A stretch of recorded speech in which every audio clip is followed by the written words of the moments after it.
All right, another successful mission.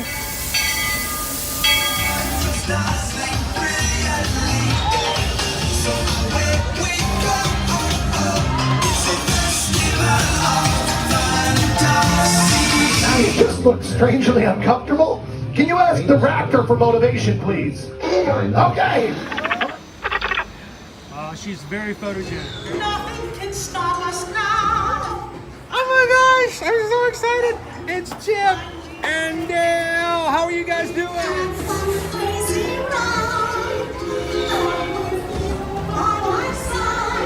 Hello, Grogu. Don't be shy. If you want him over.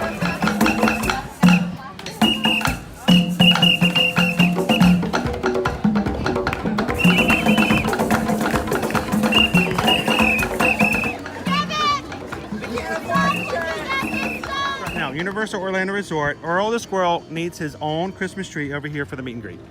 I think so. I think we're gonna make that happen. We'll put that. 4 of you have tried to kill me in the past. 1 of you succeeded.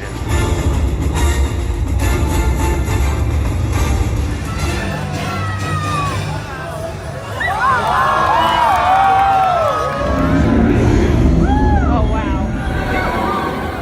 Do you think the people on the moon ever look over and say, wow, it's a full Spaceship Earth tonight?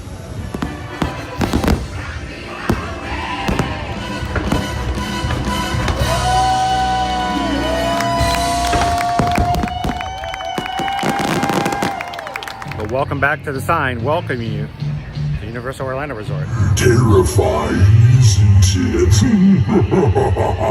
Hiya, Scooby! We're here at Disney's Polynesian Village Resort with the newly opened Kona, I don't remember what it's called.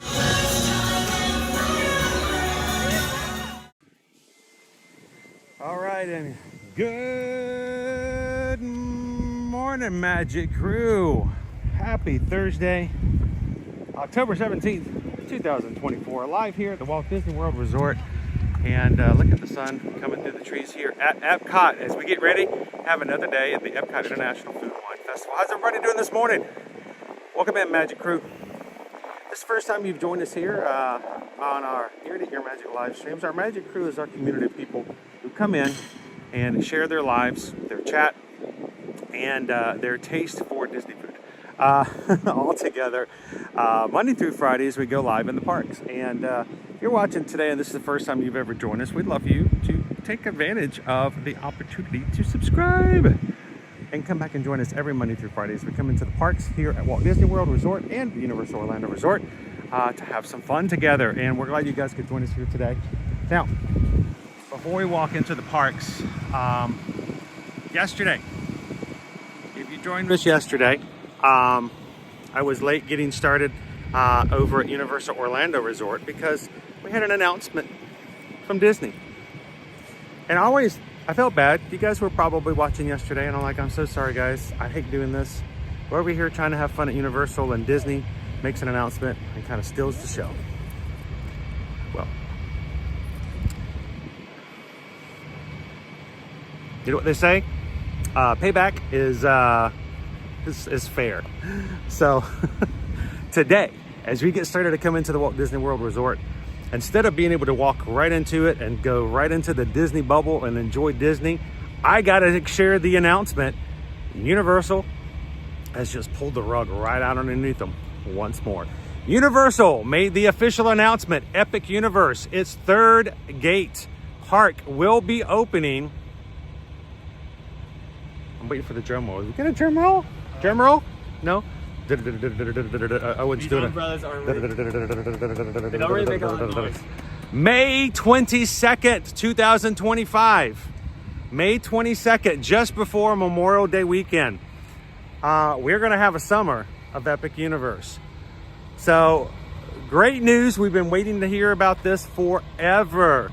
And we've got to share it with you guys this morning. Epic Universe at Universal will be opening up May 22nd, 2025, just before the Memorial Day weekend. And here's the really good news. We found out that we will be able to begin booking your stay and your trip for 2025 in October 22nd. So Next Tuesday. next Put it Tuesday, on your calendars. we can start getting you guys booked for next year for Epic Universe. What does that mean? It means that if you have any intentions of going to Epic Universe next year, you got to get in there early, and you got to make sure you've got that reservation on hand. Does that mean next Tuesday at around 2 o'clock, you should maybe consider sending a text to Susan? No. Today's the day. Today's the day. We want you guys to go ahead and start letting us know if you guys are interested in going to Epic Universe next year. That means sending us an email. Let's get rid of that one. That one's no fun. Let's go with that one. There we go. Send us an email. susanedwards@travelmation.net. Copy me at chrisedwards@travelmation.net. Let's start getting you on the list. Let's making sure we have all the information we need from you. And Epic Universe will start booking next Tuesday, October 22nd. So, pretty exciting news to start the day off with today. And we thank you guys for giving us the opportunity to be a part of all of your travel.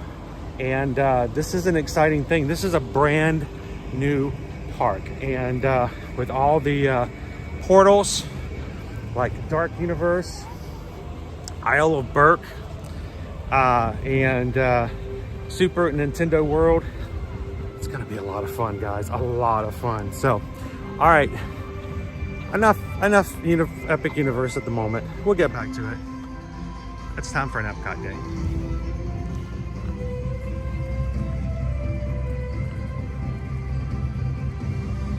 We'll be heading through security in a second, so we should have our cameras for only a minute as we go through there. We'll be right back with you guys.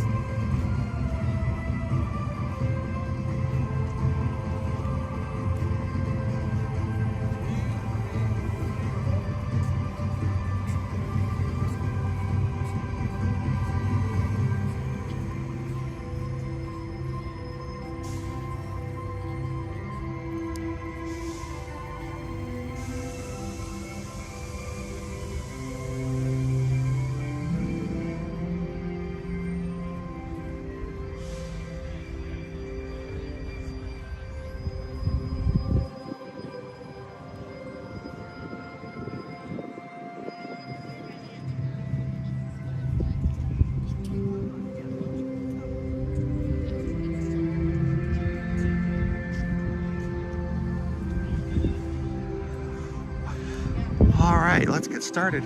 Now we have to go through security, guys, which means we will be taking a little bit of a video hiatus.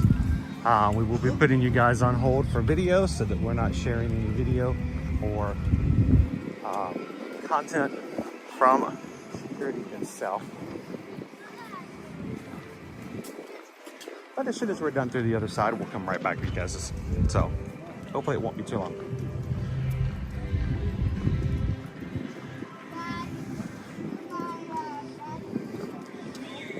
All right, we're gonna put you guys on hold. You guys continue the chat, and we'll see you guys on the other side. Be right back.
Alrighty.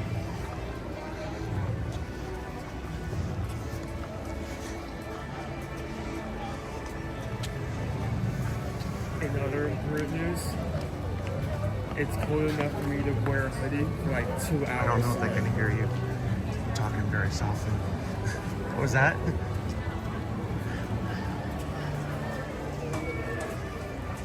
It's cold enough for me to wear a hoodie today. Okay, it's cold enough for him to wear a hoodie. It's cold. It's chilly. He's gonna be really warm this afternoon. I'll get the video later.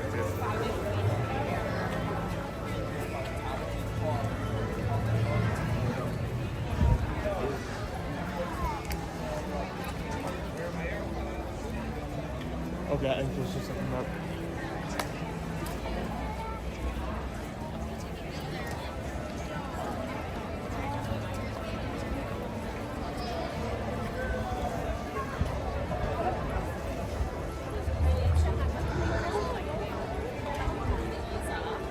Where they are.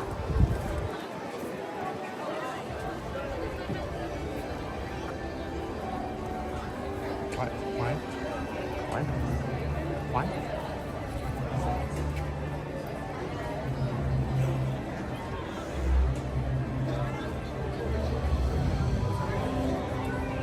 All right, guys, I'm trying to get my other device up and operational off of Wi-Fi. Look at the Huh? monorail. Point the camera to the Okay.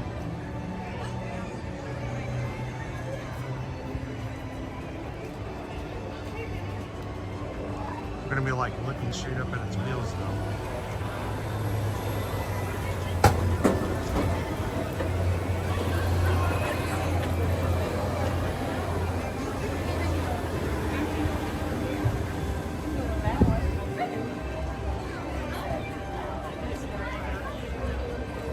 Good morning, Terry. Welcome in, James.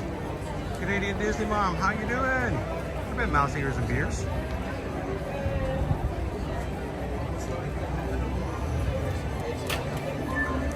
Nate the Ace.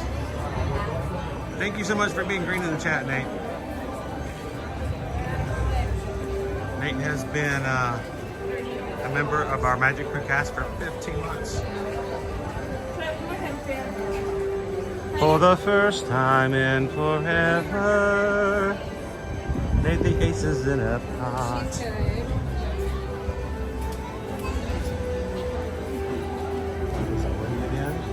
As Owen get in, hold your breath. It's green. Go Owen. Your dad got your park exhibition today. Awesome.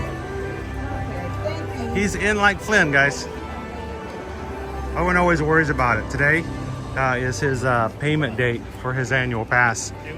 We have to, a few days ago, as Florida residents, you know, we can break up our pass by monthly payments, and Owen always worries about whether or not his deadbeat dad has paid his annual pass for the month so he can get in.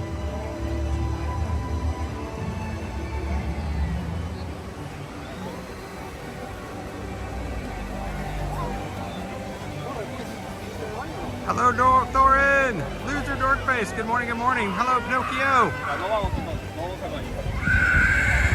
Andrew, good morning. How you doing today, Greg?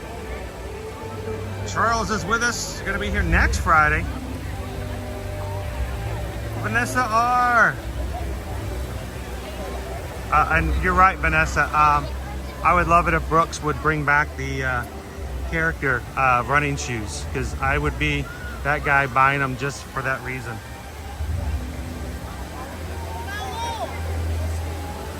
Terry says I got down to 35 degrees last night.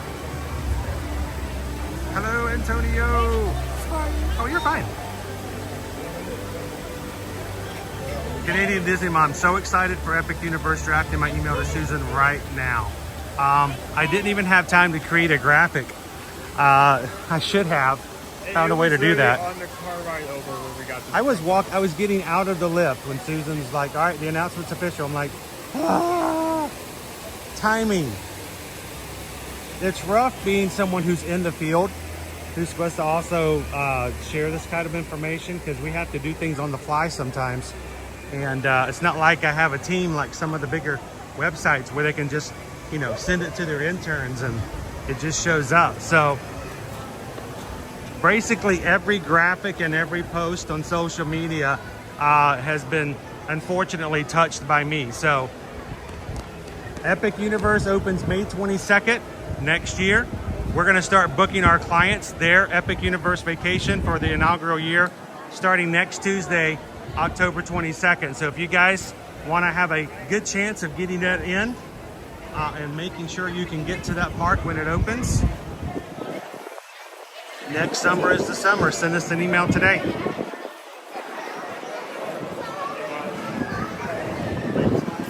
Carol says, I'm starting my email to Susan and calls between chatting right now. A new Magic Crew member, Craig Promise. Good morning, Craig. Welcome in. Thank you so much for hitting that subscribe button here today. The wind, along with the regular wind underneath Spaceship Earth, is pretty big. Everybody, welcome in our newest subscriber and member of our Magic Crew, Craig. Thank you so much for joining us this morning. And Sapphire Sooner, thank you so much for the super chat. Sapphire Sooner says, go ride Remy's. We had a problem with that last time. We had like was it a 35 minute wait, and by the time we got over there, it was like an hour. Wait time right now. Just to give you, Hang on just 1 second. I gotta sing the song. I gotta say thank you when someone gives us a super chat, so I have to say, what can I say except thank you for the super chat. Appreciate that. Owen wants to share with you guys the wait times, what we got coming in this morning. What you got on? Grand Fiesta is 5, Journey to Imagination is 5, Living with the Man is 5, Mission Space is 15, Turtle Talk 15, Spaceship Earth 20, Soaring Around the World 25, Making Friends 35, Frozen Ever After 45, Remy's is 80, and the Seas with Nemo Friends is temporarily closed. Okay. That's an interesting one. That one usually doesn't go down. So this the Seas is closed down at the moment, and 80 minutes for Remy's. Yes. So we'll have to keep an eye on that and see if we can get it to come down a little bit more. So I mean, that's the first one to usually speak.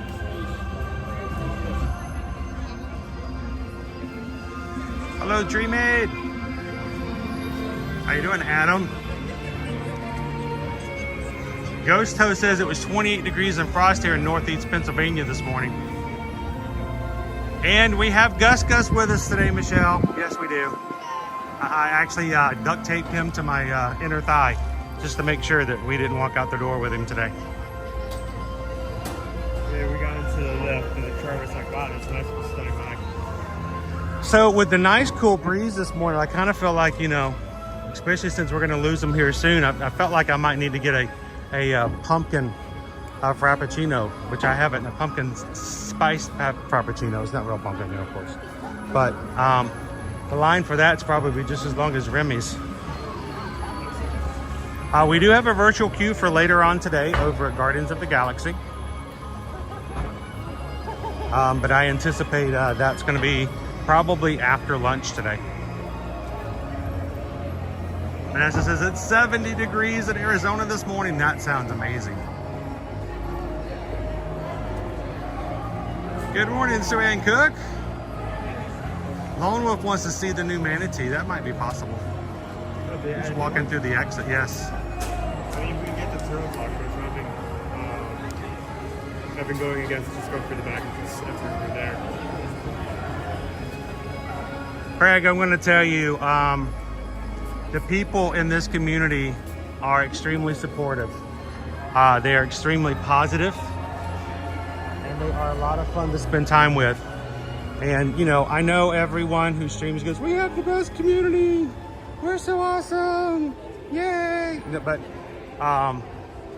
I can brag on the people in our chat because it has nothing to do with me. That's just who they are. So feel free to come in, make some friends, and your friends will come and meet you in the middle. So I did want to bring up the fact, if we can, we do have, at least for a little bit, Pluto's Pumpkin Pursuit. I'm going to slip over here and just show you guys the scavenger hunt. This is what the map looks like. And we have little sippers as prizes. There is your Pumpkin Pursuit map. And you find the pumpkins all the way around the World Showcase. And then you get to choose one of 4 sippers as your prize. They are rather minuscule. They're tiny. Do you want the fancy ones for like your average who's coming into this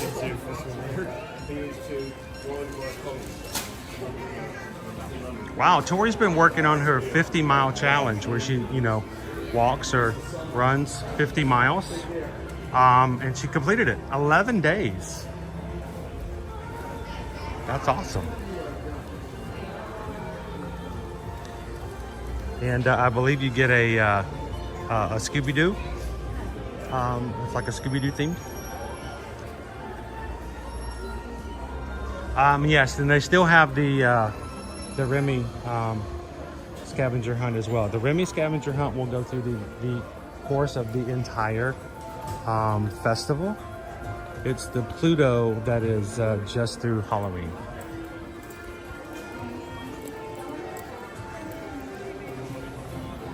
They are small. They're cute. They're like a 1 sip. It's like a shot. Done. Okay.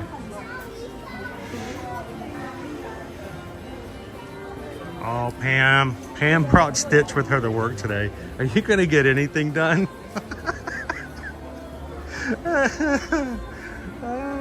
I'm not complaining. I feel like a lot of people are in the same place we are, where they have to put down everything just to prep for Epic. I would love for you guys to flood Susan's email inbox today. And let's get you guys set up for next year.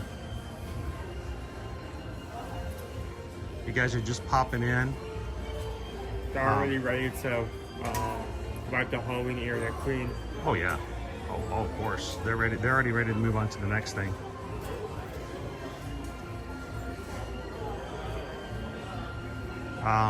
Just so you guys know, we're gonna pop this up there every so often.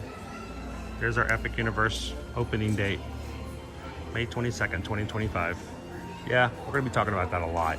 I mean, we've been wanting to find out when it's gonna open forever, and it's been on our brains for over a year now. So, now that we know the date, we're gonna dwell in it some. How you doing, Sebastian?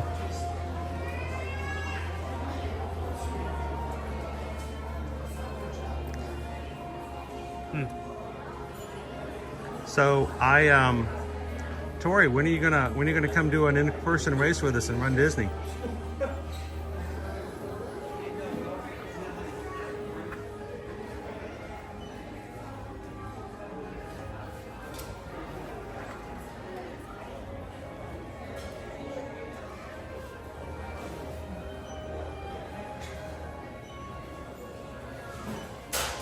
That's the price of the train. $149.99. You just looked at it. I just saw your head turned down. No, we saw it on Friday. Disney Springs. It used to be $100 way back in the day. Then it went to $125, and now it's just every year it's $150. We've got ourselves a Mickey Mouse Santa figurine right there. It's $129.99. This is how big. Well, that's the back of it. Here's the front of it.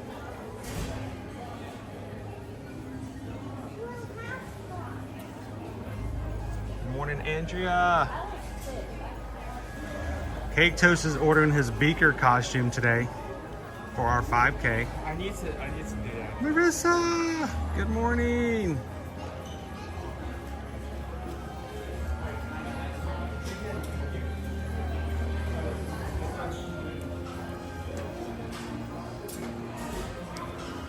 I've got to get back over to HHM myself, Pinocchio.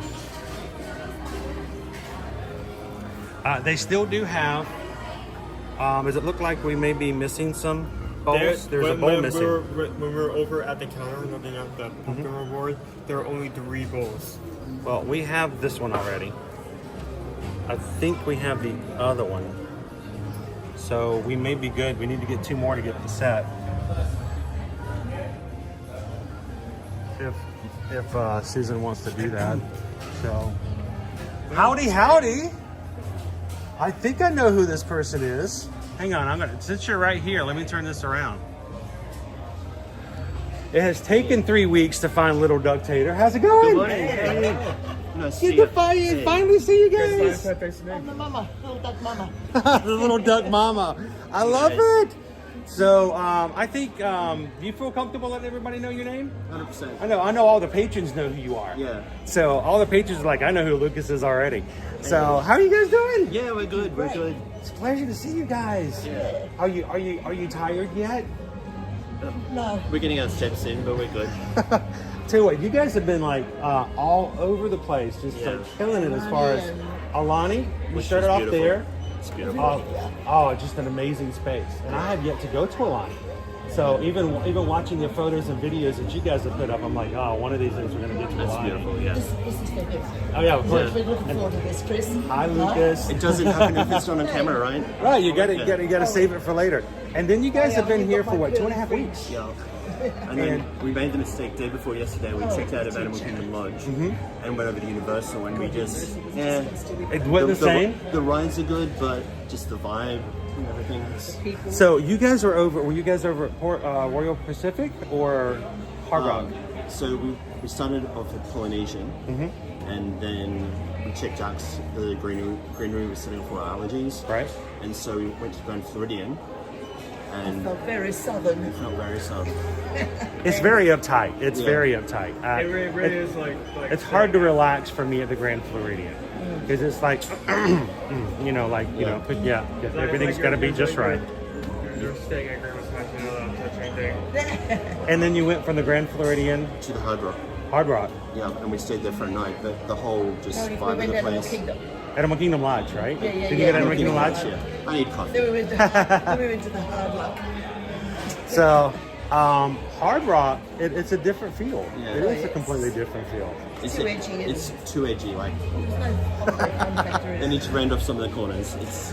And and then taping. where are you guys? Where are you guys going? Where are you guys at now? So we're back at Animal Kingdom Lodge. That was the one place we could get back to, but we just said, get us out of here. We're done. We're going back to Animal Kingdom Lodge. Now, what do you like about Animal Kingdom Lodge? Well, we have a Savannah view room, so particularly the room where we are in now, the animals, we had a lot of animals coming up right up to the balconies. Love to see the giraffes, the zebras, the wildebeests, a lot of the birds too. I don't think a lot of people realize how many birds are out in the savannah and stuff like that. Especially if you go off to the side, you can see certain things as well. So hang on, let me check in the chat to make sure. I always get people come in here and they say stuff.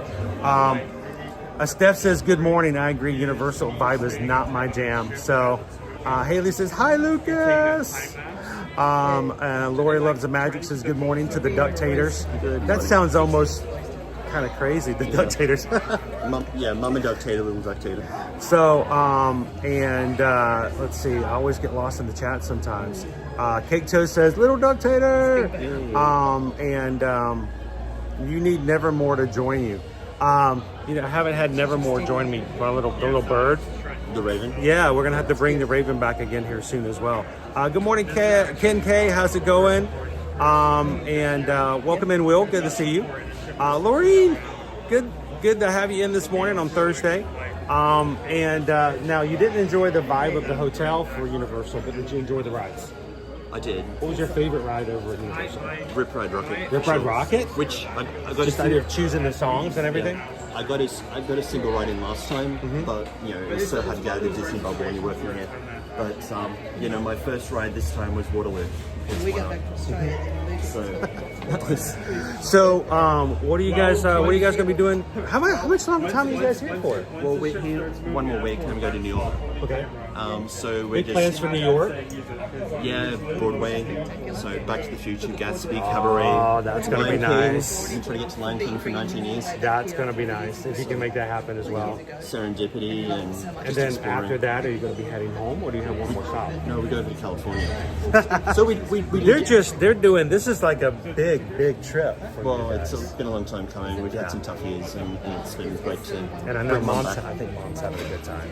Yeah, At least her she's- first time. It's been amazing. If she isn't, she's faking it amazingly. Yeah. So I can see the smiles and all the pictures that you guys are sharing. She's having a good time. But yeah, California. So we do Disneyland, Knott's Berry Farm, Magic Mountain, Universal Hollywood. Yeah. Maybe a bit of sightseeing. You're going to get to go to Super Mario World before we do. Yeah. Hopefully. You Maybe. It's really small. After they're going to. Filming. Yeah. Yep, it's on. So. Mum's good paparazzi. Thorin says Back to the Future musical. Way to go. That's going to be Yeah. awesome. I found out that Back to the Future is going to be coming as a musical on the new Royal, the new Royal ship that's coming out. Oh wow. And I'm excited. I'm like, that's going to be fun. Just have that kind of entertainment on board the cruise ship. So. Actually, all sorts of character experiences too. And so there's a lot of stuff going on. And so, of course, they just announced Epic Universe is going to open next May.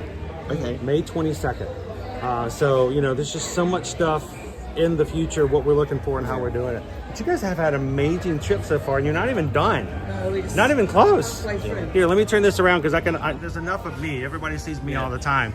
So what has been your favorite thing to do so far? Oh, saying hi to you. You're Well, no. famous.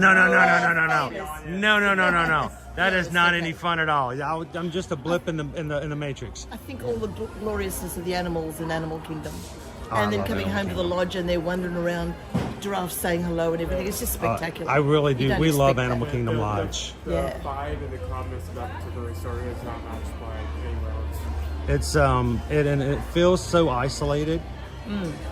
The magic of it is it's not isolated at all. If you know where it's at, it's really in the middle of everything, and there's so much other stuff near it. But you do feel you're in Africa. You There's don't nothing have, around yeah. outside It's like you. you're completely It's away remote, from yeah. everything. It's And fabulous. Boma and Chico. Oh, I love Boma. Boma is my #1 favorite restaurant here in Walt Disney World property. Their corn chowder. Oh, Ah. Madonna. It's beautiful. So good. Now, did you guys have breakfast there? No, not yet. Oh, yeah. But you had dinner. Yeah. Dinner. Twice. And you had zebra domes. Sorry. You had the zebra dome, right? No. The zebra dome is the famous dessert. Better go back, kiddo. It looks like it's round dome. It's white and it has a chocolate, dark chocolate, Can't see that. little the spritzel on top. If you don't get a chance to go back to Boma, they now make it available inside the quick service, the Mara. You can go in and get just a container. Okay. So now that you guys are going back to Animal Kingdom Lodge, go to the Mara, get a 4-pack, and you can walk in and just say, I need help finding zebra domes. They'll take you right over there. Beautiful. We have a homework. You gotta I try got my it. homework. Yes, you're gonna want to be able to say that, because that's the one thing that's sort of like the signature. Yeah. When of the food. If you eat at Boma, you got to try the zebra domes, but you can have that kind of make a stuff as well. Yeah. So, well, let me ask you guys a question. I don't want to take over anything, but what I'd like to do is, you guys want to go ride something with us Yeah, we on the stream? Join the stream for a bit? Yep. Then I'll let you guys go running off and have some more fun, and then I'll Shut catch you your guys coffee. after the stream as well. Yeah, Yeah, sounds So- so, your coffee if you like. So what's that? I'll buy you coffee. Oh, so that's always a good. That's I'll always take an offer Somewhere on it's that. good coffee, good coffee. So how about I would like to. How are we looking over in the land, Owen? The He's- land? Yeah. Land is 5 minutes, so we may have to go longer on so I think this Did show's still going. did they just start the Encanto show? I don't know how long it goes on for. Well, Actually, let me go out and check. find out where we're at the moment. If any of the music from the Encanto show shows up in our stream, there's a potential that they shut the stream and they block it Okay. because of copyright. Yeah. But he's much more like It's into nice to that meet than I you, am. finally. It's a pleasure to finally. I should have met you guys weeks ago. Yeah, we but did. we had such a were rough time sick. of everything. I had the flu. Never we never had encourage back anybody to do that. I had the flu. Then we went on a cruise to my first time going to Yeah. Mexico. It was really laid back, a lot of fun, but I was still a little bit not I heard about well. the drinking, the bar. Oh, well, yeah, we went to the Mexican cooking. Barista It was a whole class, and we cooked our meals, Yeah. and then we got to eat it. But the entire time, they had a bartender walking around and just continually putting drinks in your hand. Now it was 10 o'clock in the morning, so but Susan's having all of the Diet Cokes, and they just keep putting margaritas in front of me and Pickle Shake. So it's 1, 2, 3 floor, was it?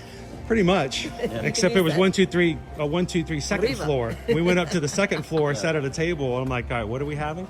And then I got back and I had secondary bronchitis, just could not stop This is a coughing. weird And, fact, I never really healed from the flu.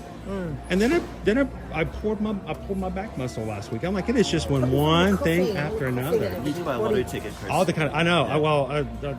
The opposite of a lottery ticket. I don't know. So, are we clear? Are we good? When I went out there, they're playing pressure. I don't know the order of the songs. So. Okay. Well, why don't we? I think it's funny. We have to play the game of staying away from the copyright song. Let's make our way through, and I think we can take our chance. Let's go hit the land. So there we go. The Ducktators are going to hang out with us. I figure let's go ride with them on Living with the Land, and let them. Since I have missed you guys for almost 3 weeks, we'll go over and ride a cool ride through the greenhouse. Now, did you guys see the Garden Grill restaurant that's inside the land? Yes, we did. Yes, buffets. And a lot of the food that comes out of the greenhouse is served in that restaurant. Nice. So, Salad will be fresh. oh yes. Beautiful. First time we ate there, we noticed the cucumbers in the salad. Yeah. They were Mickey shaped. No. And I'm like, how in the world did they make Mickeys out of cucumbers? And we found out, we took the behind the scenes tour, and they have, when the cucumbers are small, they take these molds that are Mickey shaped, and they wrap them around the cucumber. The cucumber just grows inside the mold and makes the shape. So I thought, majorly impressed the first time that I'm sitting there and they put a salad in front of me, like, the cucumbers are Mickey Mouse. How in the world? So it's kind of cool to see kind of stuff like that as well. So now you guys have had the 3 weeks that you guys have been traveling around, at least for here. You've had really hot weather. I mean, you had the because you guys started in September. We had the really hot weather, and but you guys are now getting the cool weather. So bit of a shock, really. it is a little bit, especially for us. You see, Owen's got on his hoodie today. Just in case, to make sure he's covered. But I'm glad that you guys got to see a little bit of the varying as far as the hot and the cool goes. We're gonna come right over this way, and how did you guys fare during the hurricane? We were holed up in our beautiful Grand Floridian and just rode it out. Oh, there you go. I mean, It was fine. Not a branch came down there. The Grand Floridian can be a little stuffy, but what better place would you like to be on during the hurricane? Yeah, it's solid. So.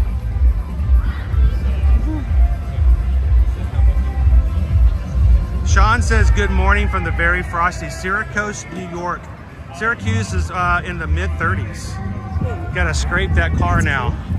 You guys are heading up there, so I hope you're prepared. A few warm layers in. Now, how are you guys doing that as far as your packing? Don't talk about it. I've got 2 suitcases. I'm sending back to Australia by FedEx. Souvenirs and things. So I don't have 2 extra large suitcases. So we go to New York with 2 suitcases each. And all the souvenir stuff will be gone back, so you don't have to worry about it. Because I'm thinking you're going from Alani, Hawaii, to Florida, to New York. So at all the seasons. You're gonna get all of them. I know. You're gonna get. We get them all in one day in Victoria. We get them all in one day. It goes that far, huh? Yep.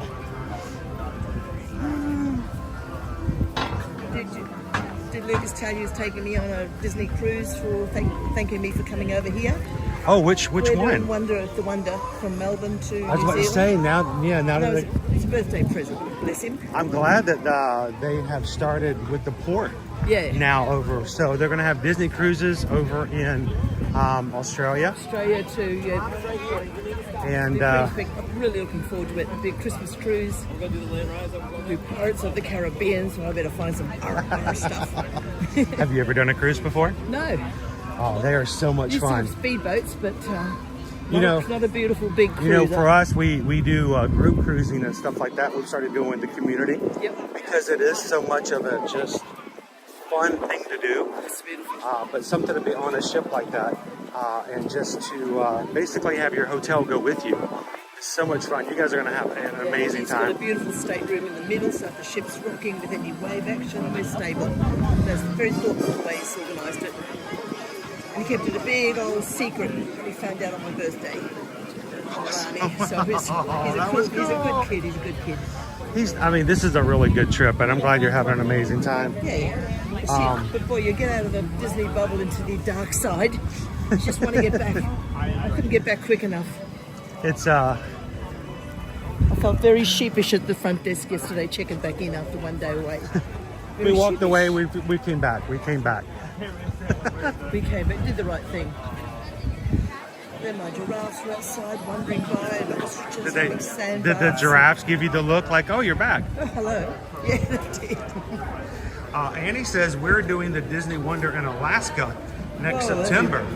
So it's going to be making its way from Alaska, they changed it. They have a moving it, and then it's going to change it over to Melbourne. So these ships are well traveled. Did you know that you can actually, sometimes you can book a cruise for a ship when it makes that transition?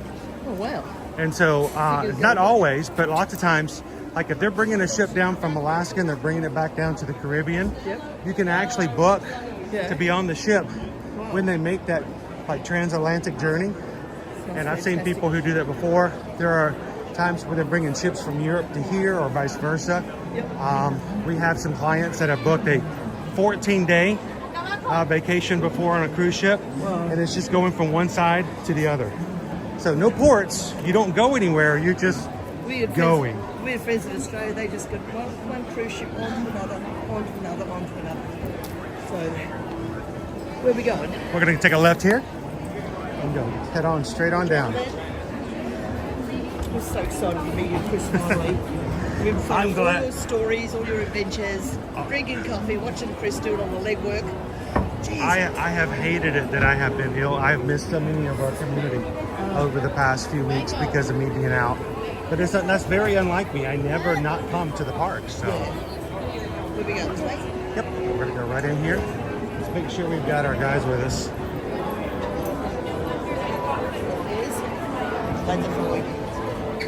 There we go. Not bad, about a 15-minute wait.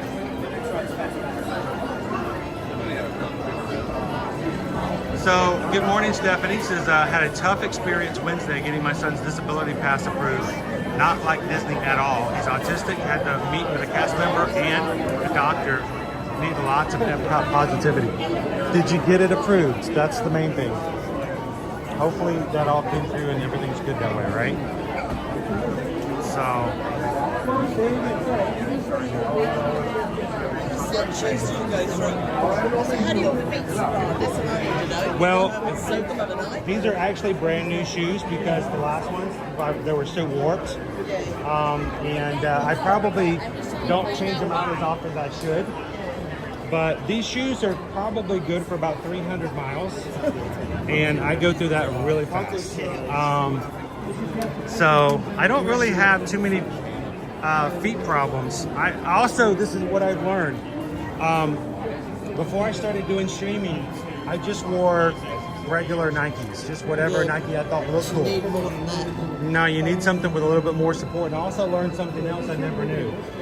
You can spend $100, $200 on a pair of shoes that are just, you know, the best shoes ever. The first thing you have to do, you have to rip out the insole. I don't understand it. If I were a shoe manufacturer, I don't think I would put a shoe out in which the insole doesn't do any good. But even these shoes, which are extremely supportive, the insoles are just like nothing. So do you put in like the silicone ones that all play? There is a brand I started using last year. I started having major foot pain in January of 23. I mean, it was so terrible. I was smiling during the streams, but when I got home, I was just like, I can't stand up. I need something. And so I found a company by accident, and they had all these claims about how good their product was. And I reached out to them. I said, you know, I do this. This is my situation. And she said, well, let me just send you a pair of these and try them out. And if they're good, you can tell people about them. And they're called X Stance, XSTANCE. I used to buy them on Amazon. They are pricey at $50 for a pair of insoles. See if they give you comfort. As soon as I put the insoles, as soon as she said this to me and I put them in, I didn't have any more feet problems. Extends. I mean, none. And this is not, I'm not getting paid to say it. It's just, since then, every time I wear one out, which is about every 6 months, I just go on and buy another pair and slip them into my shoes. And I don't have any plantar issues at all. It's part of your job, what you do. Yeah, well, it's a deduction. Yeah, pretty much. It's almost a requirement to do it to be able to survive. So, yes, Pam's making fun of me when in spring when I changed them out because I just put in new inserts in these. 12 and a half. What you got? 14s? So, let me tell you, when I changed out my inserts last time, Pam's making fun of me. I was multitasking, and I took out the insert of one shoe, and I put in the new insert. I took out the insert of the old shoe, of the new shoe, and got distracted. Put the wrong one in. Well, I went 2 days going into the parks, and I had, I think it was my left foot was in so much pain. I mean, I was like, what is going on? Up your leg to your static. I forgot to put the insert in. I'd taken the old one, or the new one, the little new thin one out, and forgot to put the X stance in. And so I had no insert at all. And I was in so much misery. And I'm like, what is going on? I looked down into the shoe and I'm like, kicking yourself. I forgot the insert. You'd kick yourself if it didn't hurt, right? I would kick myself, but my foot was in too much pain to do that. So that's what I mean. Yeah, exactly.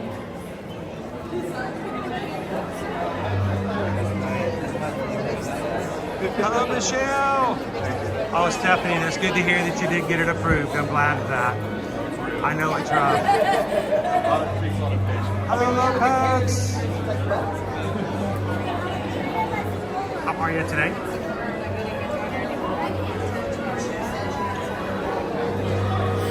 I know, Steph. I have to run amok. Hello, Jill.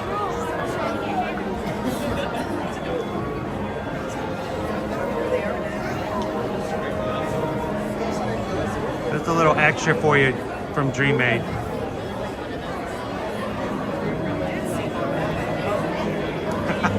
Good morning, Michael. So this is always a challenge because, you know, as normally the line doesn't usually get this long, so normally I would turn my camera this way so people don't have to feel comfortable with the camera in their face. But one of these back and forths I have to do, you'll notice I keep my camera like really high. You know, I may catch the top of someone's. Oh, you want to hold it? You can have it back. Now the funny thing is while I'm holding this, when the battery gets low, I have to pull my extra battery out. It's an additional 5 pounds. It would be nice. You know, if I hadn't thought about it, I could probably sew a patch on my shoulder strap and stick it in there. Yeah. They actually do make those for holding cameras. But I do some really funky things sometimes with the camera, so I gotta have some flexibility to throw it around. Yeah, how long is So yeah, this one's bigger than that one. Because I always hold it with my left hand. Oh, you're fine, fam. I think it's hilarious. If I was one to be offended for people making fun of me, I don't think I would do what I do. I have earned a very thick shell, especially as streamers or YouTubers. We get made fun of a lot. I get lots of messages from people who love to ridicule and make fun of what I do and debase me, and we're good. You know why I'm good? Because you guys lift me up, and you guys let me know that you enjoy what we do. So, hey, and if you guys are watching today, if you enjoy the live streams and you haven't done so already, take a couple of seconds, hit the thumbs up button. Tell YouTube you're enjoying having some fun with us today as we get on Living with the Land. Today I've got Owen with me, and I wanted to invite Lil Ducktator and Lil Ducktator's mom to hang out with us on a ride.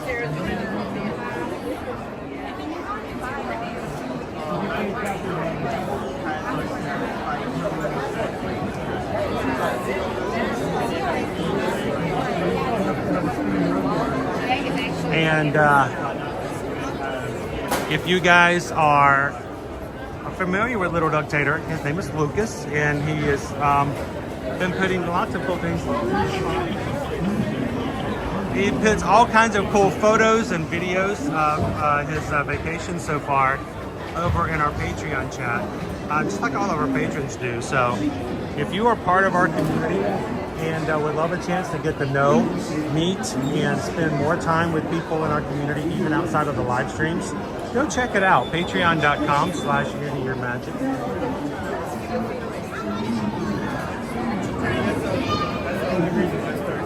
How you doing, D?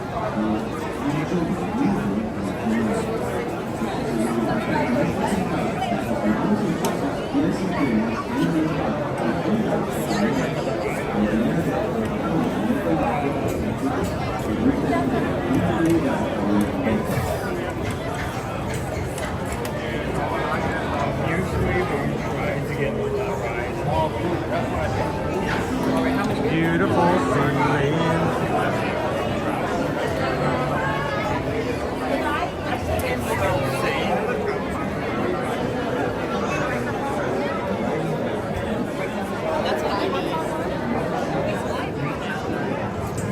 D, I was a little tired this morning, but I actually went to bed at a decent time last night, which is very unlike me. Hey, Sunflower. Welcome in, Colin.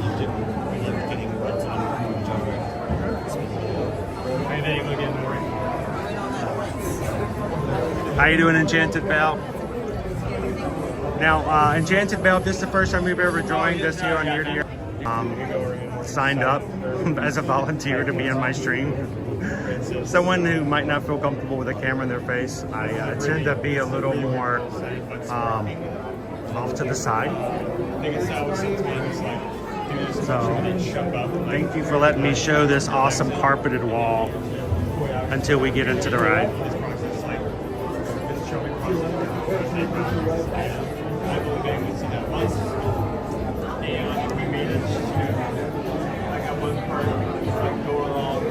That's why in the stream, we've always, since day one, have asked our community to be positive. We don't say you have to like everything, but we don't have to be mean about it. We don't have to be negative. We don't have to be like to tear someone down. So I appreciate you guys helping us to keep this thing as positive as possible.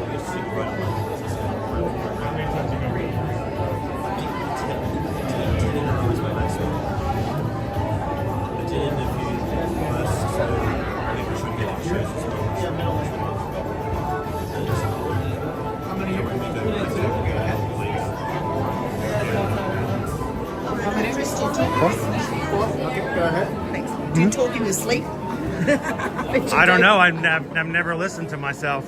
I've heard I snore in my sleep though. So I don't think I can ever stop making sounds. You mean suck the curtains every now and then? If I was quiet at any point, a certain point, someone might consider me to be deceased. Take a pulse. Yeah, is he still alive? Does he talk in his sleep?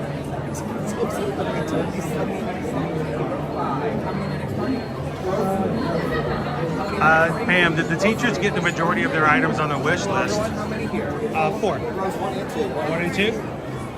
Why don't you guys take row 1? Why don't you guys get on 1 and 2, and that way I can put the camera on you guys. It's not bad head, eh? Sit back, relax, and enjoy it with Hey. You two are interchangeable. There's no such thing as bad hair. In my case, there's no such thing as hair. All right, so guys, when we go through the first part of this ride, I will not be commenting. I will not be putting comments up. Matter of fact, I will be taking my camera light down because we're at the front of the boat and I don't want the guests in the back of the boat to worry about not being able to see something.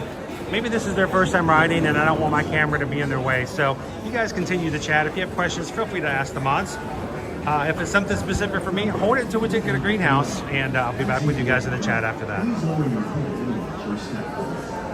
For your safety, remain seated with your hands, arms, feet, and legs Good morning, inside the Amy. boat at all times. Parents, please supervise your children. That feels good. Or using video lights until you reach the greenhouses. What's that? I live in San Autograph book. Oh, there we go. Relax. I need to get an autograph. Living with the land.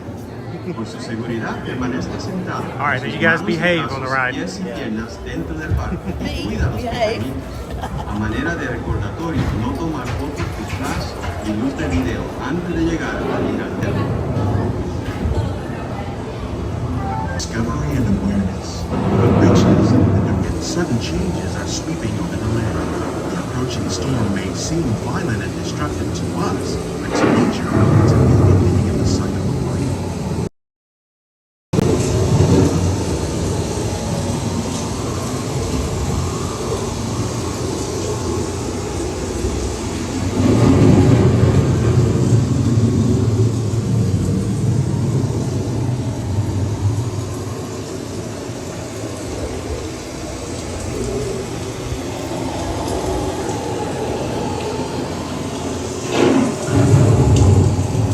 Beneath the surface of the land, roots trap water from the flowing mud, extracting precious nutrients and minerals. These elements, when combined with sunlight, create the diverse living systems of our planet.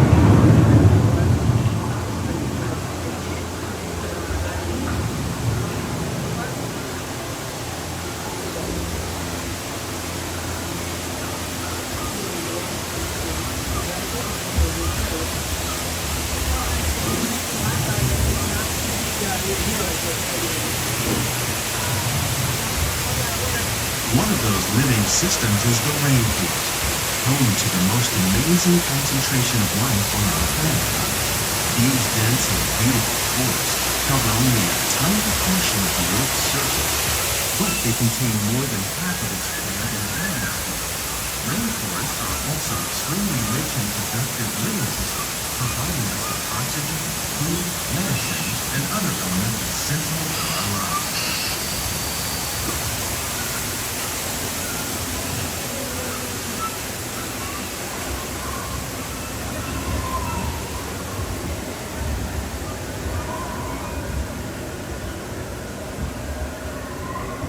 In the desert, nature has created a very different, but no less beautiful living system. And while this arid landscape may seem lifeless, it is very much alive. The plants and animals that have learned to survive in these harsh conditions make use of what little water they can find and avoid the scorching rays of the relentless sun.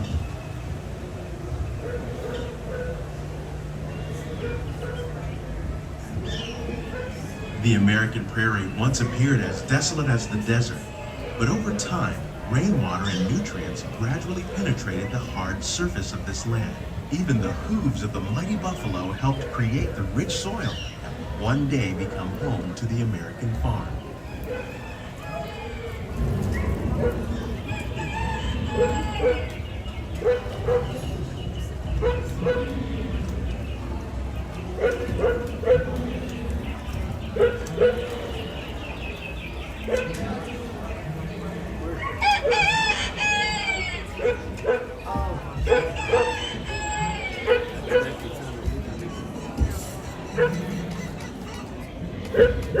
Of all the forces at work on the land, humans have had one of the most profound effects. The need to produce food for a growing world led to the enormous use and sometimes overuse of the land. I think In our search for more Jessica, I think efficient Michelle ways to L. grow already food, lives in we the often house, fail to so- realize the impact of our methods.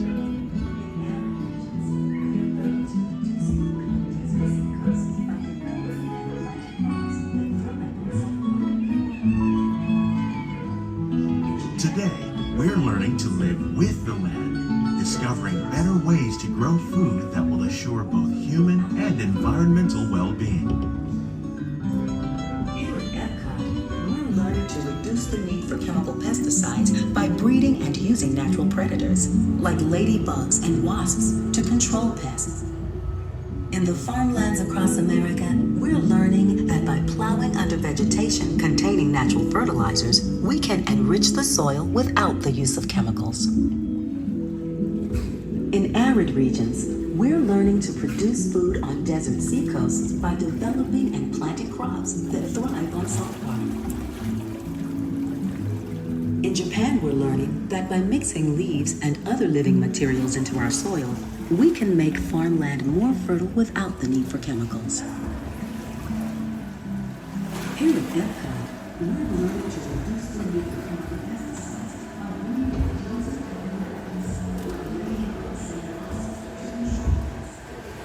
How will we meet tomorrow's growing needs for food production, yet still respect the needs of the land?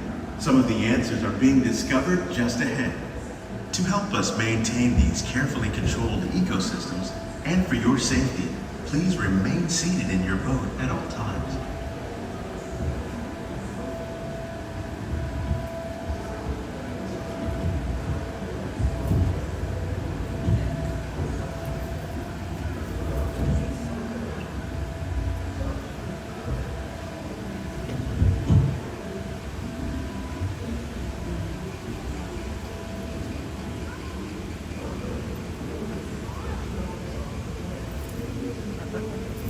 Welcome to our living laboratory, where scientists from Epcot and the U.S. Department of Agriculture are exploring innovative ways to produce bountiful harvests now and into the future. All right, so guys, there's a hidden The Mickey. tropics are home There's a to the hidden Mickey greatest over here diversity of in the plants on fountains. planet. Okay.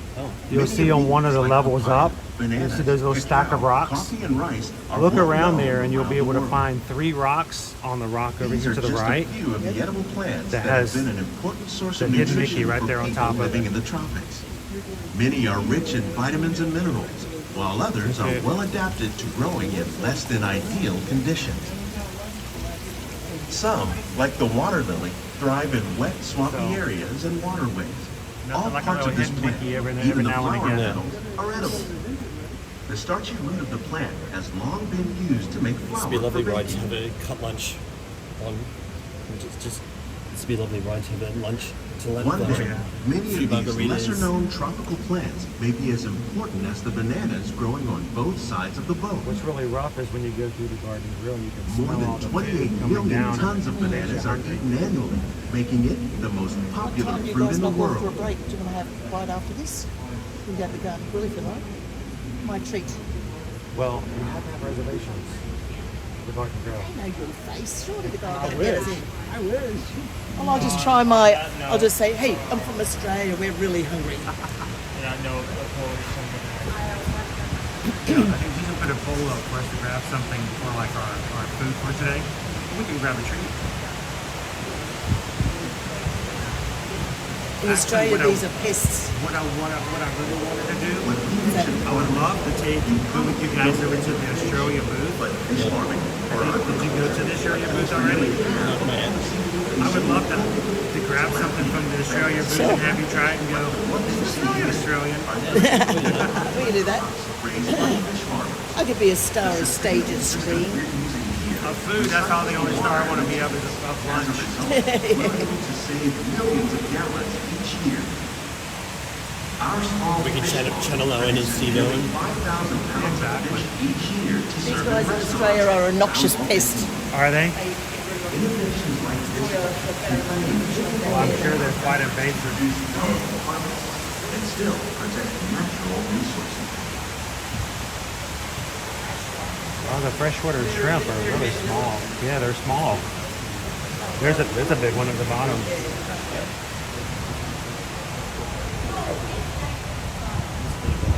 All right, so there is another hidden Mickey up here. It's actually pretty easy to find. It's on the left side. It's been around for a very long time. While there are more than 50,000 edible plant species in the world, Kind of in your see our face. beautiful most of us are garden only of plants. familiar with the handful I love that their make Buddha up our hats. everyday They're diet. The common grains growing here, wheat, maize, sorghum, and millet, plus rice, account for nearly 2/3 of our global food consumption. Learning how to increase yields of these staples is an important goal of research around the world. Cheeky and stick like honey in there. That'd be wrong. Well, you gotta be careful. People are always trying to reach out. Every time they have cameras everywhere. These As soon as someone plants reaches are out and definitely doesn't on sit their up, way up. they have to Innovative growing ask them techniques like to be these good. increase yields while more efficiently using resources like water, fertilizer, and pesticides. Another innovation at work here is our integrated pest management program. By populating our greenhouses with beneficial insects that prey on harmful pests, like these are aphids and cucumbers, Chris? flies, we are significantly reducing our reliance on conventional pesticides. We're growing Yeah, these well, crops they'll- as using they our get older, nutrient they get film bigger, system. they'll pull This out the little technique plastic precisely molds. controls and recycles water and nutrients. With This it, makes me we can just- produce over 27,000 heads of lettuce Now, a year over in Animal in this Kingdom, one small Animal area. Kingdom, there's a lounge there called the Nomad Lounge. It's over by Tiffin's. Yep. And if you go inside the Nomad Lounge, you can order a salad at the bar, or we just in that lounge. Yeah. And everything in that salad is grown inside this greenhouse. Some of our So, best like, ideas that have for been me is being a inspired big by Disney nature, fan. That right like there these is fruit worth and just vegetable ordering the salad. trees. That By makes- growing these ground plants vertically, Thanks for that. we can increase yields and better control diseases. These crops these. taste as good as they look. In fact, we source more than 15 tons of produce from our greenhouses in restaurants here at the land every year.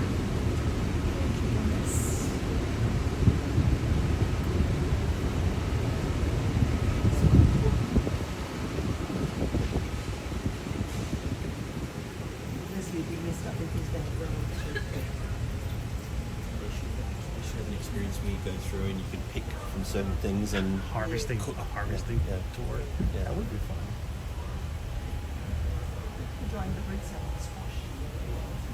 The future of agriculture may include innovative ideas like this vertical growing system.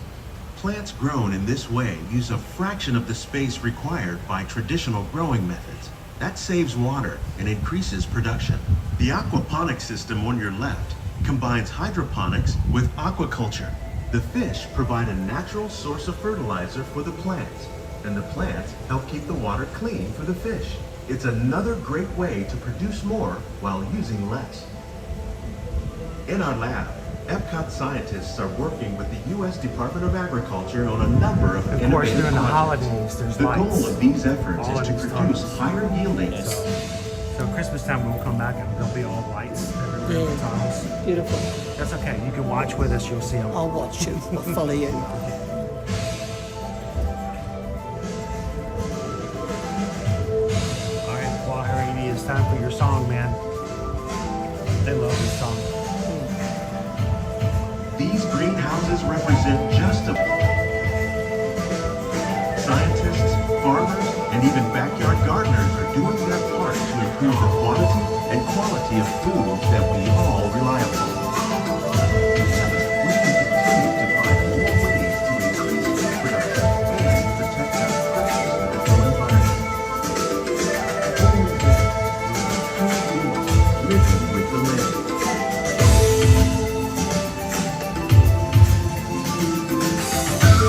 On behalf of Walt Disney World, we hope you enjoy this unique journey through our living laboratory.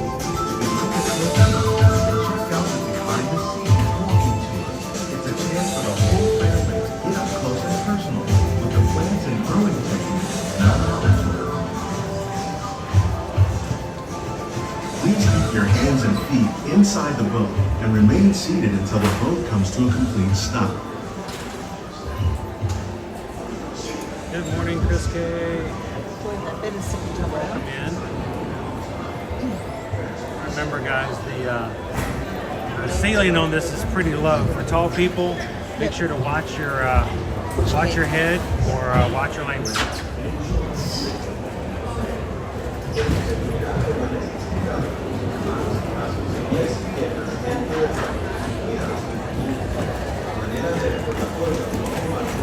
Please gather all your personal belongings. Lower your head and watch your step as you exit. Uh-oh. Gus. Sorry about that, Gus. I got a little ambitious. Doesn't do that very often.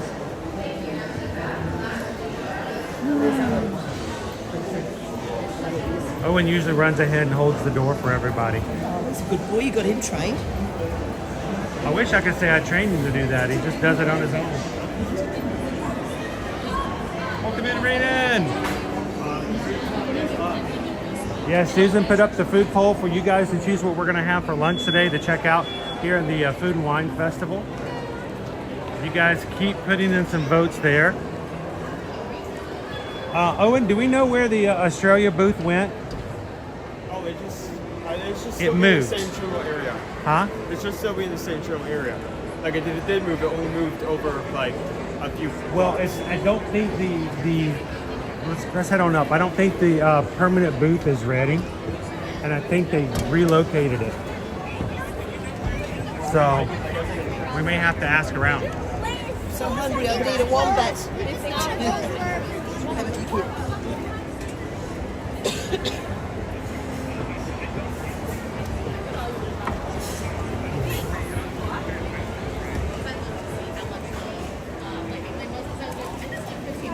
So I think what we're going to do, we're going to do a formal food for later. But,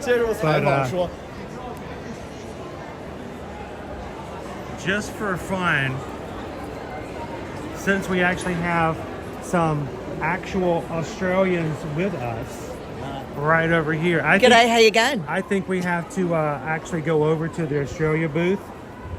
We don't even have to get everything. I just want you guys to look at the menu. Let's pick something and let's try it. And I just want to know if you guys think that is actually indicative of a true Australian or if we're just blowing Australian smoke. So about 20 minutes before it opens up. I guess it does give us enough time. Yeah, we have to go find it. It's not showing up on the map. Yes. Because now that the booths are open.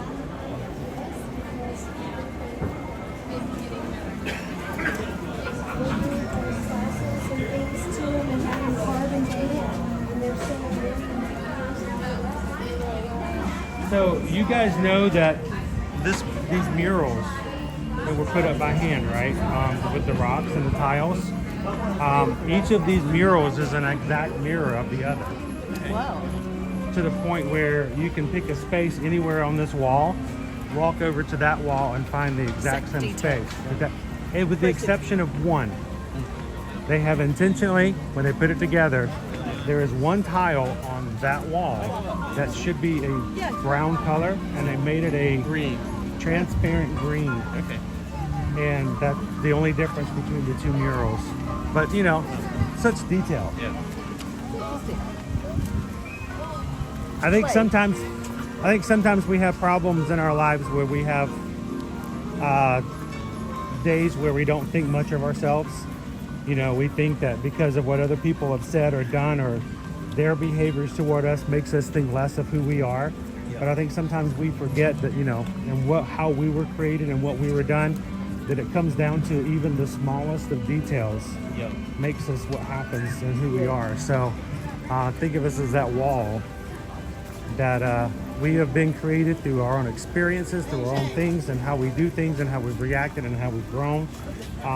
We're a lot more of a complex piece of artwork than we give ourselves most days. Well, nobody's perfect, so we should keep... I think that's the problem. Speak for yourself. We think everyone else has got their stuff all together, and I think we're all trying to carry 20 bags of groceries because we don't want to go back to the car a second time. So You haven't seen how that much. welcome in, Vananda. Janelle, how are you? Good morning, good morning. Oh, the smell of popcorn. So let's do this, Owen. Let's go up and we may have to ask a cast member. But we're going to be in search. We're going to go see. Is this a booth that where I don't know the name of any other place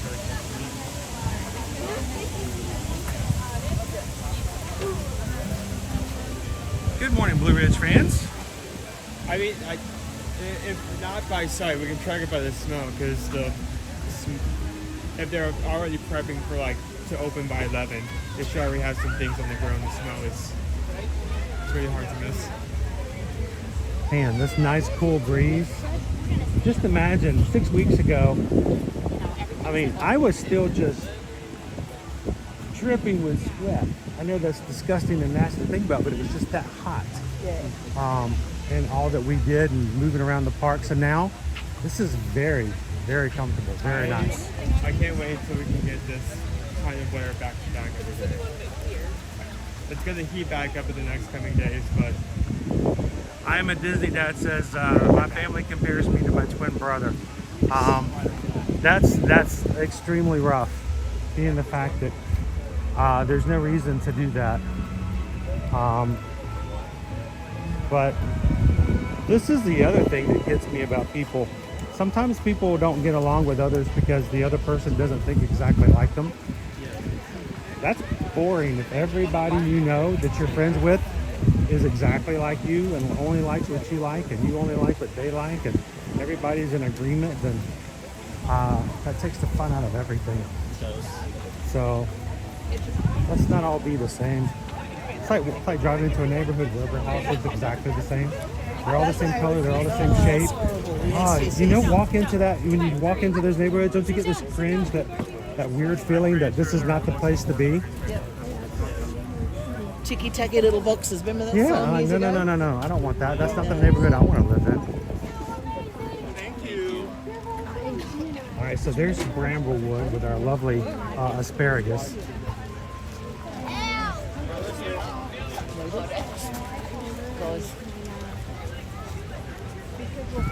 How you doing this morning, Kristen?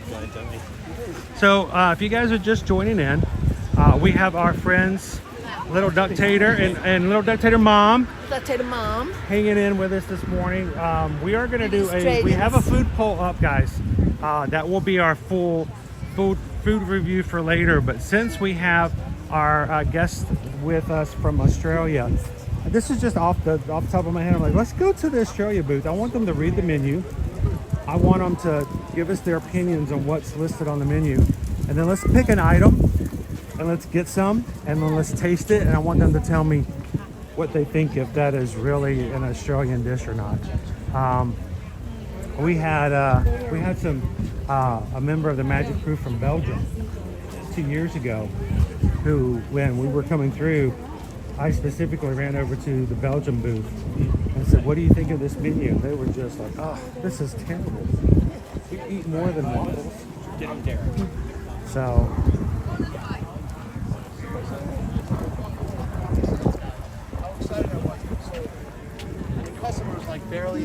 good morning, Hurricane Nadine. All right, Owen. It was last over here, so.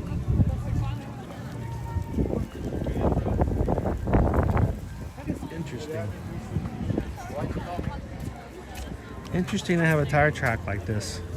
Somebody's making donuts in the World Showcase. You see the tire tracks? Yeah, what caused this? Well, landscaping trucks and stuff, because you know, I think some people might think that when they close the parks at night that it's just quiet and nothing's going on. You know, there's entire teams in here. Landscaping, cleaning. Oh yeah, they're getting this park pristine for the next day. That was probably a landscaping cart or something, and so you have crews come in the middle of the night and clean up everything, so when you wake up it all looks good. As we say in Australia, yeah, nah. Yeah, nah. Yeah, nah. I got $1 million. I'll have to pick up on that one. I like that one.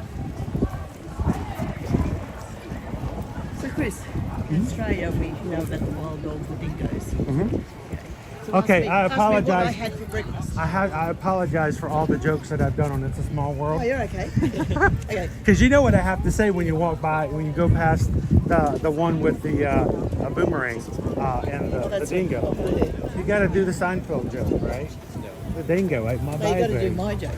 So what's yours? I want to know my new dingo. You just say, Lynn, if you had breakfast, ask me. Ask me if I had breakfast. Oh, have you had breakfast? Yeah. What did you have? I dingo breakfast. What's a dingo breakfast? Pee and a look around. Gotcha. My brother was a real bushy, he told me that one. You can use it. I don't know where, but you can use it. Put it in there. What's that? He's a dingo. Next time I'm on a small world. All right, Owen. Man. Where are we going? I mean, let's check this too. You want to keep walking? Let's move. Okay. We can check the ass around and see if it's going to be open or not. If not, then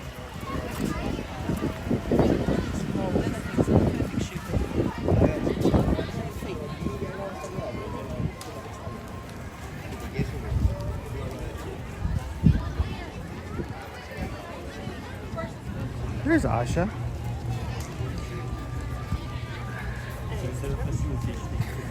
Sit and happily eat all day. For food and wine, probably Hawaii's. Okay. That slider in Hawaii, I could make a meal out of that. They give you one. It's a pork. It's a pork slider. Of course, it's got the sweetness of pineapple and all kinds of other things. But I wish you could go buy a bunch of them instead of just having one slider. They give you one. So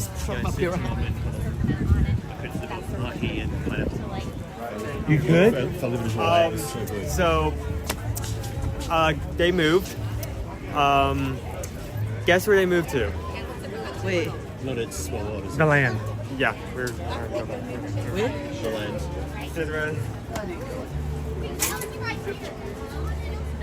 Well, I didn't know. I didn't see any indication they were there. So you mean where we were at?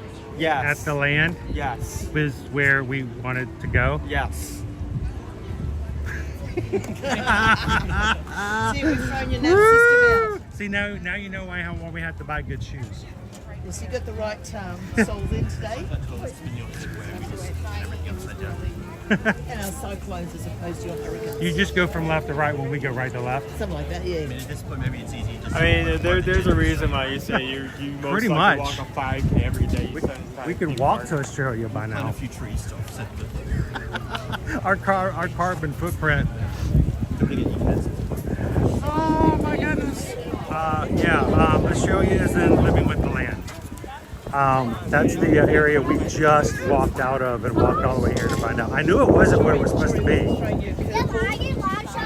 I knew it was in a different location. I just didn't know where. Because, we have been absent for the past few weeks. Hey, we take a different route. Hey, it's a nice, beautiful day. Walk in the parks. I can tell you what, there's not a soul in this stream who's watching right now who would tolerate us complaining that all we had to do was walk around the parks on a beautiful day like this. Yeah, there's nothing to complain about, guys. Yeah, exactly. First world showcase problems. So we'll walk back over to Sunshine Seasons. I love it. And I want to explore the menu. Probably it's my fault because I had one lap around the lazy river in Manatee where I was playing Pirates of the Caribbean theme. And then the very next lap I played It's a Small World. To the mixed horror and amusement of Other people listening. Yeah. I just had to. It was lap 6. It was How many? 666. I was about to say, how many laps did you make in total before you were done? In a row, I think I stopped after. It was about 8 laps. Not bad. 8 laps the first time. Then I went down for a few days, and then I just did 5. And What was the, I got the sun to my back, but I don't do it anyway. What was your favorite food item to eat at Aulani? there was. Sorry about the wind, guys, but, Disney didn't turn it down today. Yeah, no, it was all beautiful. There was the soup though with lobster pieces in. It was absolutely unbelievable. But the Ama restaurant, which was the signature restaurant, just absolutely beautiful food. And you look out on the ocean and the sun's sinking. Let's take a left over this way.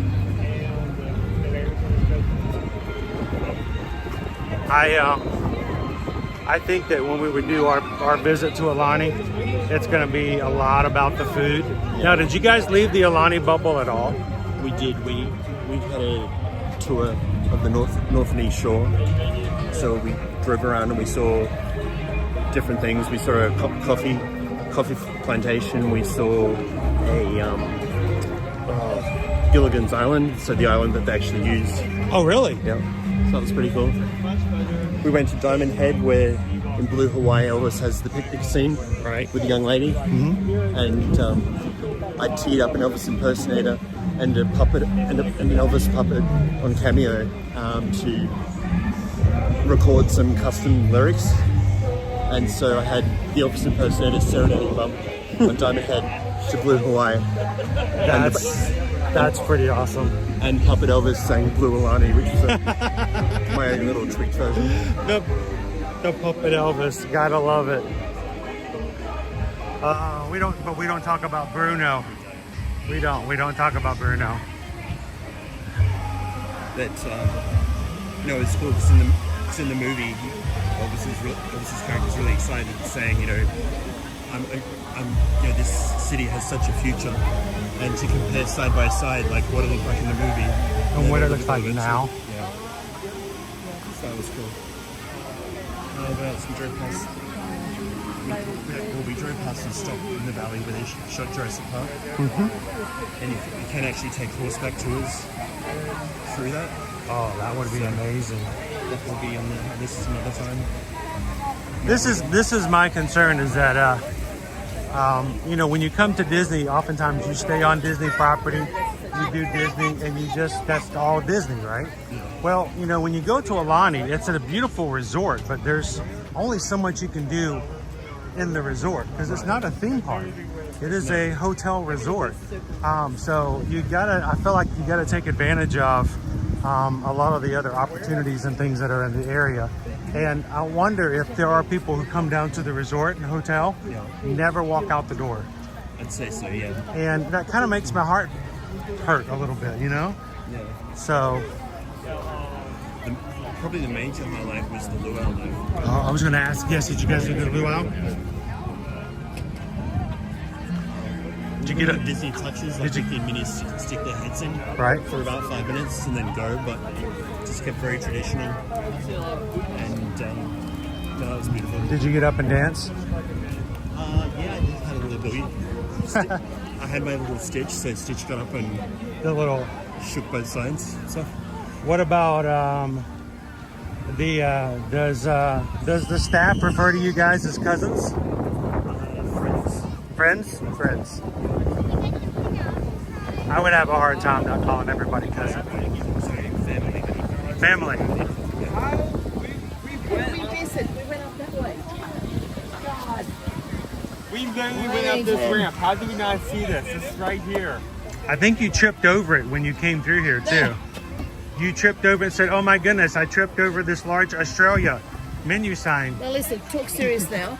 Have you guys had breakfast? I'm shouting lunch if you'd like an Australian lunch. Well, nice selection. Want to do lunch? We can now? let's grab some. My treat. Let's grab some. Like I said, let's do that, and then we can grab our food poll. We can do that a little bit later. Yeah. A lot of good options, by the way. If you're not voted in that, be sure to do that. We'll grab an early Australian lunch, and at least they're gonna be open. We will let you guys choose what we have for afterwards as well. Ooh. How you doing this morning, Isabel? Welcome in, Randy and Heidi too. Tram B says, I would probably just do 1 to 2 days at Alani only. And if you're doing a short trip, I mean, I guess you could do that. But if I'm going to be there for a while, I'm going to be leaving property. I got to go see something on the rest of Hawaii as well. They're still wrapped around. But I did when I was. So this is definitely going to be. It's going to be probably in the same area. That's the happiest security area area in In Alani? Yeah. No, at the airport. At the airport there.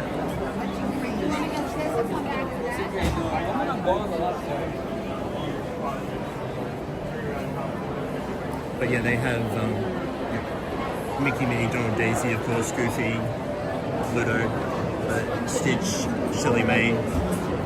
Oh, Shelley Mae, that's right. I forgot about that.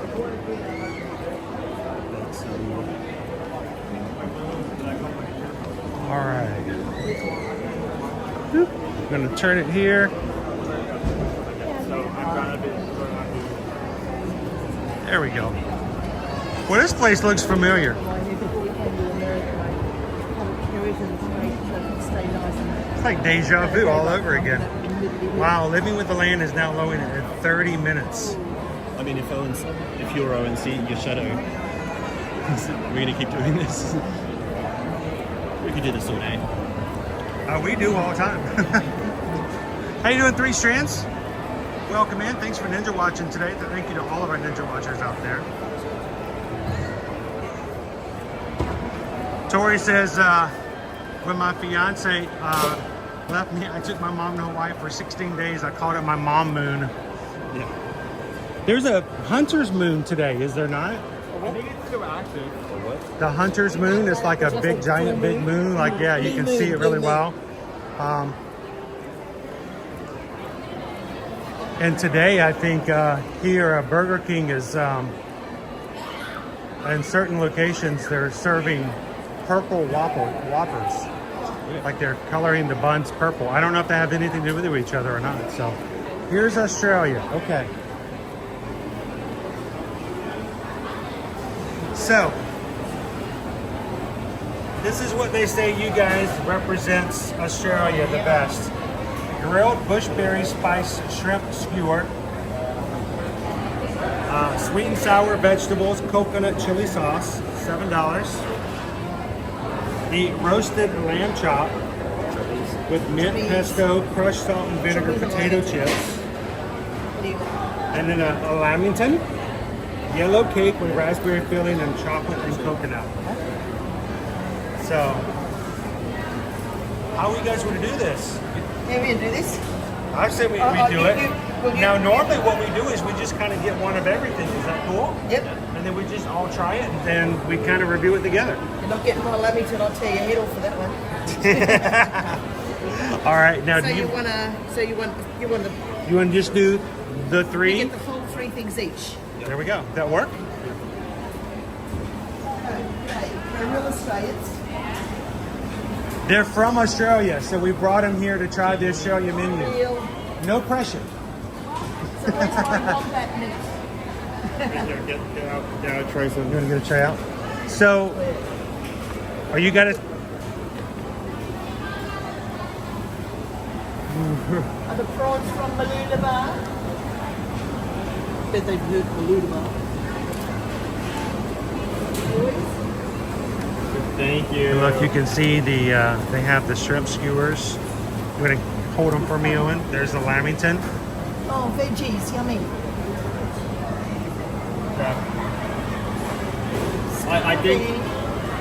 I think the skewer was thank you. There is our lamb pop.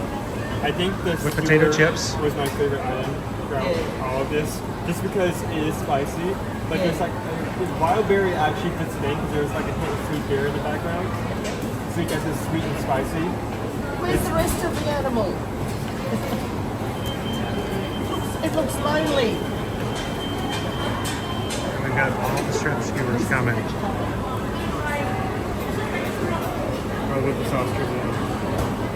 There's one. Lynette is making beautiful shrimp for us today. Oh, okay, here. We're going to hand them down. Just hand them down. There we go. One more? Thank you, guys. Thank you, Cameron. Thank you, Lynette. Desde Venezuela? Yeah. Awesome. Our Australian shrimp today made by Venezuelan hands. Awesome. Thank you very much.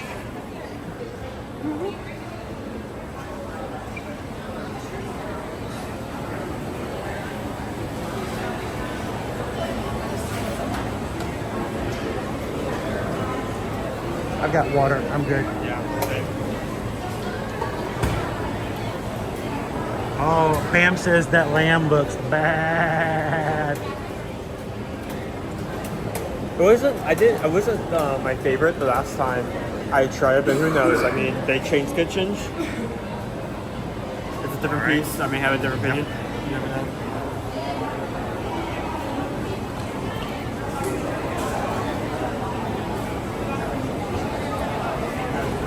You gotta love a bad pun. Or a good pun. A good pun is really bad. Something like that.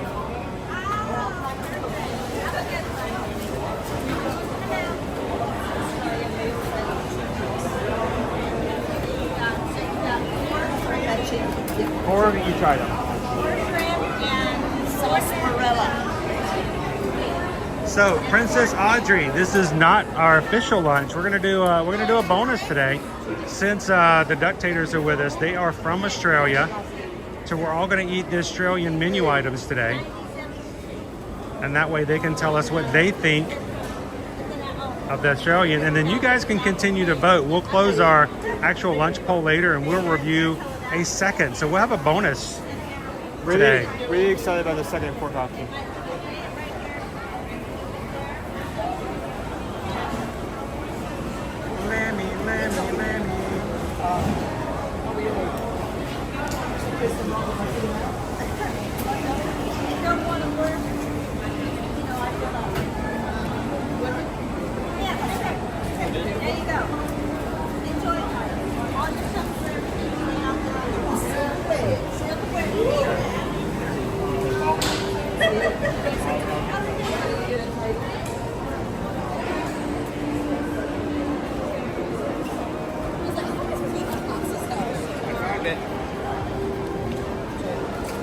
Let's see if they haven't picked any up yet.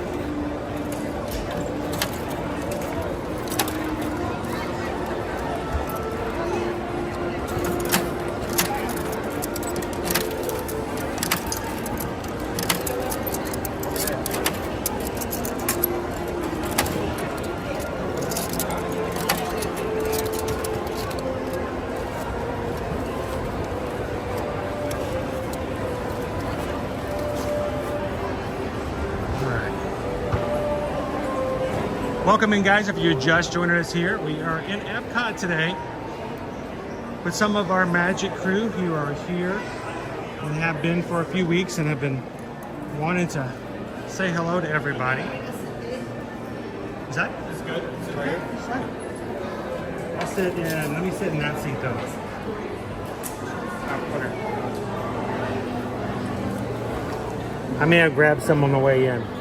Wait, hold on. Is it just me, or are these shrimp skewers stacked? They are Huge. stacked. What in the world?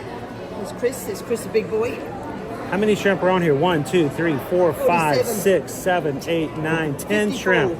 But when they served this over in the booth, there was 5. Yes, there were 5. You guys are getting double the amount of protein with that. Oh, that's nice. I don't think anyone's complaining on that one. I'm not There's a complaining, lot that's more shrimp. amazing.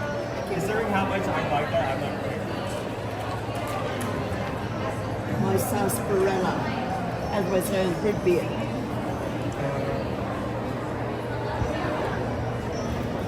Oh God, they put hair on my chest.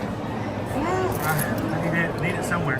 There. What else, stretch? Don't skimp on the shrimp, and they are doing so much better. Guten Tag, FST.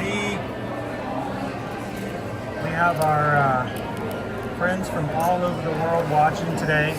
But today, we're going to try all of the food from the Australia booth with actual Australian pallets. So you guys can tell us if they're just blowing smoke or not.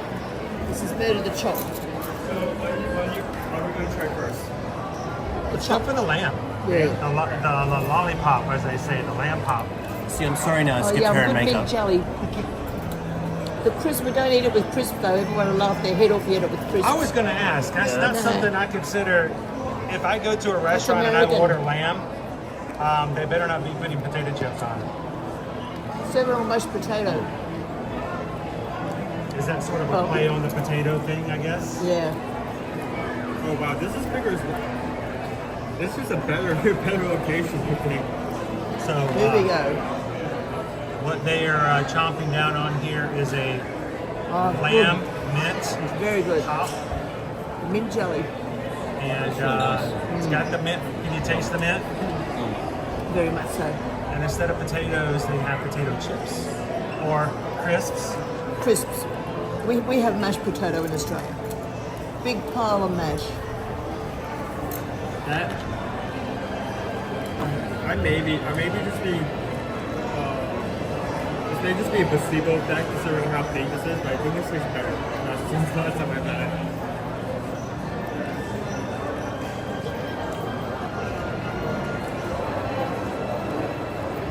Owen seems to be enjoying it. What do you think, Owen? You don't mind that? Handy little handle on it too. Since the last time, the mint chili is much more stronger. Last time I had a problem with how bland the lamb was, but it seems like they revised the chili. The sauce is much stronger. And it's also not as tough as last time. I really had some problems like working the off the bone, but this time around it's coming out much easier.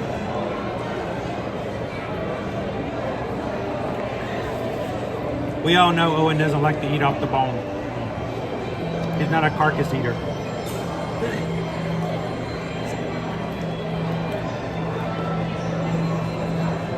Like that, Chris? You know, Nice I'm not and a tender. not a huge fan of the potato crisp, but it at least add a little crunch. I really think it's a texture thing more than anything. Yeah. It doesn't add much flavor, but it adds a little Yeah. crunch to it. Yeah. Potato crisps seem to make their way onto the most Everything. random things here.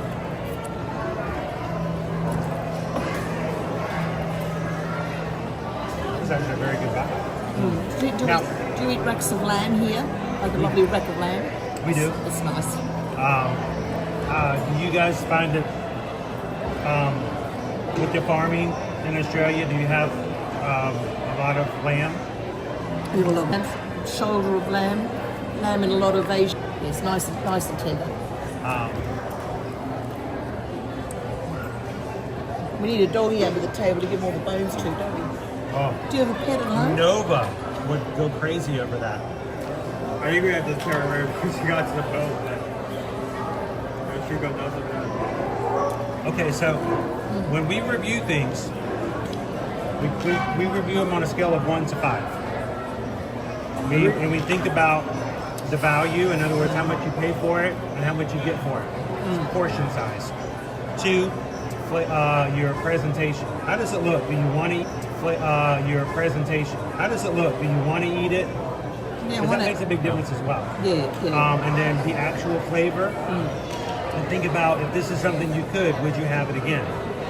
Based on those things, 1 being it's atrocious. I'd rather have not eaten it at all. 2, really don't recommend it. Didn't, it wasn't worth what we had. 3, average. Okay. It was good.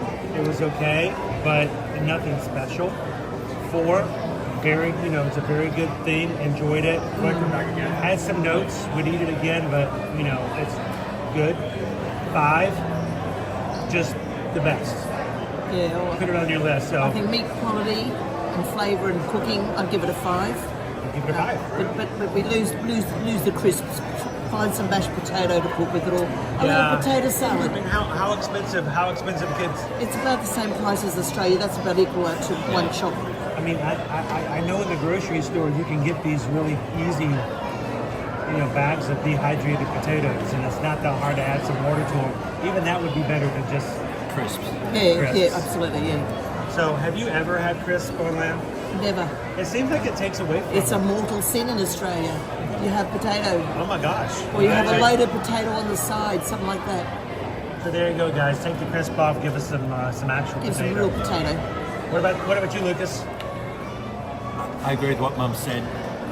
Ideally, maybe have a second one in the serving, but It's a bit mean. It's a bit mean. It's filling if you're not looking to be fully Oh satisfied. yeah, of course. This is more for the taste. It's not really to Yes, fill you up. yeah. It's talking More about of a It's an flavor thing. appetizer. So, how about you, Owen? Let me flip it back around since we're going to go table-wise. You did not care for this in the past. What's the price? The price is $8.75. $8.75. It's one. It's a few good. It's a couple of bites. It's $9, and I think this is coming back to value again, where it is like if you're spending, you only have a few dollars to spend. That amount of money for that size is still gonna like lower it down. But I will give it this. The overall quality has definitely been raised since the last time I've had this. For one problem I had last time was the meat was really tough. It was hard to pull off. This has been really tender. It's soft. And the second thing is the flavor. While the meat was flavorful last time, the kind of like dullness of the lamb was strong, and most of it you were taking bites that had no flavor. This time around, the chili was much stronger. The sauce was much stronger, and for 90% of the bites, What'd you give it? I think last time I gave it like a 3. I think I bumped it up to like a low 4. Okay. It is still expensive, I'll give you that. But So let me ask you guys, how much do you spend if you were to go into a restaurant and order Victorian lamb Yep. and get a rack of lamb? How much would you expect to pay? About $50 Australian. About $50 Australian A currency. decent rack, maybe about 6 inches long. All right. Here, I'm guessing if you do a rack of lamb, starting price is probably going to be at $30, but we're going to be moving the way very easily to 40 or 50, depending on how it's prepared, which restaurant does it. You get one lamb chop, little pricey at $9 when you compare it to the other things. Yeah. And when you look at the whole grand scheme of how much a rack of lamb may cost you, it makes a little bit more sense. But still, your budget's your budget. So do you spend the $9 on that little bit of flavor? And he still gives it a 4. They gave us a nice taste of home. I mean, yeah, I think that's I good think to it- hear. Best chop I've had. Does that make me Best feel? chop. It's great to find a chop at Epcot. It has the essence. So do you feel as though they did a good job capturing home? Yeah, they did. Yeah. Okay. 100%. good. Yeah. Lose the Good to hear crisps. that. Yeah, I think they're going to be a lot more satisfied than compared to like this year for our country in America, where they have We have hot dogs. 4 different hot dogs. Not even like one hot dog, it's all hot dogs. That's what we have, hot dogs. I can literally wait to for Magic that. Kingdom. We went there after Lucas said you'd been there. So I went there and had a Casey's I can hot dog. actually Oh, pull good. this up because I have both this year's Here we booklet go. and last year's. Let me just I need to like take a quick break. So while he's doing that, why don't we dig into the Let's shrimp? just- We have a lot of shrimp to eat Yeah, here. we do. We love now, shrimp. When we've done this before, guys, we had only 5 shrimp The tail's really nice. for a serving. This is close to an actual meal. This is $7, guys, and there are 10 shrimp That's delicious. on this dish. No complaints here. And this is, when I hear this, I hear Australia stereotypical. I hear bushberry. What is bushberry? No bloody idea. Is it a fruit? else? Is it a name? Is it just It's some something sort they made of up? like bush vegetable. It reminds me of when we go to IKEA and you get a lot of lingonberries. Wow. It's a lot of. So for everyone watching and for just so you guys can see this, last year. Are you good? Oh, I'm not good. I'm not good. I'm glad the camera was not on me at that point. I'm trying to take the shrimp off, and I'm trying to just turn In it Australia, slightly. use your fingers. It's spun like a fan, and Yeah. I think I got garlic Can't see bushberry all over anything. me. There's nothing on your shirt, but use your Good. fingers is easier. Same. It's safer. Go ahead. So, last year we Flinging had shrimp. four different dishes. Yeah. We had the Italian hot beef sandwich, seafood stew, the tapas, I maybe pronounced that wrong, and a freshly baked carrot cake. That was last year. This year we have hot dogs. have New York style hot dog, Chicago style hot dog, Carolina style hot dog, Sappho style, what do you guess, hot dog, and the only other different item is a chocolate plate cake. Hang on. You eat the tails when they're nice and barbecued like this. Mine are gone. Eat the tails. They're missing the best bit. Pro tip.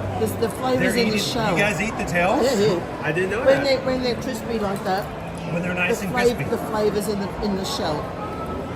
Well, I've never. All right, so now we've got a let's cultural start lesson talking. here.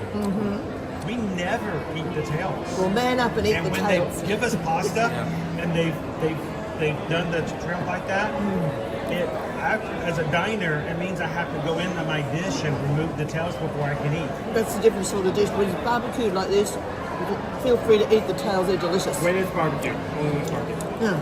Okay. You don't want to eat them soggy. Okay. I actually have a barbecue shrimp right here. I'll go ahead and try that. Okay, here we go. Hey, when you eat with Australians, you eat as Australians do. That's actually not that bad. And stop using the fork there. You're going to get your shirt again.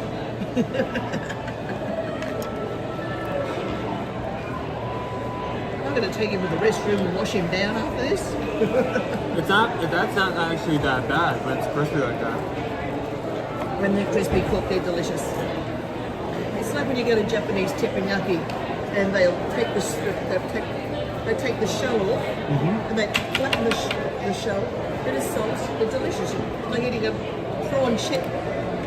Prawn. We call them prawns, by the way. I'm not a shrimp, I'm a king prawn. You're king prawn. Okay. You eat your prawn and eat your tail. I've been studying King Pepe the King Prawn for the Muppets because I may have an idea of something for coming up for Run Disney, and so he doesn't like it when you call him a shrimp. He's a King Prawn. I'm a King Prawn, okay? All right, guys, we're eating the tails.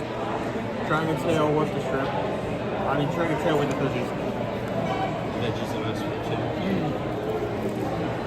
And there are no tails on the table over there.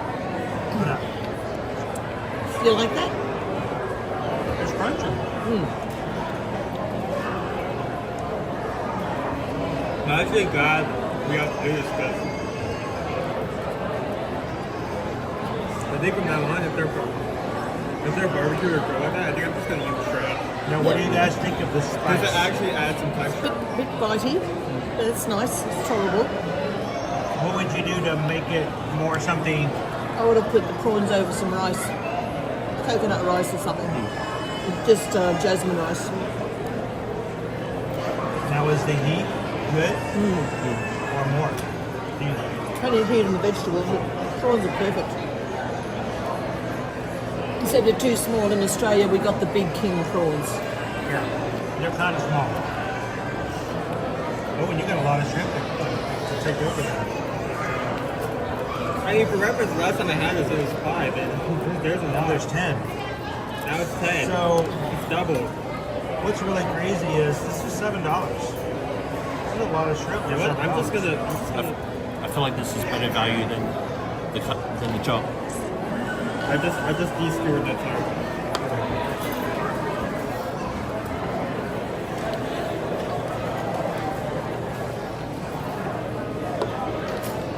You ever eat tomahawk steaks, Chris? The big ones? There is a restaurant on Royal Caribbean ships. It's called Chops. When you go to Meat Chops, lovers. you can order a tomahawk. And we've been on the Icon before. Yep. And when Susan and I were on the Icon, when you walk into the Chops restaurant, there's a display case just as you walk in the door. Yeah, that's nice. It's refrigerated and it shows all of their meats. All the aged meats. All the Beautiful. cuts. And you can see the tomahawk. Yeah. And I'm like, one of these days, You share it. You share it. how many people do you think can eat a tomahawk? Yeah, well, we'll murder one between us. Yeah. We're hungry, we'll have one between the two of us. Go from one each is ridiculous. Is that something you guys do at home? No, I haven't had a tomahawk for a while, but we've got some amazing meat restaurants there. So what makes a tomahawk? It's got the big bone on, the big rib bone. They keep the fillet, which is about this big. They've got the whole giant bone. So So it's big. It's like that whole it's that whole Flintstone thing, right? I think it's big as the state of Alabama, isn't it? So, I wonder. As you drink another drink. If I knew when. Just pick up chewing it there. They're sort of stuck to the thing, that's why I use my fingers.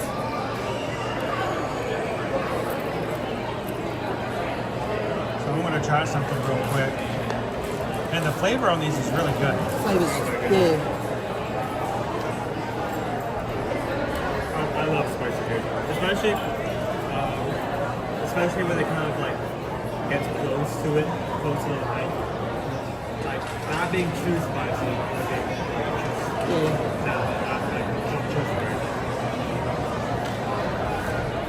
The other night we went to Bubba Gump Shrimp. Oh, I'm sorry.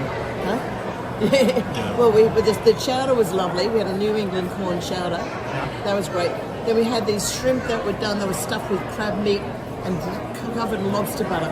And I had one, and I thought, whoa, this is so rich. Too rich to eat. Oh, too much in there? Too much, and they were really big shrimp by the time they put all the fixings on them. And they were just too rich. I could feel my left ventricle and my right ventricle doing this. It's too much. Overall, what did you think of Bubba Gump? Pretty good. We loved the vibe, the atmosphere. I was dying to get back there again. We'll go to the one in New York, Times Square. It worries me. It worries me that sometimes it's too, just not mundane is a bad word to use, but it should be plainer in some ways. Yeah. Like serve some simple shrimp, just in crumb shrimp. Keep it simple. Yeah. It's a shame when things get too overdone. You know, sometimes keep it simple. It can happen, especially if, like, I love a dish that goes out of its way to do something different. Like, especially if you're like putting down, say, from $15 for the drink here. Yeah. That takes like a concept that makes something different. But at the same time, if there are times where you put too much into something. Yeah, it's like overkill. It can either overwhelm or it's not overwhelm. Like nothing concentrates this much. Yeah. So I'm looking to see what I'm not in the chat at the moment. He's going through the photos. I'm looking to see if I can find chops. Because this is a huge boat. And show Owen what it looks like. Now, you guys were telling me that as a birthday surprise, that you're going to be going on a Christmas cruise on the Disney Wonder. That's December of next year? No, this year. November. We get home to Australia and take off a week later. Yep. Yeah. We get home and Oh my repack the goodness. I know. Back to back. So for a Back few a week and off we go. So for a few months, Mum knew that we were doing something Disney on November 24, but she thought that we were going into the city to see Beauty and the Beast. We kept banging on about Beauty and the Beast, and I'm thinking, right, I've heard you.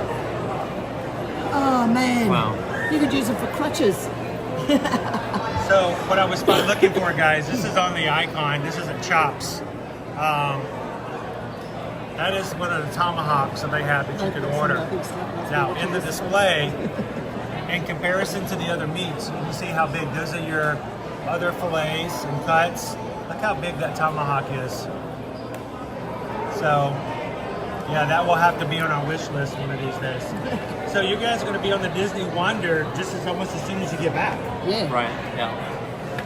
Man, are you going to get tired of Disney after a while? No, not really. I'm really getting into the feel. That's why I was so disappointed that we left Disney to go to stupid old Universal and other hotels. It felt wrong. It just felt wrong. I thought I lost my comfort zone.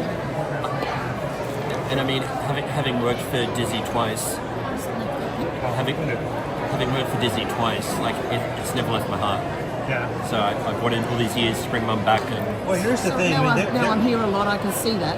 There are a lot of people who only do Disney. There are a lot of people who only do Universal. Yeah. And it's very much a kind of your what you do and how you do things. And like yesterday, the other day we were at Universal. We went and found the DeLorean, okay, and the train. And we're taking pictures, and this is a great moment. We're enjoying taking pictures. One of my favourite movies. And there's people sitting around behind the DeLorean smoking. Supposed to be no smoking. Yeah. So we reported them. I mean, what the hell to spoil the pleasure for everybody else? Breathing in that rubbish. Always, yeah. Rubbish. Do you want another drink?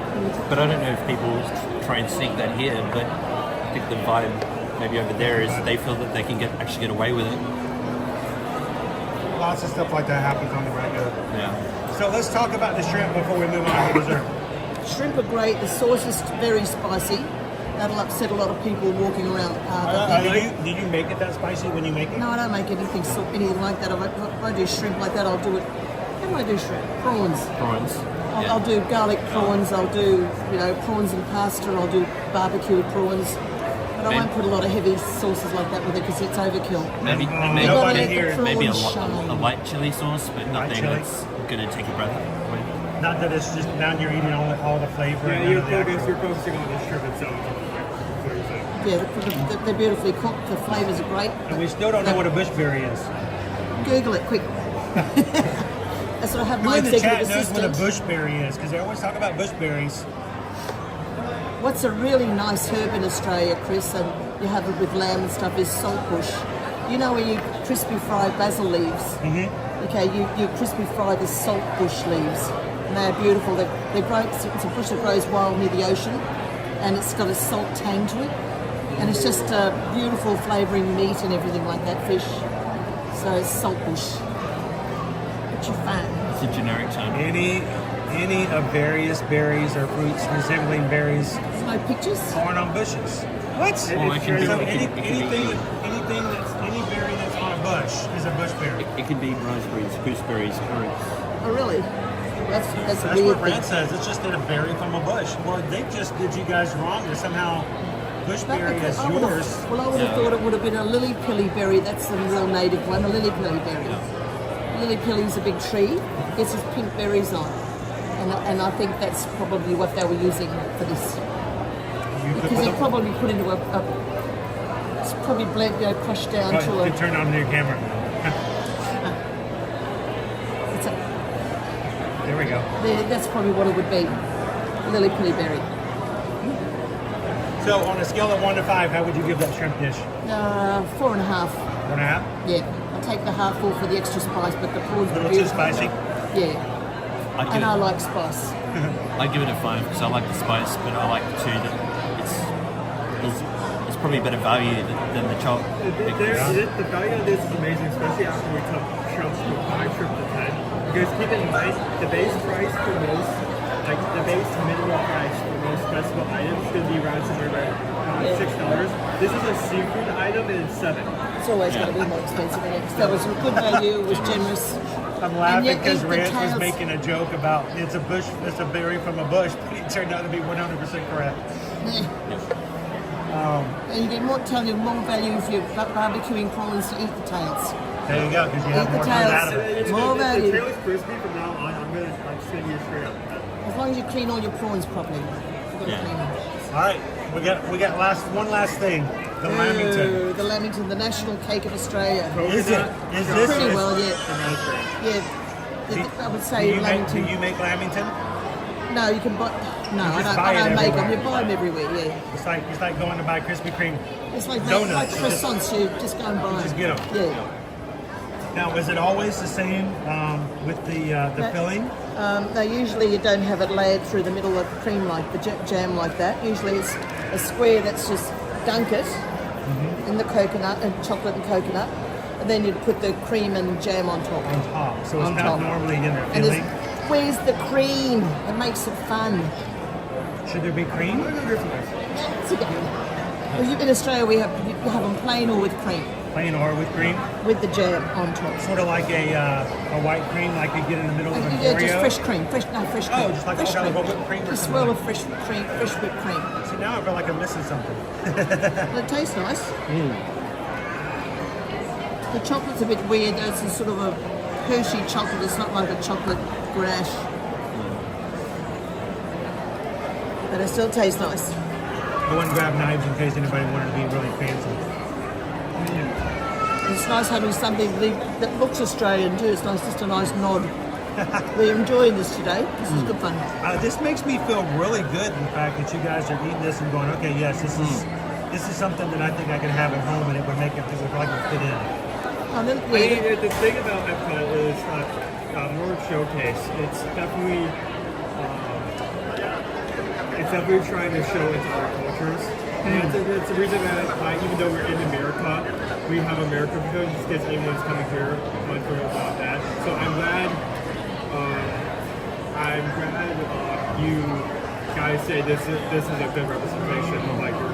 It's pretty good. Yes, it is. It's pretty good. I think it wasn't the first. It may not have been the first day, but at least maybe the first or second day. We're actually sitting down trying stuff from the Hawaiian booth, and we're talking, and the couple behind us, the husband was from Hawaii. Yeah. And he goes, "This is all wrong." He goes, "No, we don't do this. You gotta add this. You gotta take this out." So you'll be staying in Alani for a few days. You're staying in Alani? Not yet, but I want to. Okay, when you go there, go to Ama restaurant and have the lobster. Dear God in heaven. The soup? No, the lobster, whole lobster. It's just beautiful. You have a sunset, you have a cocktail, and you've got lobster in front of you. It doesn't get any better than that. And beautiful Hawaiian music playing in the restaurant. Perfect meal to eat around lobster. Yeah, but the lobster is exquisite. All right, Owen, you ready? I've only been Lamington cake is named after Lord Lamington. It has nothing to do with the animal because there's no B in it. Lamington. There's a big range in Australia, the Lamington Range too. The Lord, there are a lot of things named Lamington after the governor. He served as the governor of Queensland.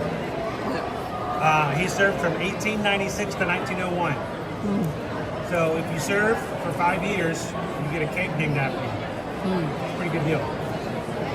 The most common story is that that his chef created the cake by dipping leftover sponge cake in chocolate and coconut. But the guests at the governor's area loved it so much that they just kept making it. And they named it after the governor. It's funny how things get invented like that.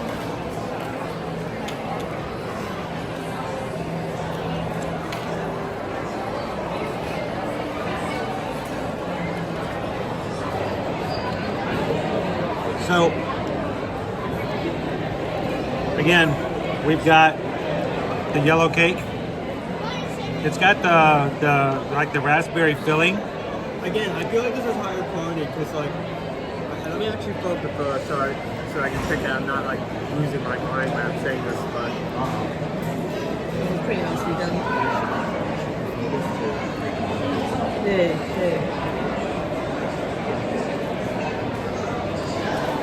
I feel like there's a lot more shame in this because the first time we had this, it was very stuck together, but the fact that the top is kind of like sliding off, there's less friction.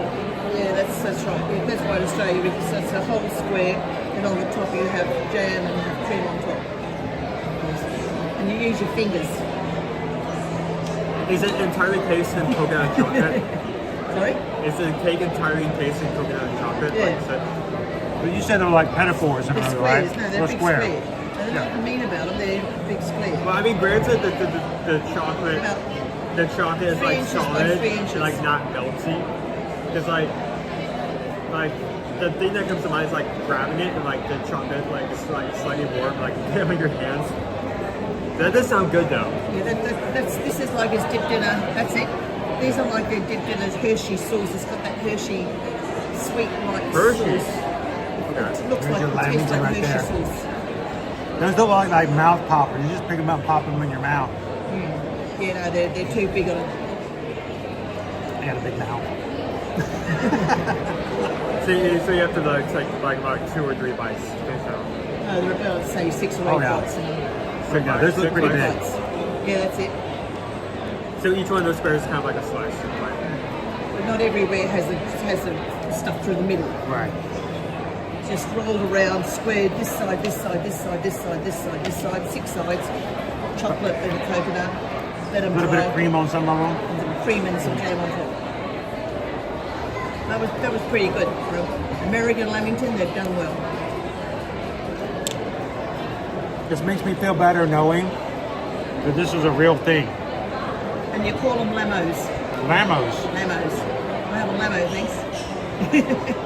Now we know. Lamo time. After the dingo breakfast. Lamos. Ice cream. How's the Australian test? How's the Aussie test? Aussie. Now, if that gives you anything less than a 4, I'm going to be shocked. No, I give it a 4.5. That's pretty good. Hey, coming from someone who knows about this and has this dessert, that carries a lot of weight to it. So. And I'm an old farm girl too. Country farm. Owen's gonna take the table for you guys. Oh, sweet boy. There you go. Have I got to tip him? No, we pay him at the end of the year. Poor kid. That's brutal. Keep it comfortable. Keep this right top. So 4.5. What do you think, Lucas? Bit of coconut got him. Oh, that'd Or do a it. prawn tail. Now, my father is a huge coconut fan. Yep. He loves coconut cake. As a child, I did not care for it. Yeah. Which was a benefit to him, because it meant I didn't More need his for him. cake. You know, I ate other desserts and he had his own.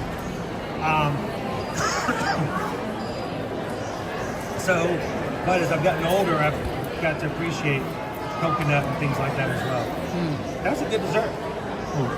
And now that I know it's got the history to it, we've all had a full little meal there. So I don't need anything else. we had a nice pop of lamb, a good amount of shrimp. I mean, that's like an entree. That was pretty generous. You add a side of rice to that. Yeah, you'd be very. You almost had very an entire satisfied. meal. Yeah. By the way, I'm sorry, but 10 shrimp for $7, as well as those were cooked. I'm sorry, that's a 5 for me. It was really well done. It's a little spicy, but I like the spice. Yeah. But that was a great value. Much better value than what you had the last time. better value. I'm actually kind of concerned if this goes back over to the booth that's already been set up, the crowd is going to shop again. You could, because this is not going to be the permanent. It's going to go back to where we were before. Yeah, not like a little shame we have to cram everything and everything else. It's all especially And more value viewers if you eat the tails. More value if you eat the But they're going to tails. be crispy and looking like they did. They're delicious. I don't think I'd want to eat them if they weren't crispy. Yeah. They weren't like really I well wouldn't eat them done. either. Nah, No, they they've may be a little chewy. got to be barbecued like that.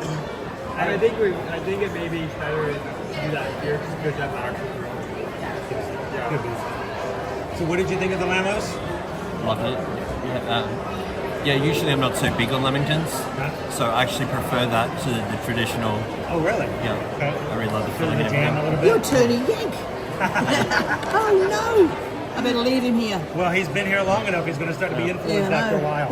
Yeah. So, as far as I'm concerned, that's a definite solid 4 for me. Yeah, that's a good dessert. little That was a offering. good dessert. Good Yeah. offering. I mean, it's 6.5, right? Yeah, $6.50. About the same as a cupcake. Yeah, so it's a solid value. It does stand out. It's just like they give you like a chocolate cake or vanilla cake, put in like a tiny amount of dough so much that you can really pick up on it and kind of bay. There's a substantial amount of filling, even more compared to last time. Just you could see that by how much the top half was sliding compared to like last time where it was like solid. Gotta love the jam. And it's raspberry chocolate and coconut is such a great combination. It sure is. Yeah. Well, And I feel it's better generous, now. but it's not too fattening. It's not too much. It's not too gooey. It's You just still have right. the cake. The You cake still is- got a cake. You got a little sweet fix, but it's not too. I've got to be gigantic. I saw a cake I'd the other day. rather have the raspberry than the cream. Yeah. What's that? I'd rather have the flavour of the raspberry than cream. Yes. I mean, it's America. It's not hard to find cream. You know, we like things sweet. Sometimes we go things over sweet. We've got to have a little sweet thing at the end.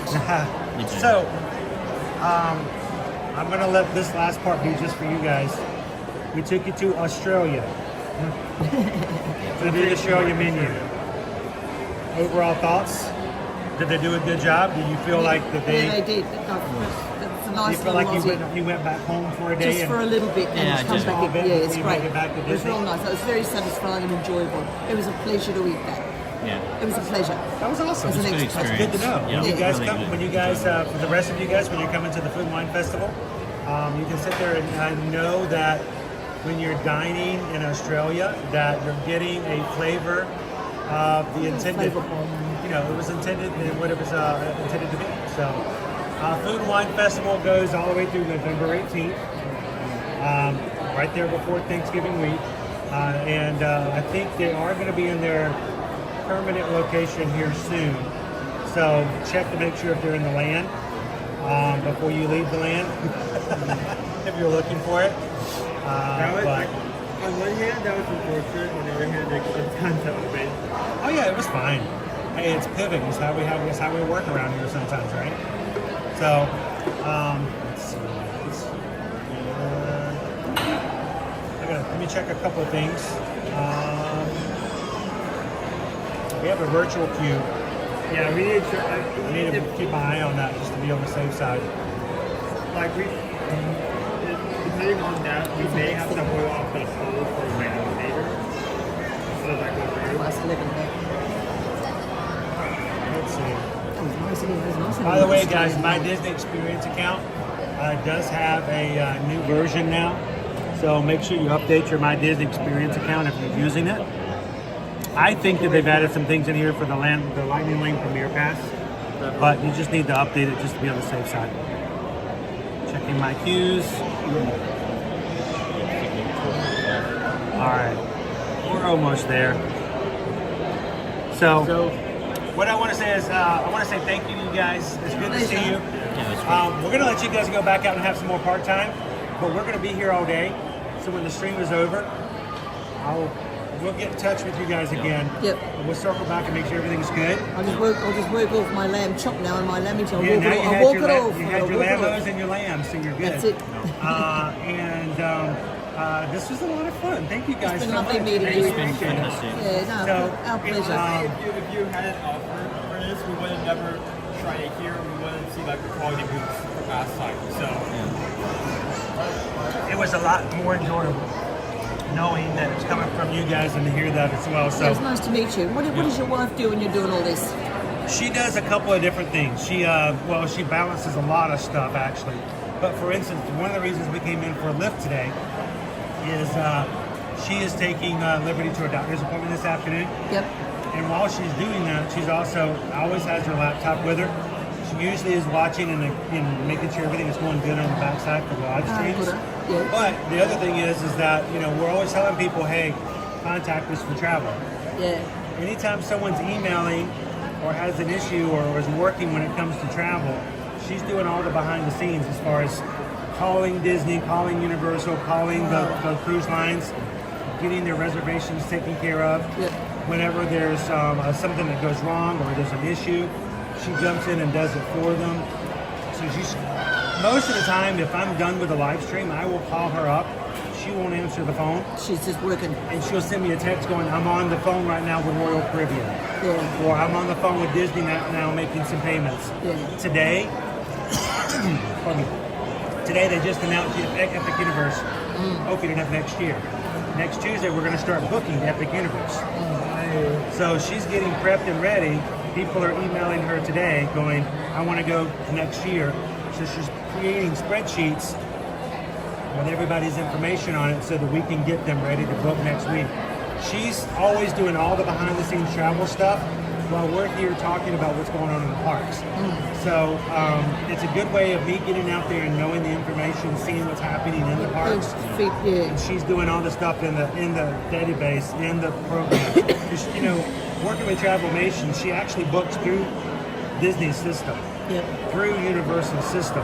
We use the same system that when you call a 1-800 number and you're talking to an agent, we use the same system they do. Yep. So it's not a third-party thing, anything like that. Yeah. So she's continually in that, making it happen. And every once in a while, I try to convince her that, you know what, you need to come and do some things with me. Like on Sunday, she went with me to Gatorland, and we got to play with the gators and the animals. And Did you get to eat them? No, they might eat you. Gator burger. I would think they would have gator bites, but gators actually is pretty good. Chicken nuggets and So, stuff. But no, we get to do stuff like that, and then coming up like this weekend, Susan and I are heading back down to Miami. We're going to be doing more cruise boat tours. The more boats we get on, the more we can see individual boats. Yep. We try to cruise on them, we try to tour on them. Yep. And so we're doing that again this weekend. So we stayed pretty busy day in and day out. So today's a really good day. So because of what we're doing, she's taking Liberty to the doctor. So when we finish the live stream, we're going to have to hang out for a bit. So I'll get in contact with you guys. Yeah. Check your patron chat. Okay. By the way, if you guys are a patron and you have not looked into our patron chat over on patreon.com. Lucas has been putting pictures up and video up of all the things they've been doing. It's kind of fun to see what's going on. You guys, any of the other patrons can do that as well. It's a way we can keep in communication with and learn about what people are doing when we're not live streaming. So even though this is the first time we met since your trip, I've been able to follow along with you guys since Alani.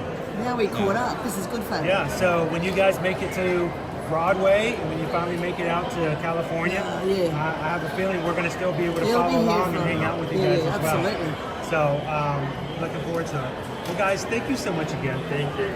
Pleasure to meet you guys. It really is very nice. Always fun. And you guys are, you're part of our Ohana. You're part of our crew, and have been for a while. I want you guys to know for a fact, Lucas has actually sent us things. We have an Amazon wish list for Ear to Your Magic. It's been around for a while, but I never share it. I just kind of leave it there because every once in a while someone will go, well, I need this, or I'm looking for that. We just kind of keep it on there. But Lucas, I don't know if you know, this piece right here and this piece right here are actually the ones you provided and bought for me because they wear out. These are pieces on our equipment. We use them for a year, and eventually one of the gears doesn't work, or one will snap or break. I actually broke off a bar about 4 months ago, and the only reason that I could keep going without stopping is that Lucas has actually went on and bought off of our wish list a couple items. He was right there waiting for me, and as soon as the first one broke, I'm like, Lil Ducktator. I ran right over there, dug into the box, and I pulled it out, and I said, we're just going to keep going. Look at it, we'll stick you on a cruise. I love it, So, we appreciate the things that you guys do. You keep us streaming, you keep us going, and so many people have just come together in this channel that when we say Magic Crew, it seems it has so much more meaning than it did when we first coined the term. So, thank you guys so much. Greatly appreciate it. If you guys don't mind, before we leave, I want to hug. No, okay, I want to finally get to hang out with you guys. Thank you so much. Greatly appreciate it.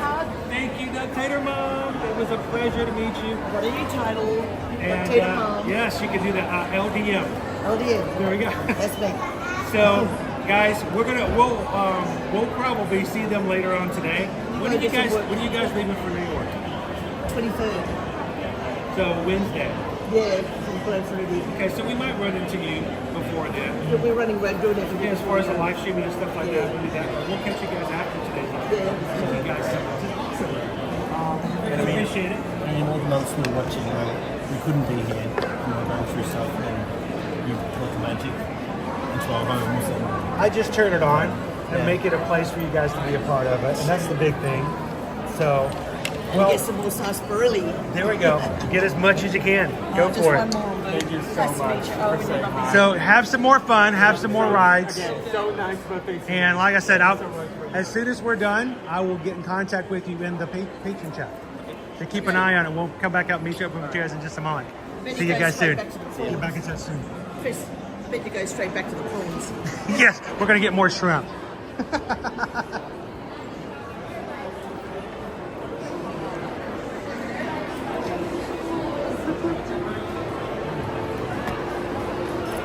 Here's Owen. Living with the land has been... Living with the land is like the ride today. Look at this. Look at this. It's like a 30-minute wait still. They are lined up at the bottom of the escalator, guys. Oh, sure. Here, let's come over this way.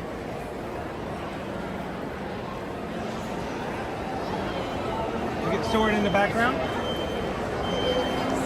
Yeah, come on over here. Need a selfie? You need me to take it? No, you can take it. Here, let's do it this way. probably better do Twitter just because. Or what device are we using?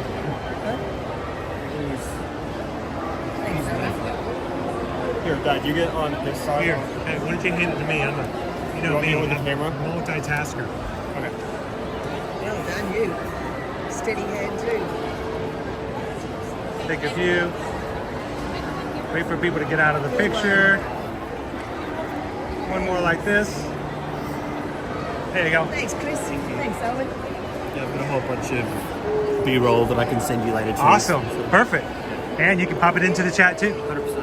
All right, well, we'll catch you guys later. Don't drink too much now. I don't want to find you, you know, in France later on inebriated. Yeah. Well, not without me. All right, see you guys. We'll see you soon.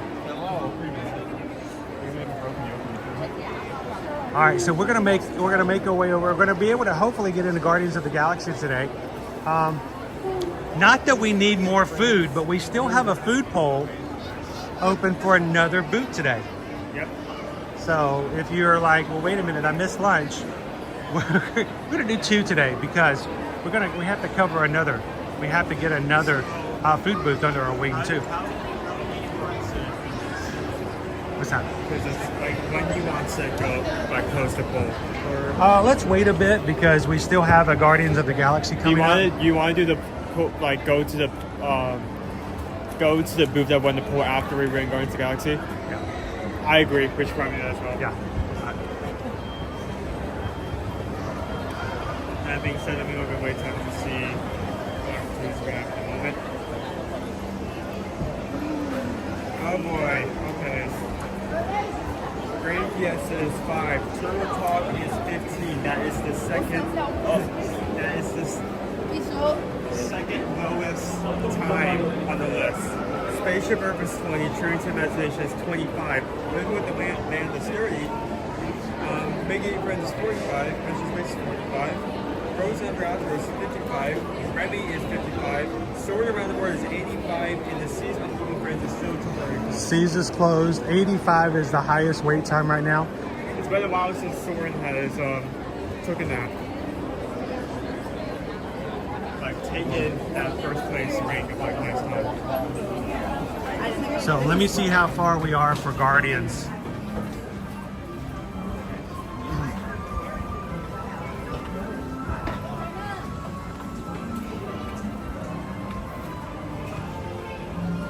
We are about 8 groups away, so we're not too long.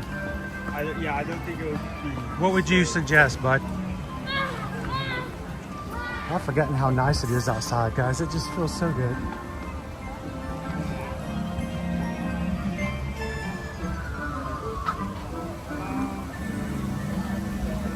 We use the bag or something. We could potentially look and try to see humanity. You want to do that? You want to go see the new sea cow? Yeah, definitely. Yeah, security imagination is definitely on and see outside from here. Okay. We still have time. We can go over to Let's go check out our new Manatee. Over at the Sea and Friends. Ooh, can you guys hear the breeze coming through?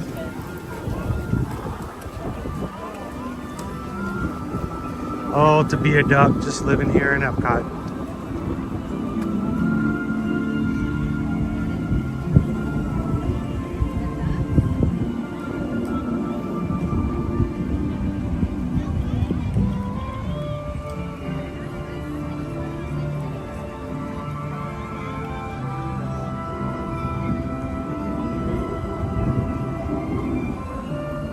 Hey, Owen. Where you at? Can you hold that right there? Just hold it in space. I'm trying to tighten it and it keeps sliding. It's gotta be flat. There we go. Right there. Oh, right there. There we go. Thank you. Go Tigers! Did you send an email with a cruise question?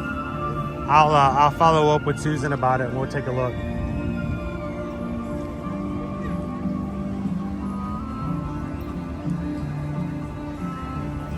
Lone Wolf, yes, I did. I did see Dr. Mark announced the back sew Baxo was born 3 weeks ago, and they just now told us he is Sony's new tiger cub. He's a baby Sumatran tiger, born over at Animal Kingdom. And he's the newest cub since the twins back in 2016, I think it is, 2017. So Baxo, I wish they had named him Baxon, because that would have just, that would have been hilarious. Just throw an N on the back of the name.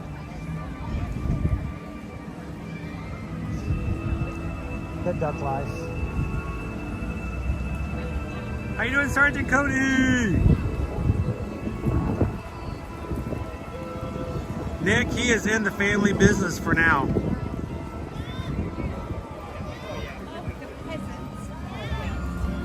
Surfer Girl, how you doing today? It was good to see you in the other stream on Sunday.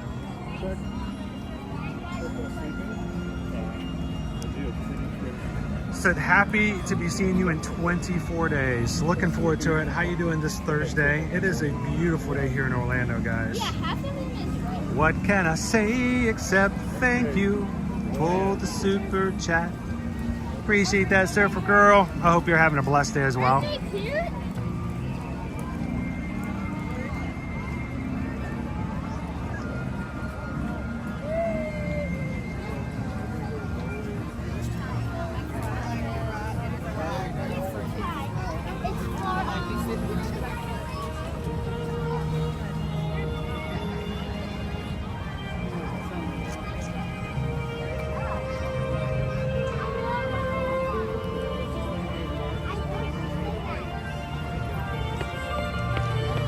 All right, so we are going to be heading over to Guardians of the Galaxy for our virtual queue today.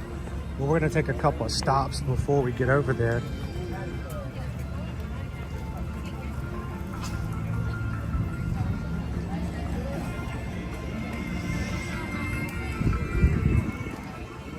Wait for our virtual queue to come available.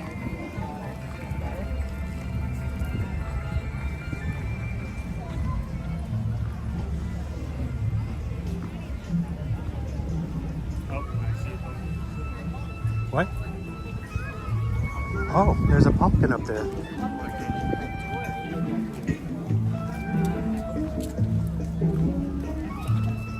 How did Dory get up there? Hi, I'm Dory. Can you guys see Dory? A little finding something we weren't looking for, but we found it anyway.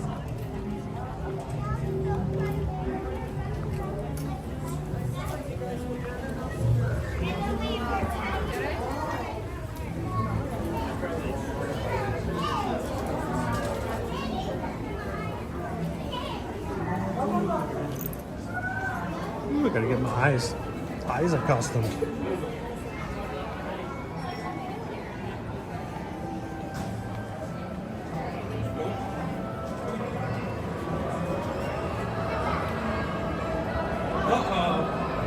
Ready? Oh, the ocean line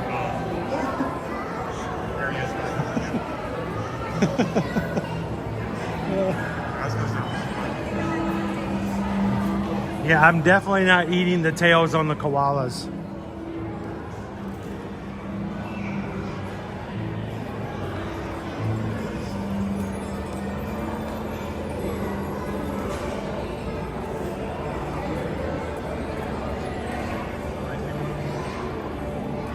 We probably should go up,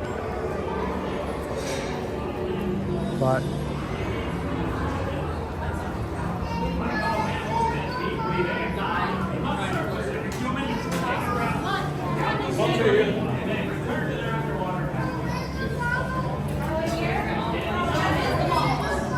oh, here he goes.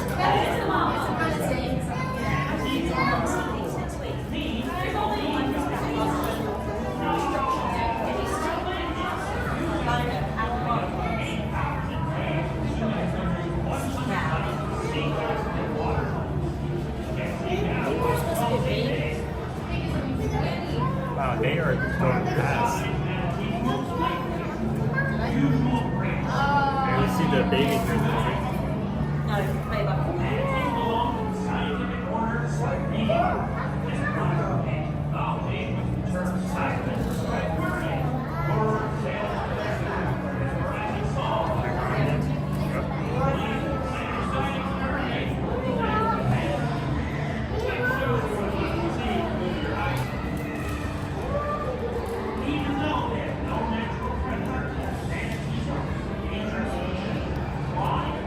So is this Little Joe or? I think Lil Joe has the broken tail. No, Lou's gone. Lou got moved to a new facility. Little Joe's by himself. So I'm curious to see.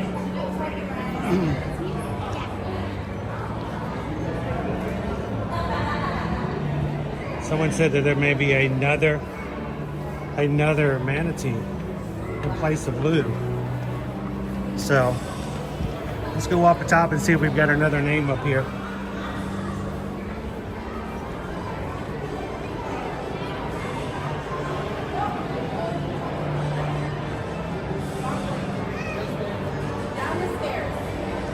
Oh, Ode to the Mouse just gifted some memberships, guys.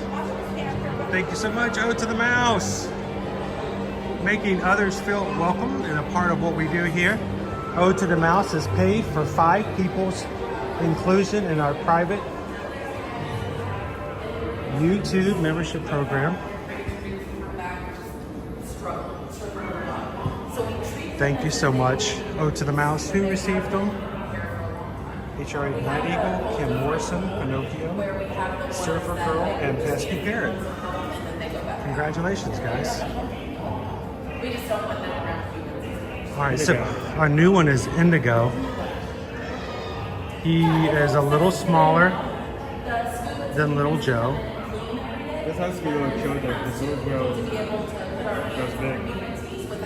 Yeah, we're talking 85 pounds out of 1,700. Not that huge difference. So is this an Indigo or Little Joe?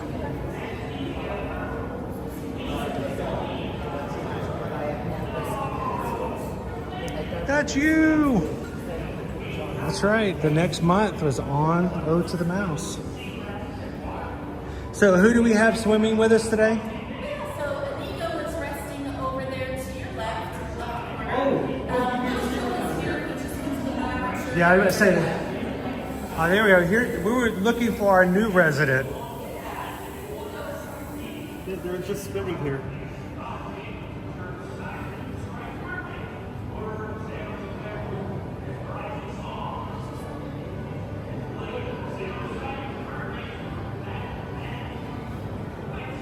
We didn't see them right downstairs, but I guess if you're going to choke up here in the corner of a few, that makes sense. Hi.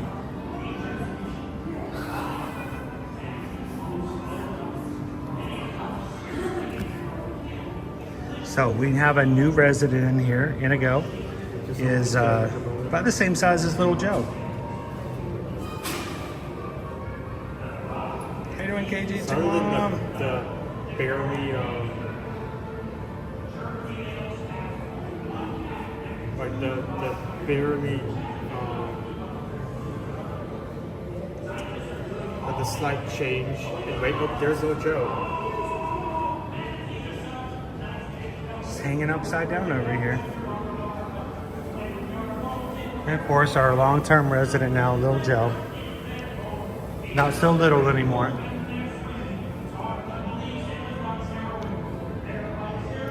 So since Little Joe weighs more than Indigo now, can we still call him Little Joe?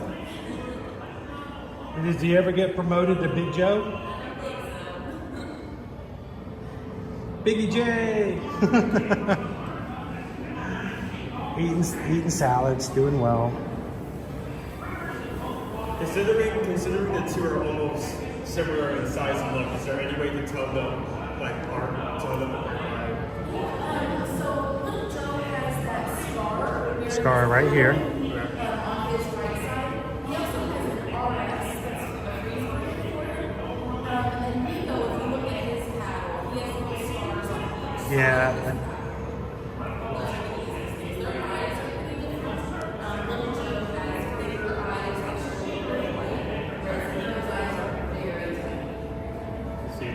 Welcome in, Susie Q.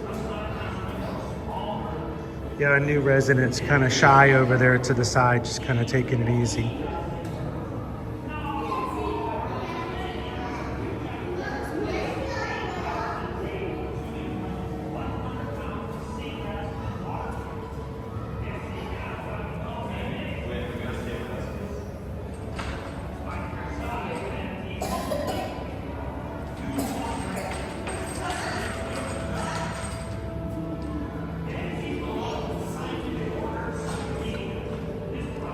Get one more pass from Little Joe.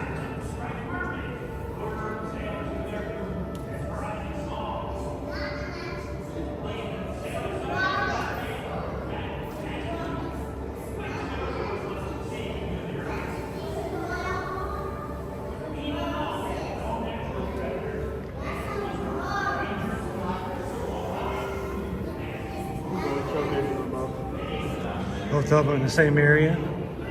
Yep. It's like, hey dude, come swim. It's all good. Don't hang out in the corner. We all family.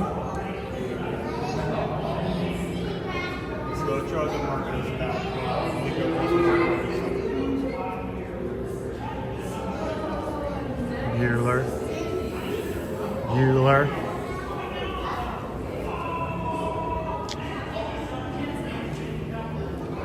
All right. Oh, come on, dude. Just rocking back and forth. How you doing, Carrot?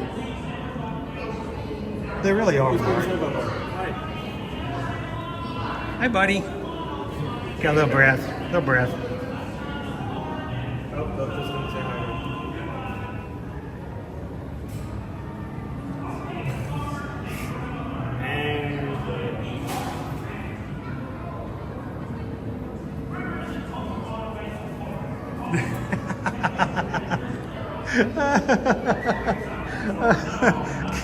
I'm sorry, but Kaiser Soze. Who is Kaiser Soze? Kaiser Soze just tipped $6.26. It's great meeting you in Hollywood Studios last month. We'll be back. We'll be back in December, and greetings from Georgia. Thank you so much, Kaiser Soze, and for supporting the channel. We greatly appreciate it. And looking forward to seeing you back in the parks in December. And we just got a PayPal. We just got a PayPal. We just got a PayPal from Kaiser Soze. Thank you and mahalo. Thank you guys so very much for all you guys do to make it possible. Owen is intrigued over here, so. What am I looking at? Dolphins out there, people are sitting on top of the building. Mm-hmm. The Dolphins like, what's going on, what's going on, what's going on?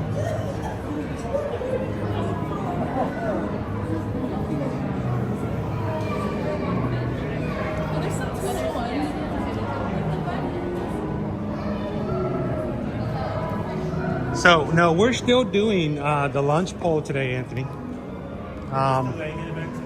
Yeah, we're just delaying it since we had already a pretty big snack already with the Australian menu.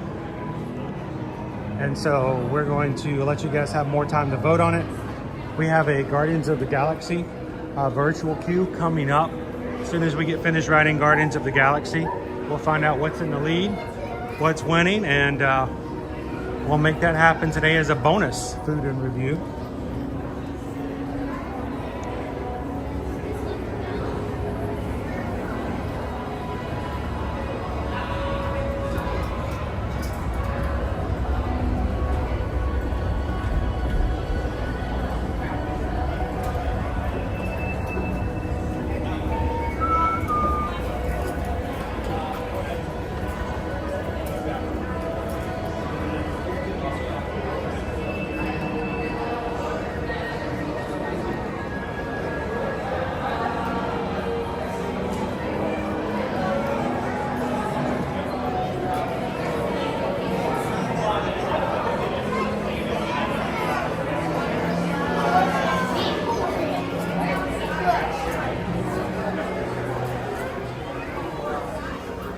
We are 7 groups away from being able to ride, so. We're trading your Legos.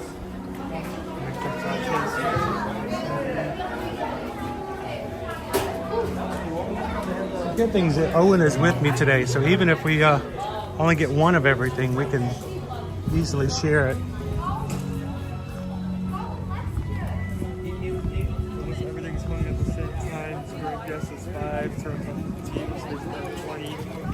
Imagination 25, Wonderland 30, 45 making friends, Chrisedwards 25. Remy is 65 and Soaring Around the World will somehow choke to 100 minutes. Yeah, soaring is not happening today. Not at 100 minutes.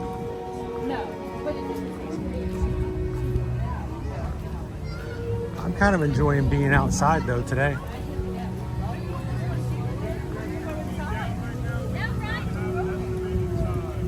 We're gonna go inside, baby. We'll go look at the beaches.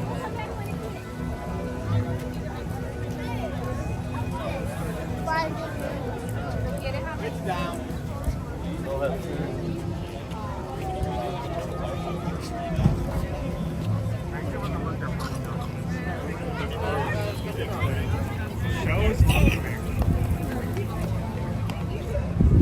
Oh, that's right, it's down.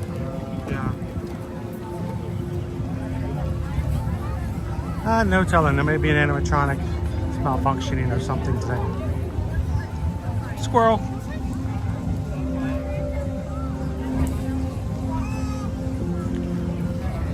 Even the squirrel wants to get in the shade.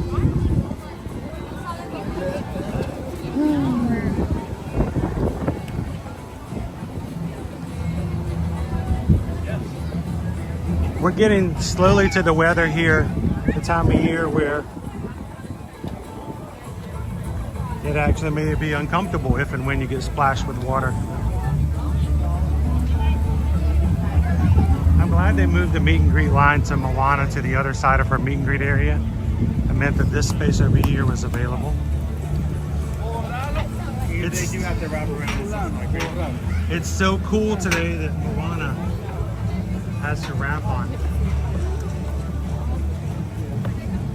See?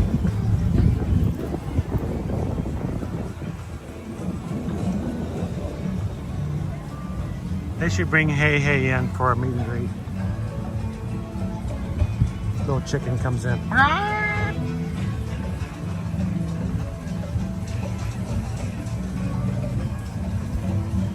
How you doing all about the ears? Happy Thursday, everybody. We are fast approaching November and the Run Disney Wine and Dine. It's gonna be here in no time. We're gonna have lots of Magic Crew coming in. Some of you guys will be running the 5K with us Friday morning on the 1st. And we're also gonna be having a meet and greet on Friday from 2 to 4. If you guys are going to be here that weekend, whether you're running or not, and would like to be in the know and counted toward coming or being around in the parks, we would like to know to count you and who we're going to be keeping our eyes open and looking for. Go to our Facebook group page for Run Disney, the Ear to Ear Magic Run Disney support group. At the top, the featured post should have a Google Forms link for you to click, fill out your name and address, and name and email address, I should say, and just tell us what you're going to be including in and what you're going to expect to do that weekend so that we can have a head count. And so far, we've got a good number of you have already done so. We need you guys to fill out a form for each individual person. So if there's 4 of you in the family, if you could fill it out 4 times, 1 for each person, because each form only counts as 1 person for a head count. And we want to make sure that we know exactly who to look for in each of the races and the meetup. So, all about the ears, going to be seeing us soon.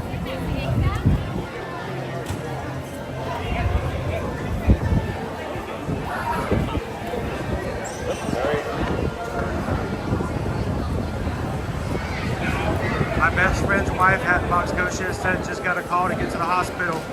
They have a kidney for transplant surgery today. Oh, what an amazing phone call.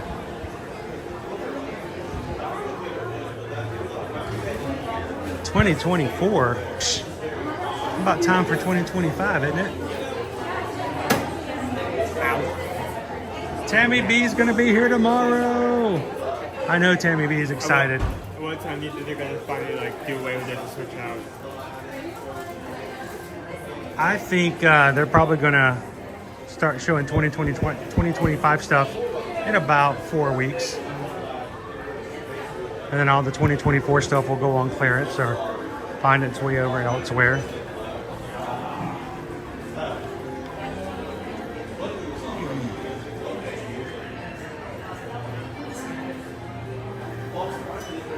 I may need to get one of these shirts by the end of the. What's that? Maybe get one of these shirts by the end of the festival. That one looks nice. I also like this one too. Stretchy.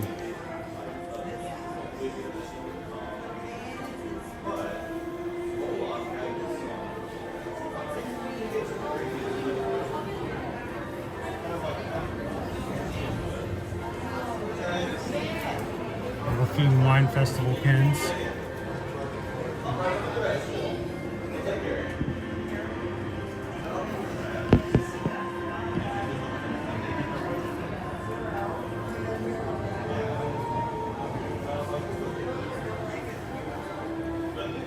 By the way, I think DisneyStore.com is having a new sale today. For every $100 you spend, you get $25 off, I believe is the sale. So it's something to take in consideration if there was something you had your heart set on and you hadn't picked it up yet.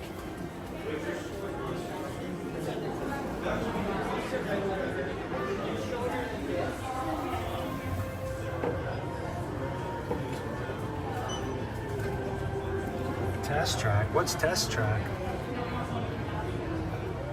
I really hope they do a good job if everyone opens back up.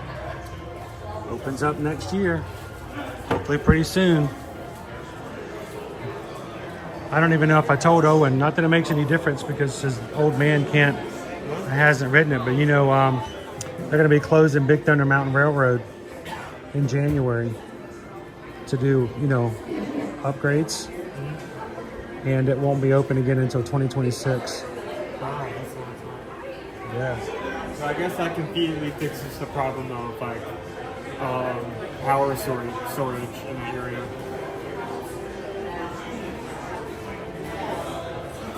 I mean, they have to value the additional land. Well, they're going to have to build all kinds of stuff to get around it to do the new land, the villain's land. So a lot of stuff's going to have to be done to kind of get it to that point.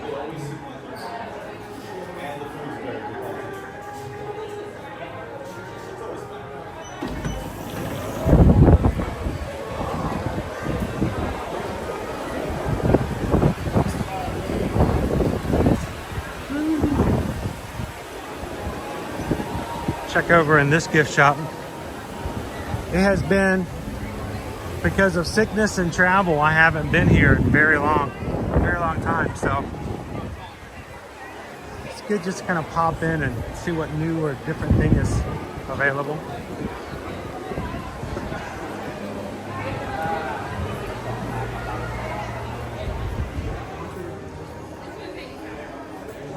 Yeah, they're going to be replacing some track on Big Thunder Mountain Railroad.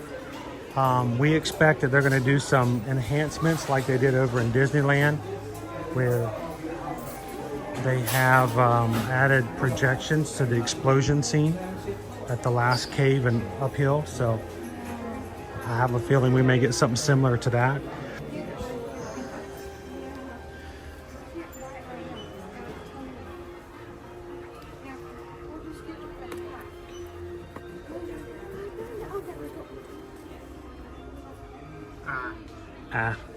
Stands for Alvin.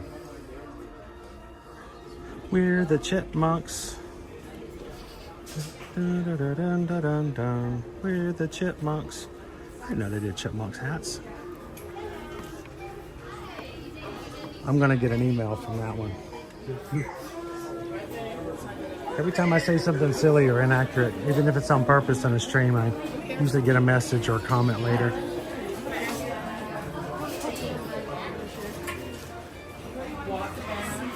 A little bit of a... Oh, the Halloween Crocs are down to $45.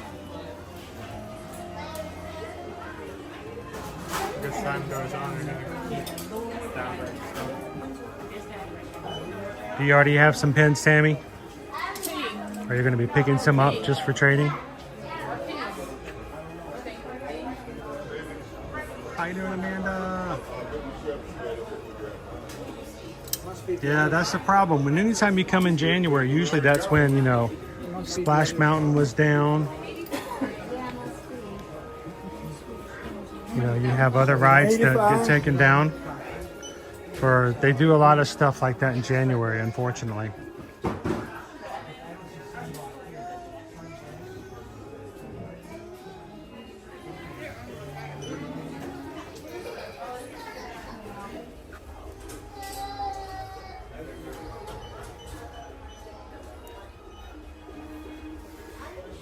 Lots of plush, toys, and other items in this one.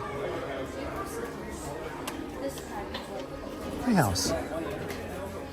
It's the Mickey Mouse Clubhouse. It's so bad. It literally.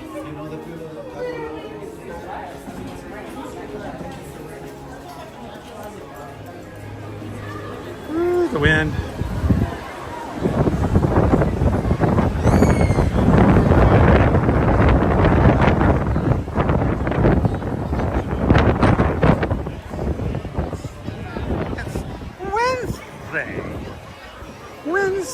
I think one time I want to like sneak in the mic. That like you can record me and people can place bets of how long I can stay on my feet until I float up into the upper hemisphere. As many shrimp as you ate, no one's getting blown up into the upper hemisphere at this point. Woo, man, I wish the weather was like this year round. This is like the perfect temp point right here. I like being able to wear a hoodie. Yes, he's wearing a hoodie.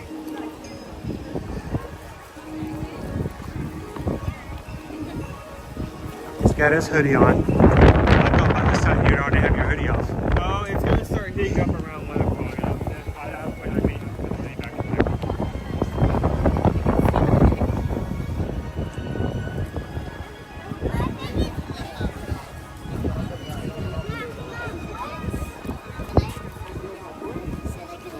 Do you guys see Daddy anywhere? I think that was in the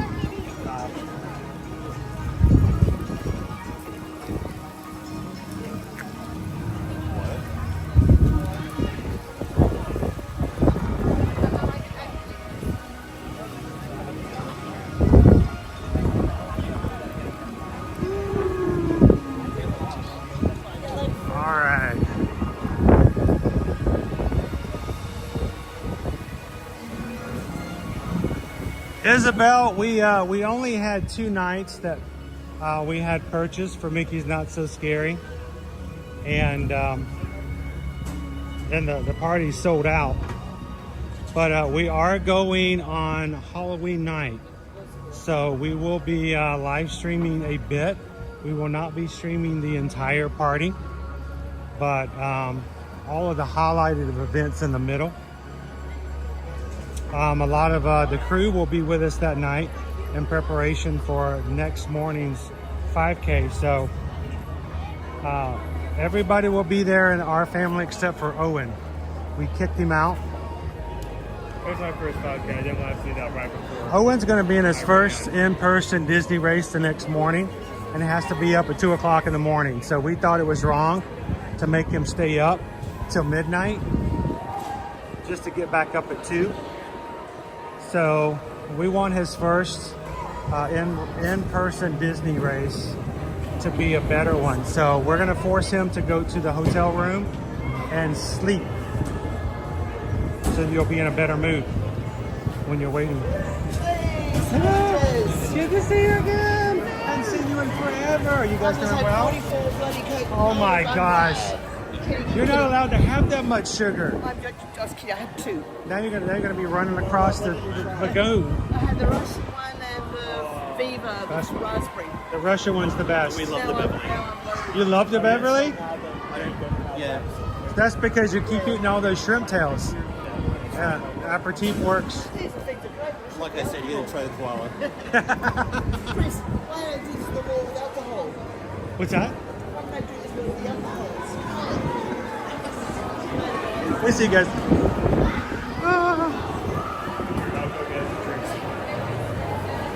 Oh goodness. Oh my, it's busy in here.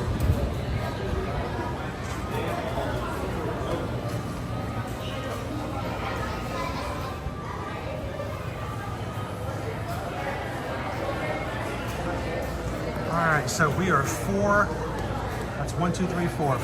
boarding groups away from getting in the Guardians. You know, I just realized there's something else we haven't done yet either, and I forgot about it until just now.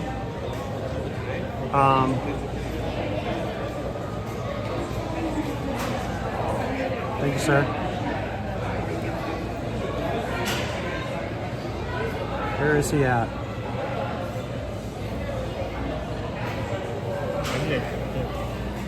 His next meet and greet is at 1:20. Good to know. Star-Lord started meeting here while we were on our cruise. The Sunday of our cruise, Star-Lord had his first meet and greets. So we haven't been here since Star-Lord's been coming. Don't know if we'll catch him today or not, but we'll see. All right, I don't know who did this, but that's just me. Oh my gosh.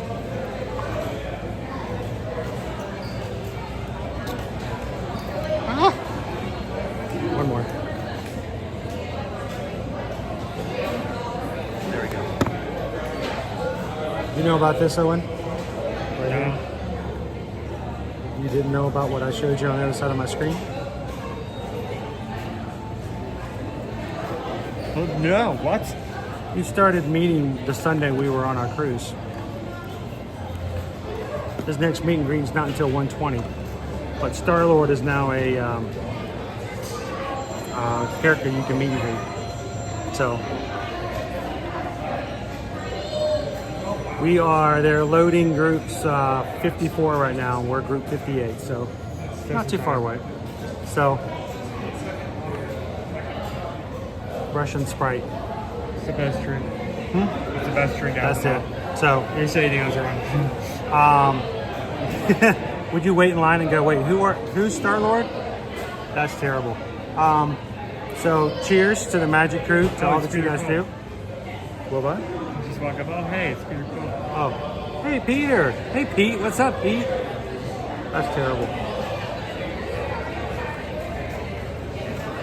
Who meets in the Disney Vista spot? It changes. Sometimes it's Minnie and Mickey, sometimes it's Mickey and Pluto, sometimes it's Pluto and Goofy, sometimes it's Donald and Goofy. You never know. The characters change up, and they intentionally keep it a secret until you come around the corner. So it's kind of cool that way. Yeah, Star-Lord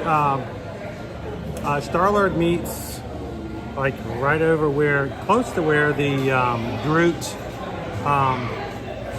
topiary was placed. So we'll figure out where that movie is. We'll show it to you. Even if he's not there, we can get an idea. And I don't know, maybe if we can catch him there, we can go over and say hello to Peter.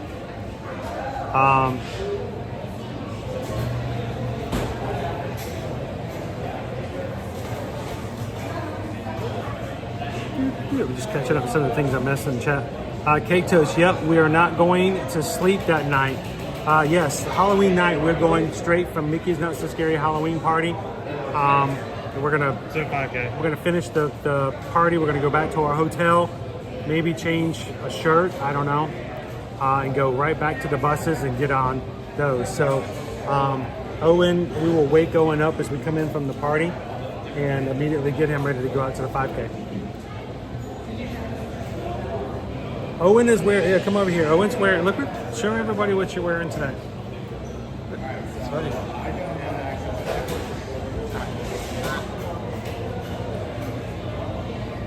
Look, he's wicked. He's wicked. Do this. Agatha all along.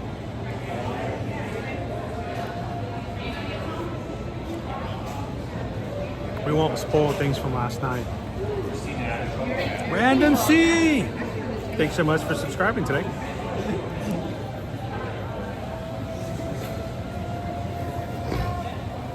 What is Star-Lord? Sure. Have you been training? I have not. I've been focused on other things recently. I probably need to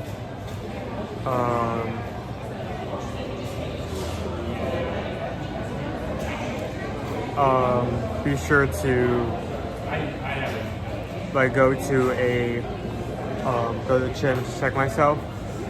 But I'm not that concerned. Like I walk a 5K on most days, and I've done a few 5Ks before, like a few virtual races. I did almost every virtual race for this summer. I mean, that's the length of the entire course. I did that 3 times. I'd basically be doing the same thing, just at night, and also at a much slower pace, so everyone can keep up. So.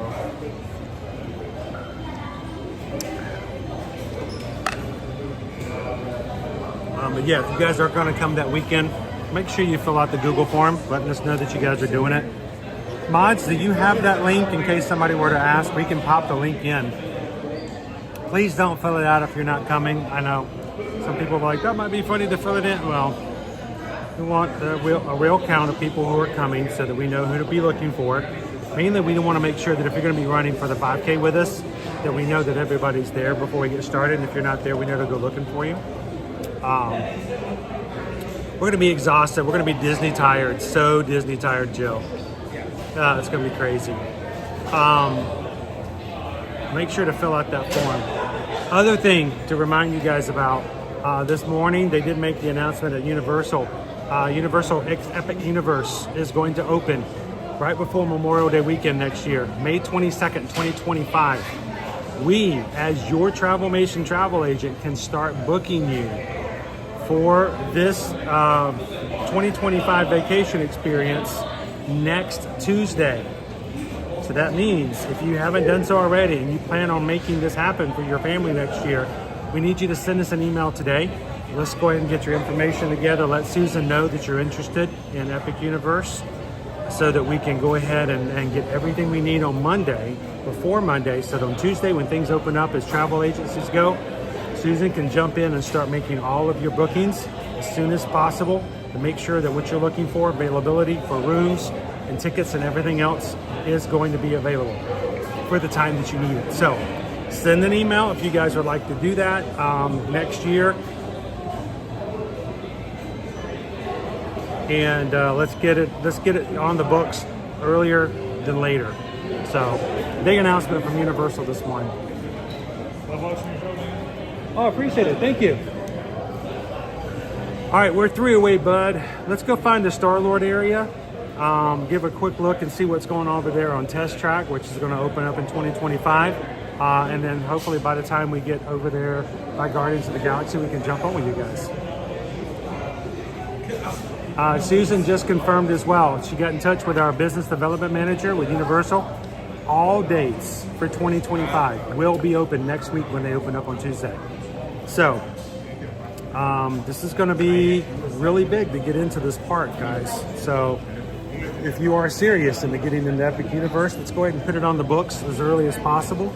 A minimal deposit, and let's just make sure it happens for you guys and not find out later on that, oh yeah, we have, we don't have tickets for those days. We don't know. This is going to be a brand new experience for us. It's going to be a brand new experience for Universal, and it's going to be a little hard to get into this park in the very beginning. I hope we can. I hope we can.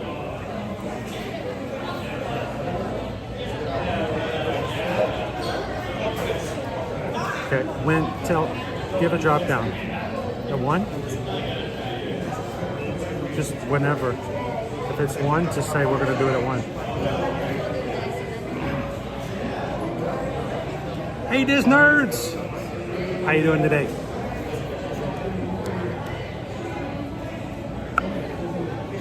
Thank you, Travis. Yes, if you guys are planning on coming November or October 31st, November 1st, November 2nd, November 3rd, at any time, and would like to be in our meetup for a group, if you want to run any of the races with us, if you want to go to the Epcot post-race party on Sunday night, any of those things that you might be available in, go to this link. For each person in your group, fill a separate form out so that we can get a good head count of all people that are coming, especially for our meetup, so we know kind of an idea of how many people are going to show up. The link is in the chat. You can click it there and just fill it out, hit submit. Again, do it every time for every additional person, and all it does is send us an email or a spreadsheet. It puts it all to a spreadsheet, and we just know exactly who all is coming. Okay, let me throw this away.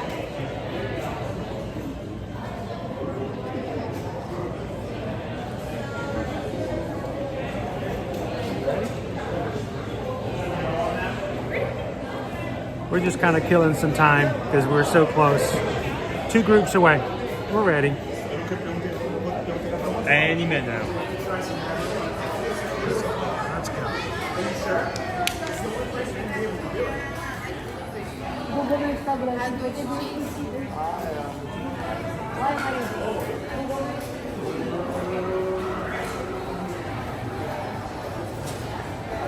How you doing, Bayou Bingo?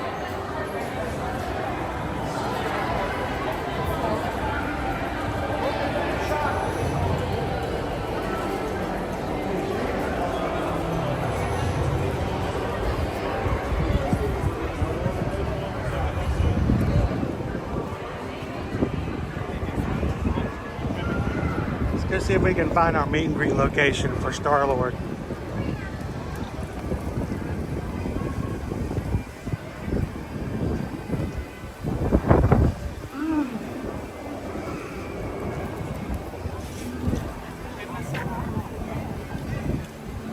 All right, guys, so are we good to close the poll at 1 o'clock? Put your votes in now. I'm asking, are we good? Is that a good time? Okay. So 1 o'clock, guys. We got 20 minutes left in today's food poll for you guys to choose which new food option we're going to try today. If you haven't voted already, go ahead and put your vote in now. At 1 o'clock, Susan's going to close the poll and tell us where we're going to head to after we get out of Guardians. I'm not sure what the right here is. That's what I'm gathering. Off to the side, the line can easily be formed as the background. Hello, Cindy. Oh, yep. Thanks for watching in Ninja mode today. Lineup's already formed. Yep. He comes back out at 1:20. So this is our Star-Lord meet and greet. Little dance area over there for a dance-off. Would you do a dance-off with Star-Lord? No? You think he would he lay you to the ground and... I see a pumpkin. I am Groot. I am Pumpkin. I am Pumpkin.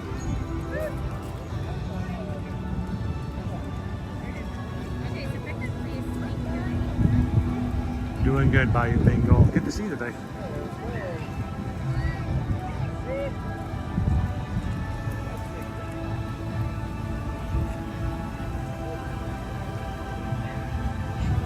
Freezing up in Canada, 28 degrees. Yeah, we were having all the people giving us their temps this morning. That was crazy. I mean, we felt chilly, but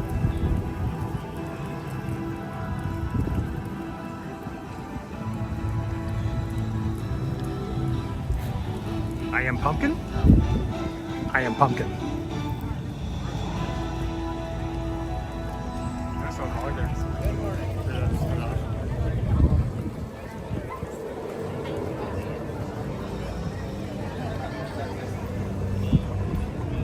We have been milling about today waiting for our virtual queue to open up for Guardians of the Galaxy. It's getting there. Not quite there yet, but it's getting there.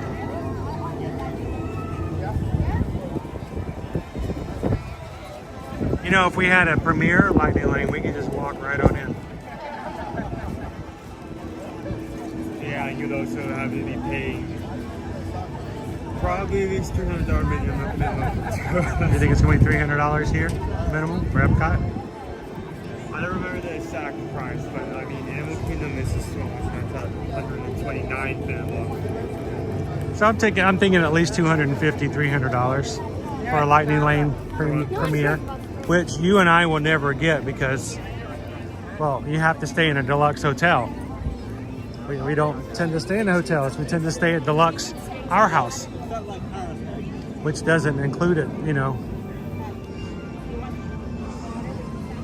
If you have the My Disney Experience app with Disney, make sure to upgrade it today, guys. They have new upgrades and enhancements on it, and I think a lot of it has to do with the new Premier Pass starting.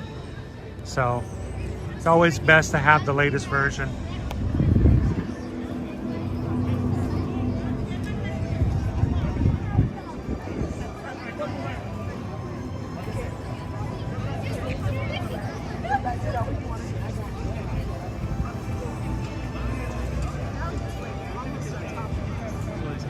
So Joelle, you are reading it correctly. The way it's going to work out, at least in the very beginning with Epic Universe, it doesn't matter how many days of tickets you purchase in your package. Only one, and one only, can you use to go to Epic Universe. You come for a 3-day package, you can go to Epic Universe one time. You buy a 5-day package, you still only go to Epic Universe one day. They are limiting how many people can come into the parks simply by not letting them to go several times on a vacation. It's very odd. It's very weird to think about having to sort of do that, especially when you're coming specifically for that park. Feels like that's all you want to do. What do you do the rest of the days? And then you have one day to make it happen. I mean, so what are you going to do? The ride you want to ride, you're going to have to make it work in that one day. So, but that is correct. I'm excited. Did I mention that? I'm excited for it. You are excited. We're still one group away. Owen is really excited. Owen is really hoping that one of these days we can get on Universal's media list and have a chance to have an opportunity to go early. If Universal is watching, I am experienced. With what? Well, we've been going for theme parks for like on a weekly basis for like 2 years now. Yeah. Any other experiences? This is your chance to shout out to Universal. I mean, I know how to, well, I don't talk about it very much just because not only do we show off rides here constantly, I would be able to break down a ride and tell like which audience would be best for it. I'd be able to review food on a fair level. You'll review all your new food, Epic Universe.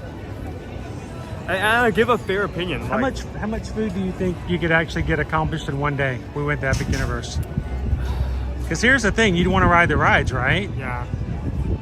But I don't know, how many days would you have to go to Epic Universe? I feel like I would, to at least be like satisfied with the park in terms of food, I would need to like eat once at every single location and try like one item, just to kind of get an idea. Though it'll probably be best for me to go a bit beyond that, just so I'd have varied options. Like if you don't want this, then try this. You know. My concern is as an annual pass holder right now, we have a 2-part pass with Universal. I don't know what they're going to do with pass holders. I don't even know if they're going to have a pass holder option. I think they mentioned, but we'll see. Right now, let's just go get in line. Let's talk more about it later.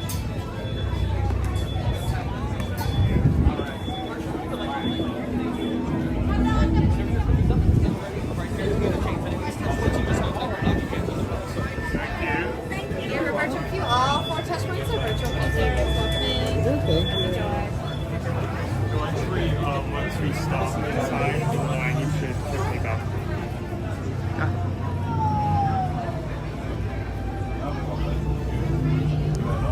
Travis says that is to include the pass holders too. We have to buy a one-day ticket for Epic Universe. Well, that's really going to put a kibosh on things.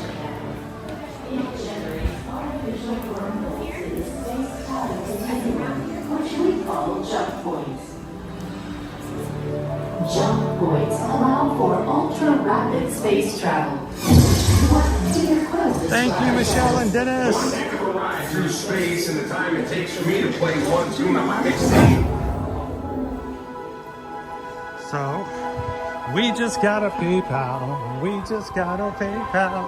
We just got a PayPal from Michelle and Dennis. You Terrans Thank you guys. also find it fantastical that our planet Xandar can orbit 3 suns. But did you know that your scientists discovered a planet with 3 suns in your own galaxy? Your scientists named this planet HD 131999AB, which Peter Quill said is A terrible name for a planet. He said that you Terrans should have called it Something cool like Mars, but you know, that hasn't already been taken. I am still trying to decipher exactly how a name makes a planet's temperature cooler. You may wonder what it is like to live on a planet with 3 suns. Observe. Greg, it's very possible that the only time we're going to get to go to Epic Universe is when we buy a ticket. And a single day ticket is going to be pretty pricey. So, I don't know. I have to figure out how that's going to work.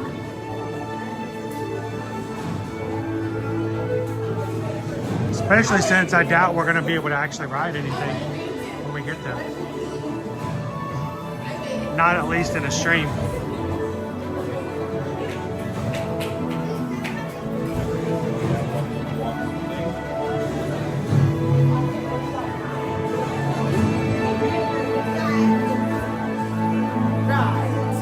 There's nothing worse you can do to an annual pass holder than tell them that they have to buy a one-day ticket and that's it.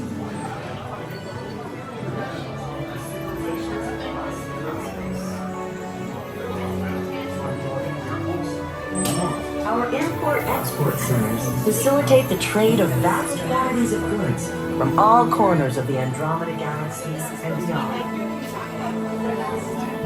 With an ever-expanding population, our spaceports are the busiest in the galaxy, with hundreds of thousands of ships arriving and departing daily. Highly efficient, these spaceports also connect to a system of underwater hydroways linking to other transportation networks. Our spaceports are constantly evolving to handle the growing needs of both our civilian and Novacore fleets.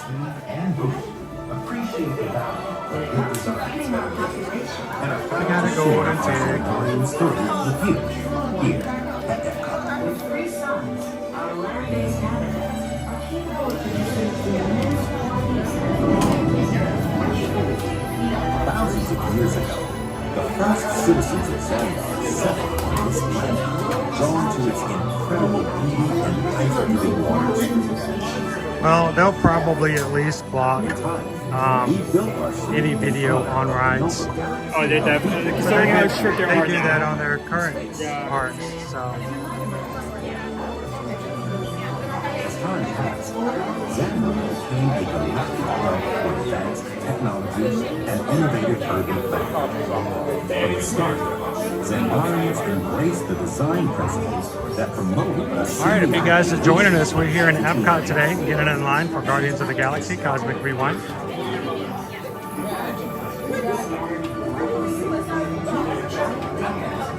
Xandar City was designed around a series of green zones.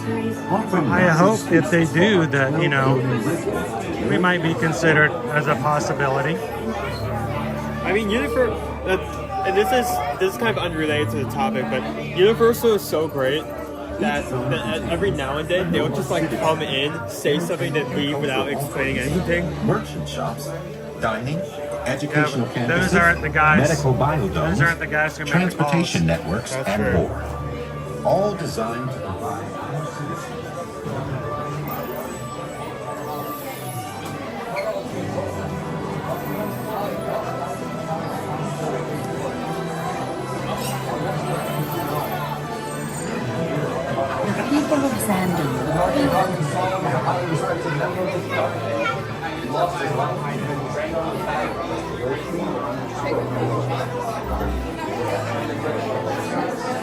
So here's the real problem. We like to show things to you guys. We like to share with you guys, but if we can't take you guys on a ride or any of the rides, and we can buy one-day ticket and that's it, it really puts us in a pretty tight spot. Never having the chance or opportunity to ride the rides. We got to figure out what to do and how to spend our day. Were you to look inside the cockpit, you would notice there is no overly complicated console. NovaCore pilots fly by mechanical motion capture and intuition. In fact, it can take years of training before a NovaCore member can pilot a Star Blaster.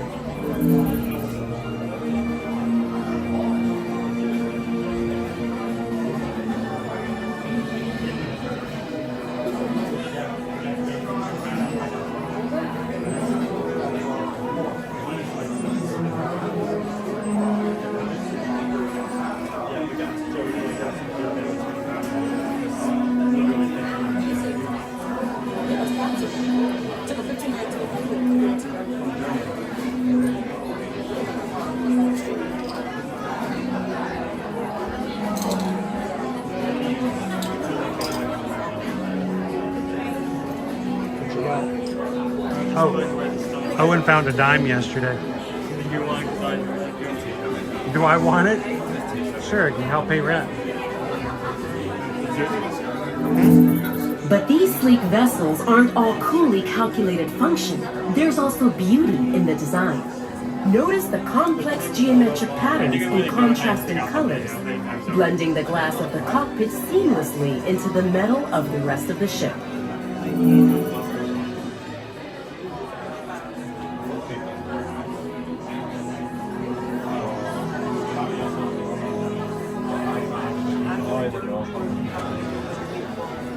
So can you imagine it was someone's job to create this model? I wonder how many hours they spent working on this. The Star Blaster is a multi-functioning single-pilot ship designed exclusively for members of the NovaCore. Do not underestimate the sophistication of this ship because of its size.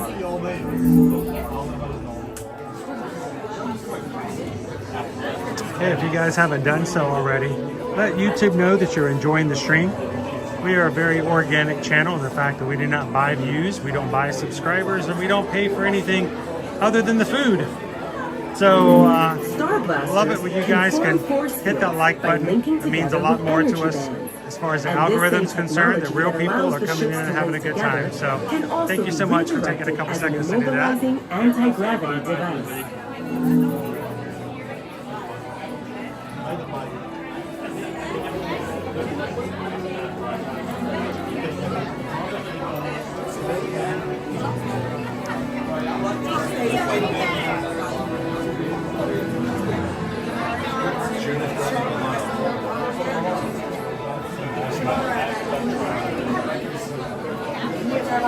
It actually feels warm in here. Yeah. Is it just me? If you look closely at the Star Blaster's design, you might discover that its wings can flare out and form a star shape, resembling the NovaCore logo.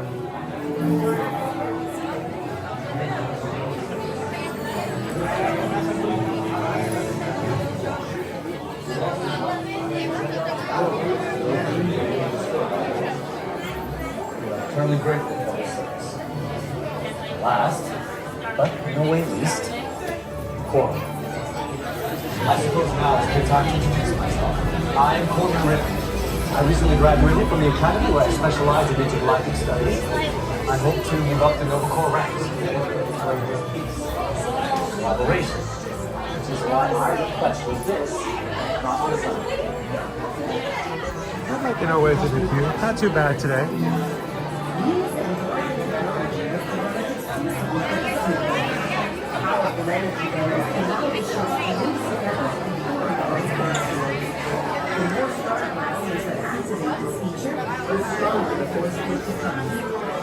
So I was trying to decide whether or not this would be an okay ride for me to ride in my situation. But I after thinking about it, You know, this is a very smooth ride. It's a very comfortable seat. At worst, I might have trouble getting out just by standing back up. But I don't think that there's any major motions, jerks, or things that would cause any kind of issue. I did the G-force in that first launch. I think you should be fine. The sudden jerk of going backwards? No, the jerk going backwards is the turn when we go to the hill. Yeah, and it's a smooth turn. I think I'm going to be fine, but that's not just to talk about me. It's to say that anybody who's never ridden this. This is actually an attraction that's, while it may mess with your vertigo and motion sickness, overall it's a very smooth attraction. Dude, because I love that place. It's awesome. I went there as a kid and wait to get to go back and ride Horizons. Also want to see the energy, dinosaurs, and of course, hear the veggie fruit. Welcome in Improviso. Okay, well, I'm sure it would be wonderful for you to relive all of those memories again. And it's thanks to the Guardians that Xandar is reaching out to other cultures across the galaxy. Welcome in Disney, Lisa. So Disney Lisa, we've been talking a little bit about the fact that Epic Universe opening date was announced this morning, May 22nd, 2025. We're already asking people who want to guarantee a spot into this brand new third gate at Universal. The park that's made Disney so nervous this past 2 years. We can start booking next Tuesday. So, a lot of discussion today about Epic Universe and the portals and the like. You said leader? Who said that? It was Rocket. Well, don't believe anything Rocket says. But he said it was your plan. Well, okay. You can't believe that. It was 12% of it. Hey. Well, go on, introduce yourself. Happy lunch. This is none other than Drax. Good to see you today. See? Even she knows why. Yes, sir, it is, and it's kind of cool. We make memories with the music.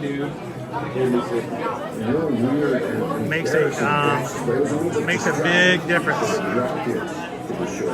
I still have memories from listening to music back in the 70s.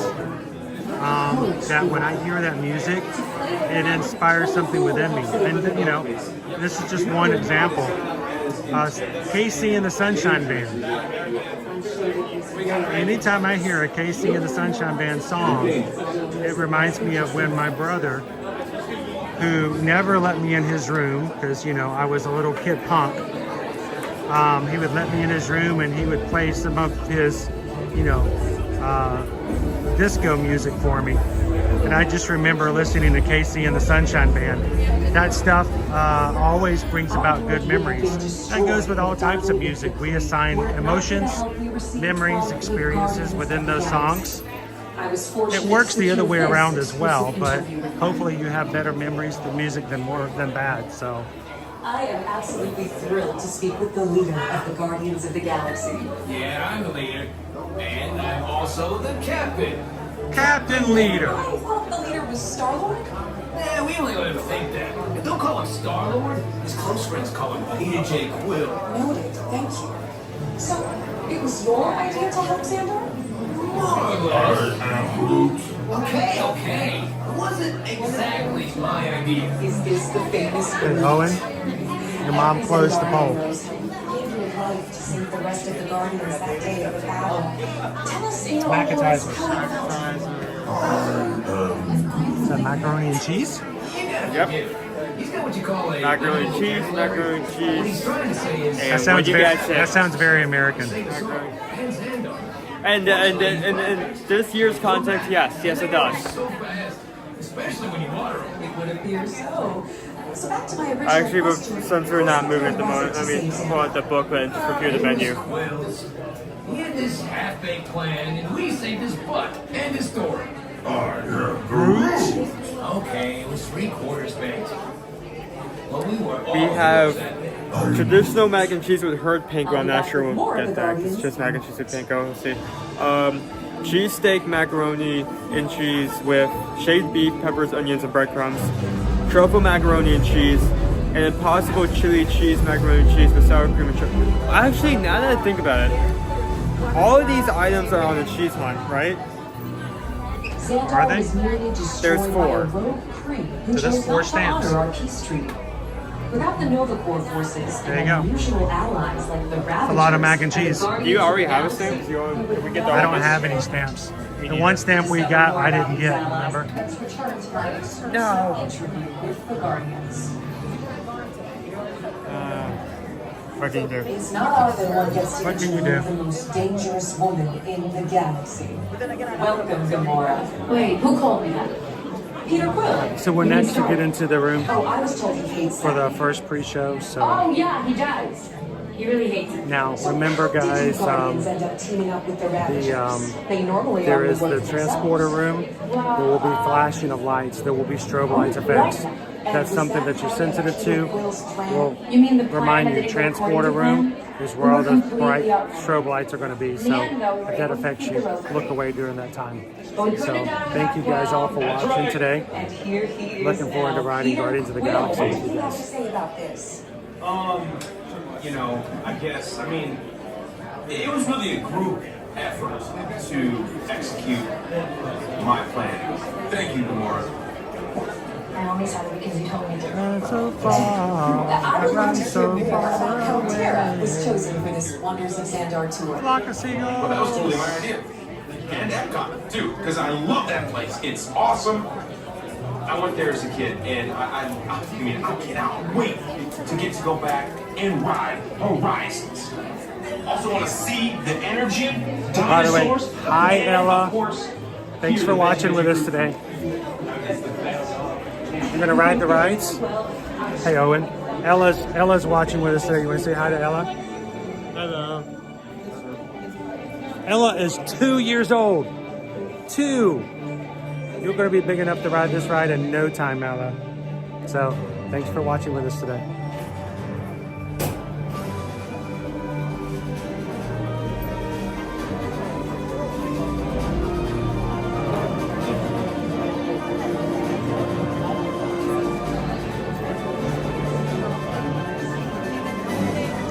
Hotbox Ghost, if you have something that needs to be mailed at any time, yes, it can go to the Davenport address on Ambersweet. Yes.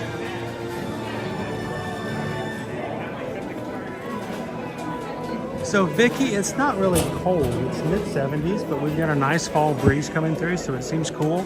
It is going to go back up in temperature, Please move all the way forward, all the way left, right, down the center, filling all available carpet space, up to yellow lines. We can make room for the rest of the groups who are coming behind you. Once again, please move all the way in, all the way over, left, right, and down the center, filling all available carpet space so we can make room for the rest of the groups who are coming in behind you.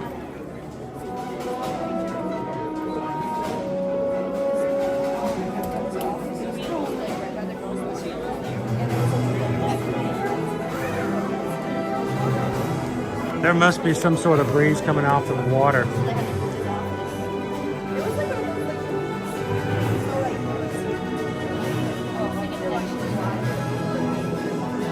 Currently here it is 74 degrees.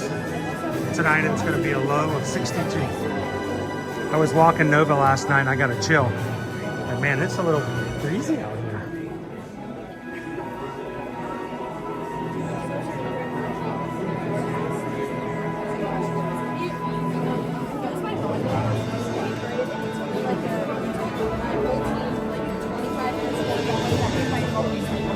Want to see it? You can see it if you want to. Do I see it? Yeah. Come on over here. I'll show you exactly what it looks like. Here.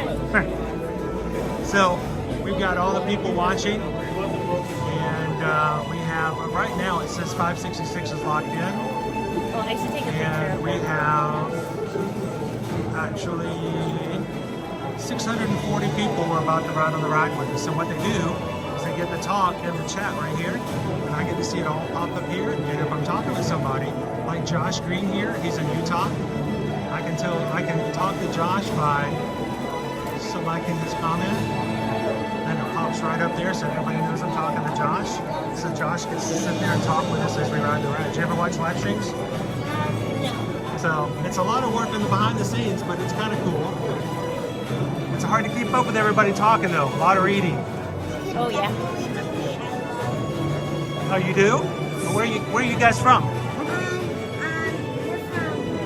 Madison, Wisconsin. Wisconsin? Yes. Awesome. Is it okay if she says hello to everybody? Or why don't you stand over here since the camera's front forward? Stand by Olivia. And tell everybody what your name is. Hi, my name's Olivia. I'm from Madison, Wisconsin. Making room for everyone. Awesome. Well, Madison, and you're having a day in Disney. Yep. Thank you so much This for is saying my hi. first time in Disney, so. Have you ever ridden this ride before? I just did a couple of minutes ago. It's a great the best. ride. Are you gonna like bring on anything? Oh yeah, So we do it all the time. So well, nice to meet you. Thank you so much. You too. Thank you.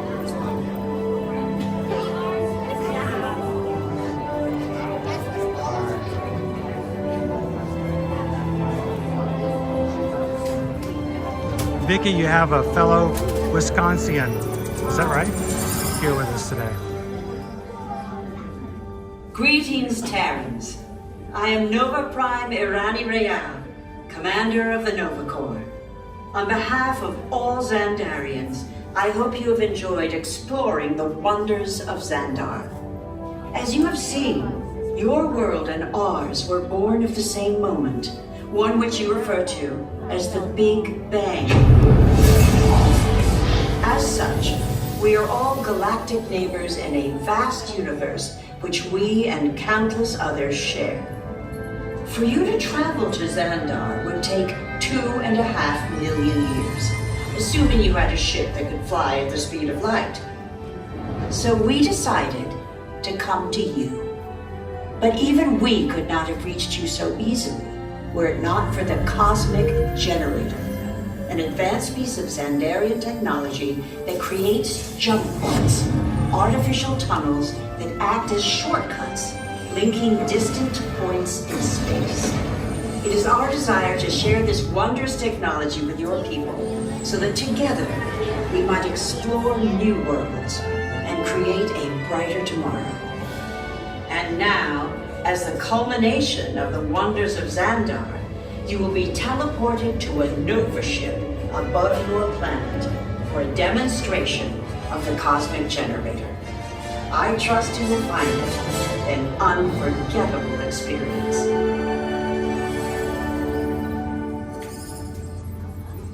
Welcome, people of Epcot, Epcoters, Epcotians, citizens of Epcot. Does anyone know what they call themselves? Call what? I'm on.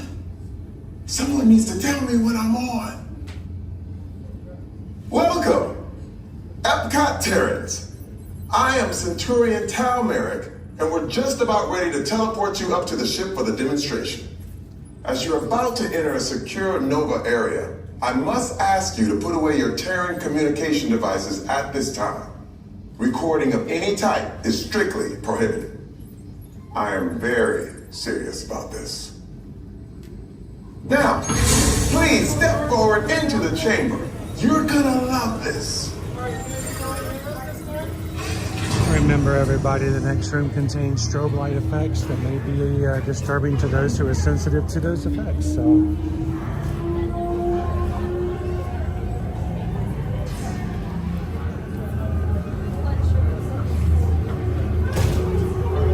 Okay, before we begin, I should warn you that we have never teleported Terrans before.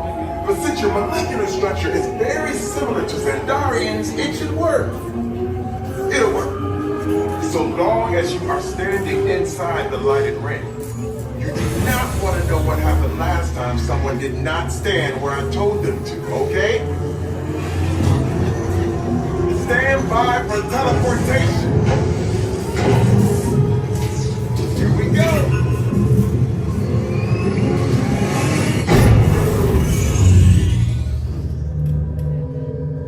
You made it. I mean, of course you did. Nova Prime, they're ready. Excellent. What you see before you is the Cosmic Generator. And in just a few moments, we'll be activating it so you can experience for yourself what's happening. I'm not sure. Our power's out. and the cosmic generator is gone. Cheerio, Monarch. Go to Code Red. Prepare the fleet. And call the Guardians. Now! There is no cause for alarm. Turn off that alarm. I've got an important transmission coming in. Hey, what's up, Nova Corps? Our cosmic generator has been stolen. What? How? Why didn't we think of that? That thing's gotta be worth a fortune. I am Groot. Good question. Yeah, who do you think took it? Perhaps that really big man outside your ship. Well, that is a big man. I need to alert Nova Prime. I am watching Terrans for the odds. That's not creepy at all. This species has failed. Wait, whoa. We didn't even know there was a test. He's got the cosmic generator. He's creating a new jump point. Jump point to where? Not where. When. It's some kind of mutant jump point. It's going back to the dawn of time. Dawn of time, why? To erase an error. Well, that doesn't sound good. Your time is over. Wait, what do you mean? What do you mean it's so vague? The jump point is closing. Hey, Nova Dude, you Nova Corps need to follow that whatever it is until we get there. We can't. Our power is down, and I've got to get these Terrans onto evacuation shuttles. I got it. I reprogrammed the shuttles to follow them through the jump point. Wait, what? Look, they're our only chance of keeping track of that whack job until we get the cosmic generator back. Piece of cake. Wait! There's King. Where's this King? The odds are impossible, Yep. but it's our only shot. Good luck. Are you sure you can control it? Come on, it's me. We got this. We're all toast. First there was King, now there is toast. This plan is making me so hungry. Terrence, listen up. You need to make your way to the evacuation shuttles now. We'll follow with the fleet if we get our power back. I mean, when we get our power back. You know, this plan of the Guardians doesn't stand a chance. What? Mr. Owen? What did I just say? You need to tell me what I'm on. Are you Terry still there?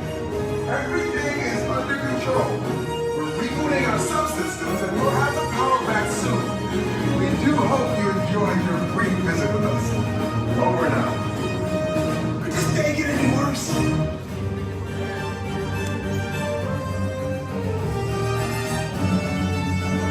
There's something to be said of staying in the back of the line and not having a fight.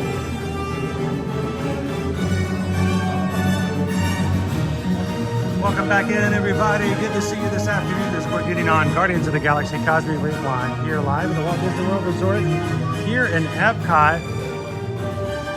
Thank you guys for joining us here today. Hello, Michelle. How are you this afternoon?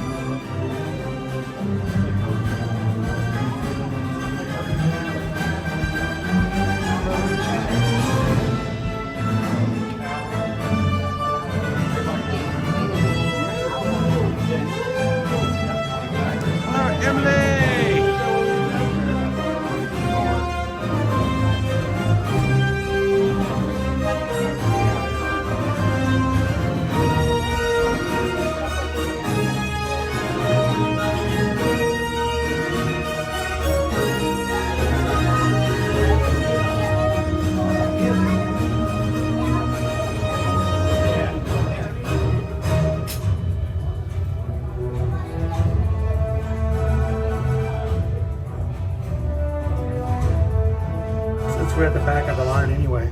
This is adorably bold. Oh, and then we're both. We act like a Disney dog and both.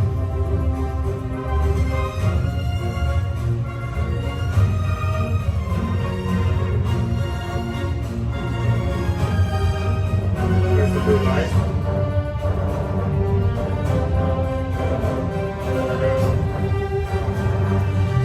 Well, you know what, Michelle, you know my opinion. What about the rest of the people? What do you guys think? You think Mike and Michelle should come back down for the first weekend of November and hang out with the crew? Those who are going to be running together in the races, we're going to go to the running expo together.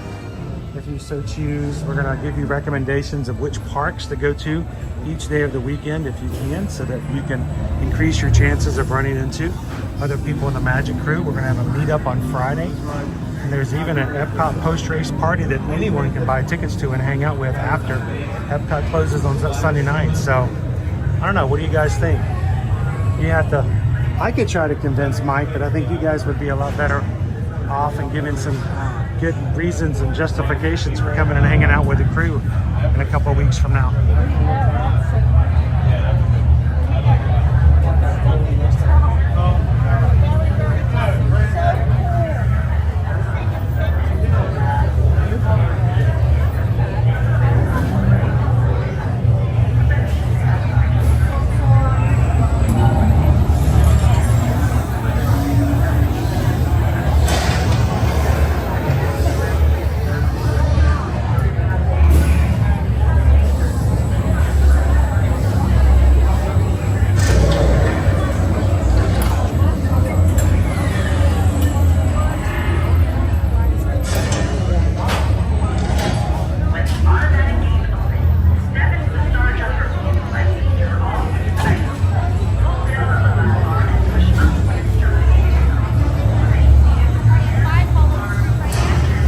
So, can I be 100% transparent and honest with you, Michelle? About 2 hours ago, we were walking around the park. I would have sworn on my life that I saw Mike walking the other direction. And I was like, oh my gosh, it's Mike Nichols. And then I looked beside him and it wasn't you. And I'm like, oh, I hope that's not Mike. Oh, I saw his doppelganger today. It was crazy. He didn't have he had a decent shirt on, but it wasn't like a really cool, nice Disney button up. That was the only thing that gave it a surefire way that it wasn't Mike. So.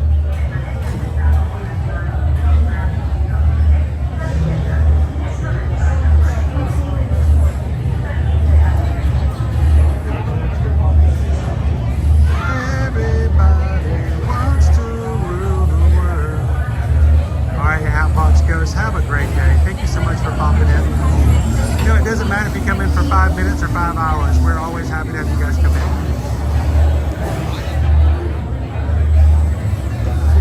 Nicola G!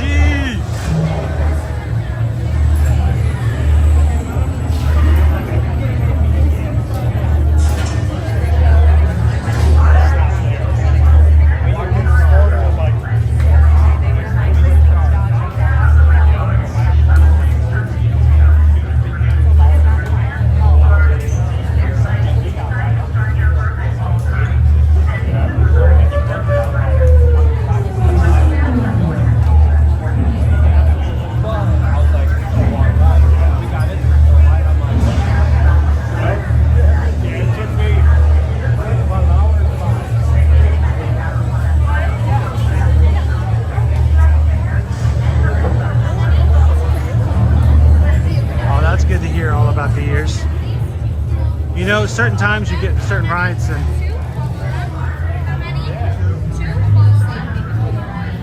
you start off with a ride and you're like, oh, this is okay, but afterwards you really kind of settle in and get to really know it. So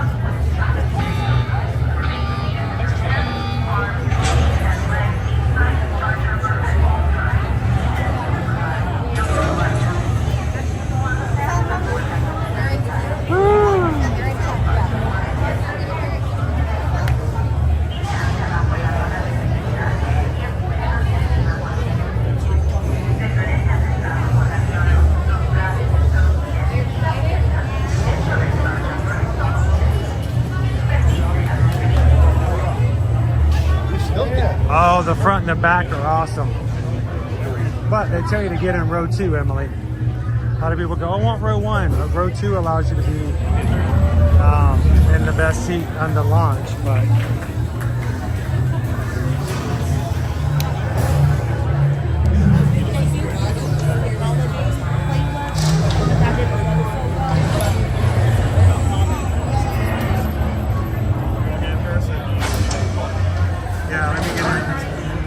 to get in second because it's the opposite side.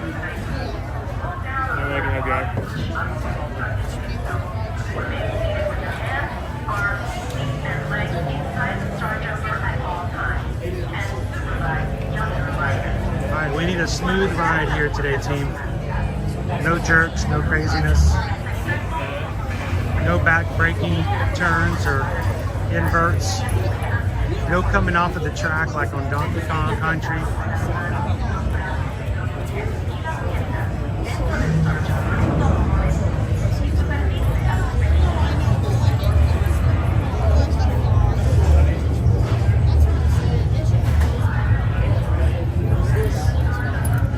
No longer September. Is this shady can't ride this like multiple times in a day? Cause like hearing that over and over again just that one day would have been amazing.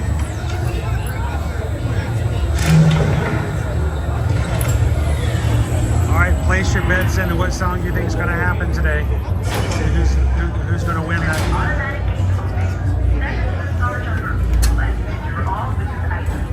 Pull down on the lap bar and push up when you to do so. Remain seated with your hands, arms, feet, and legs inside the Star Jumper at all times. And supervise younger riders. Cuando se abren las puertas automáticas, enseñen los sargentos en puesto. Mire hacia abajo en la barra de Cabin 12 wants to do some Boogie Wonderland. I wish they would throw in a weird song every once in a while just to catch everybody off guard. This little launch happens, like, what is this Rick Astley? I wouldn't mind a little Africa. Oh, that would not fit the theme. That is way too calm.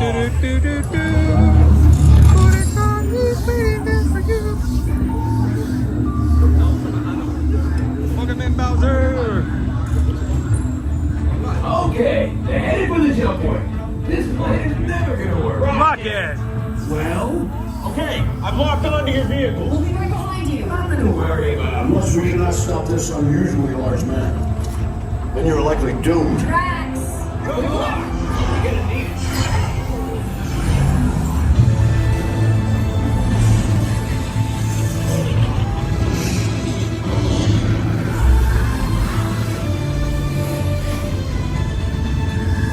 It was useless to follow me.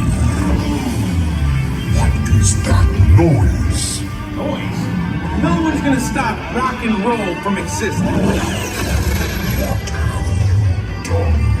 What have we done? I think we jumped back.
Of the galaxy. We have no room in our ship for these new guys. Drax, it's an honorary title. They're not coming with us. I see. It is meaningless. Well then welcome to the Guardians of the Galaxy. Now where's that cake toast? Where is that cake toast?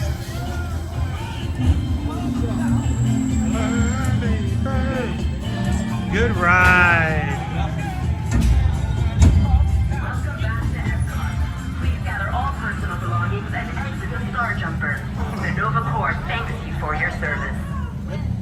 good. Awesome.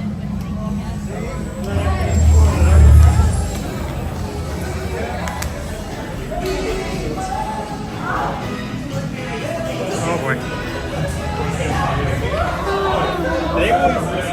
What a journey.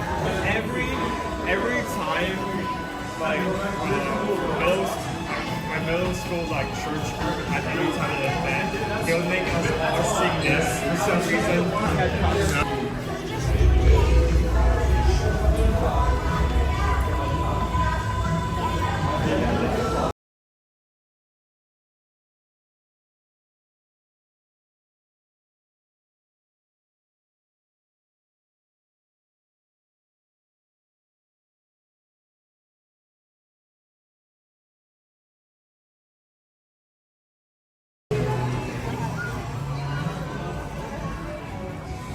Alrighty.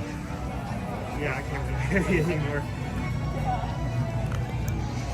So I assume we have to go back like this. Yeah, let's go get a Macetizer. Macetizer!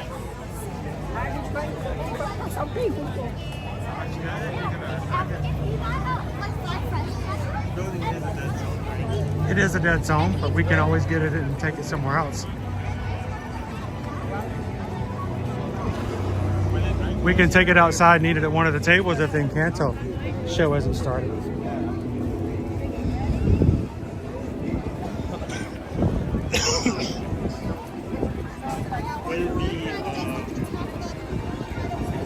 More than one way to skin a koala. Is that a phrase? Maybe, I don't know if you're doing this, but maybe easier if I take the camera and you can find me. Sure. When we get there.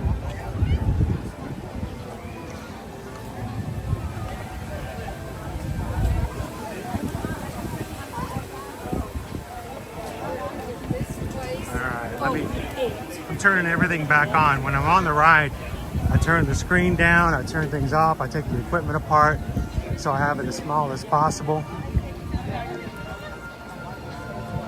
Sometimes it takes me a bit to get everything going again.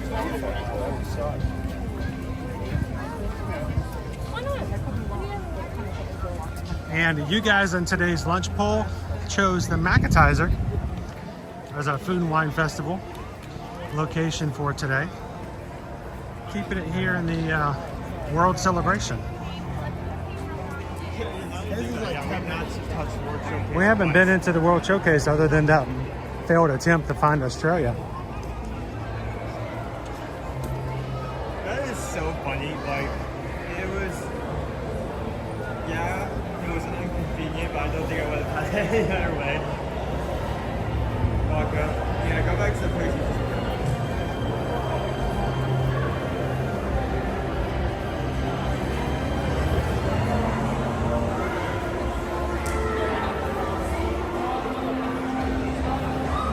Pam says I saw a video of this ride with the lights on.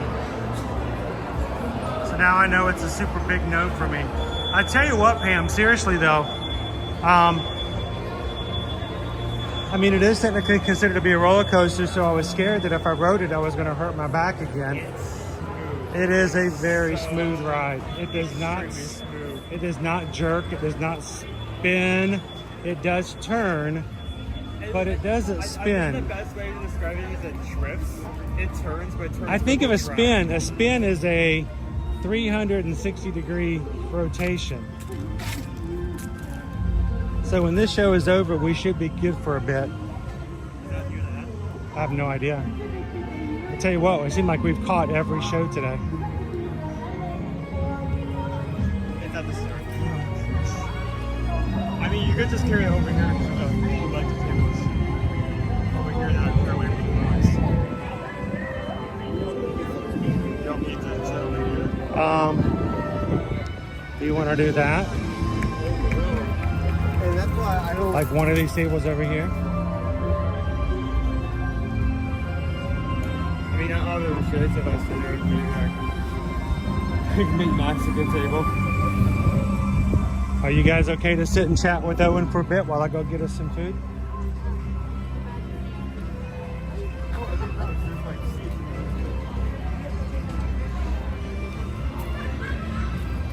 Because if the show is over by the time I get back, we can always move back over. That's true. So here, You want my booklet? I want your booklet because I want to get it stamped for you. I will chat with you guys under Ear to Ear Magic in my in the stream, and let you guys there you chat go. with Owen Thank here. you, sir. So I'm gonna leave my bag here too. Put my bag away. Okay. See you in a second. Yeah, we haven't figured out what we've been playing every single showtime. If you don't know why that is important, is actually let me move to share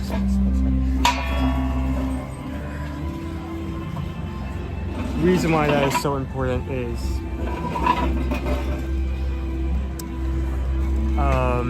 Disney has a strict copyright on the music in that show, and the first time we streamed that, it took down the stream, so you can understand why we have we really don't want to go over there anytime soon when that show is playing.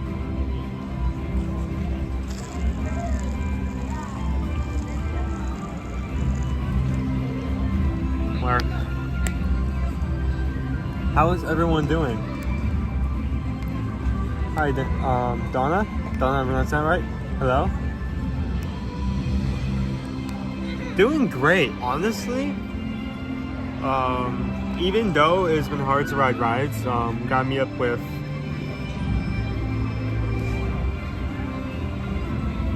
Ducktator, and we got to try the Australian booth, which moved over to the mainland, which honestly, the quality just jumped in the food that was served because it was served there. The bushberry shrimp, which I already gave a 5 by the way, if that tells you how up there it is, went from 5 shrimp to 10. The Lamington cake had so much more filling, and the lamb chop. I previously gave that a high 3, mainly because of the fact that it was expensive and it wasn't the mint sauce. It wasn't that flavorful, but when we had it there, the lamb chop was much softer and much more flavorful. I upped that to like a low 4, so I'm very happy. And we still have, again, the food poll, which Dad's picking up right now. We'll be back in a second. Hey Greg, hey Loser Dork Face. Hello, this is Lisa. Love that we can put all these up, so like when I pull up Angela, I say, you know I'm talking to you directly. Hello.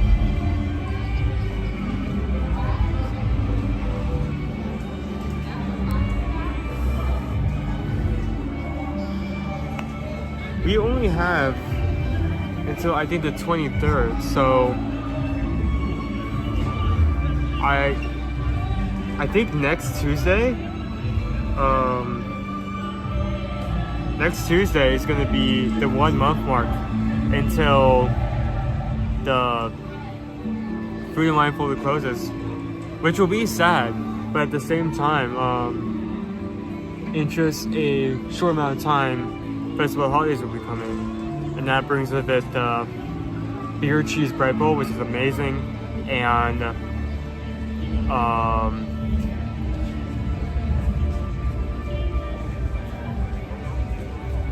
the bread cheese.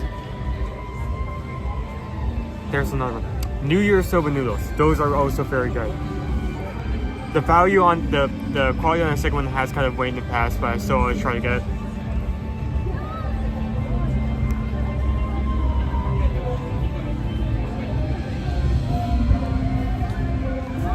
I need to make something eventually, but I'm working on that.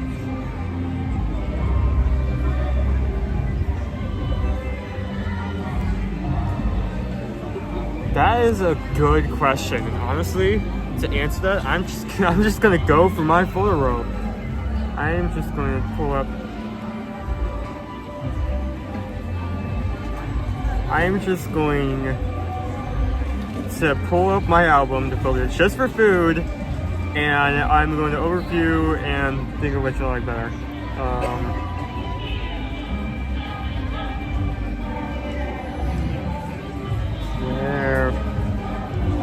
Where did food and wine start here?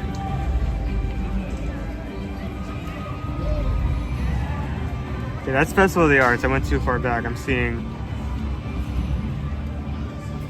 This may actually be hard to pinpoint.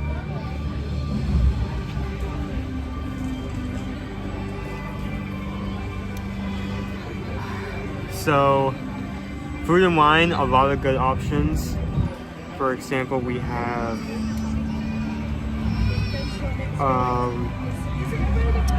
honey, spicy honey, chicken waffle. We had this, I think, Florida Fresh, if I remember the name correctly. That one I was a big fan of. The shortcake was okay. The lobster was expensive and kind of small. And the Cuban, I don't know why. Every time I've had a Cuban inside the park, I've just not been fully satisfied. We had a gap when we were on Persian Voyager, so I need to skip out all of that.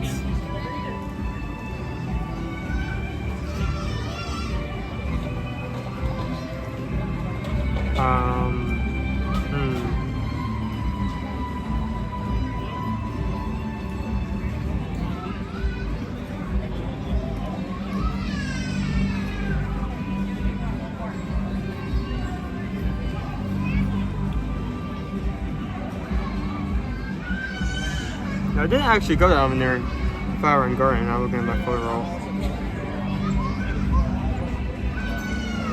So like just scrolling throughout like the past, I have to say that I think I do enjoy food and wine more.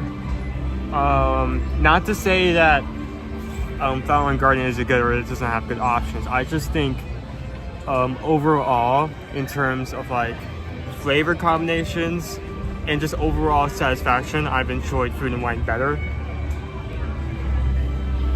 I definitely say there are a lot more options at food and wine that I make a note of returning to than Flower and Garden, if that makes sense.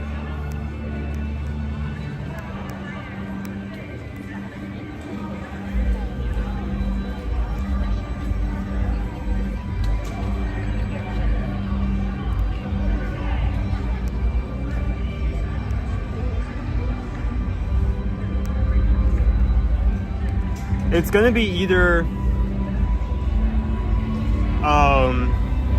hard choice between food and wine and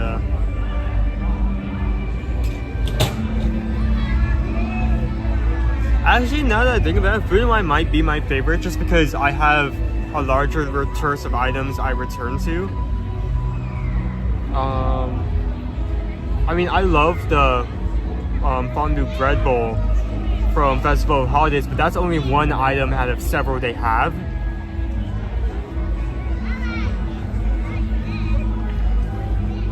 And I think Festival of the Arts comes in close second, just because of that empanada. If you have not tried that, I'm going to be mad they say that way next year. If you have tried that, go and try that next year. When Festival of the Arts comes back around in January.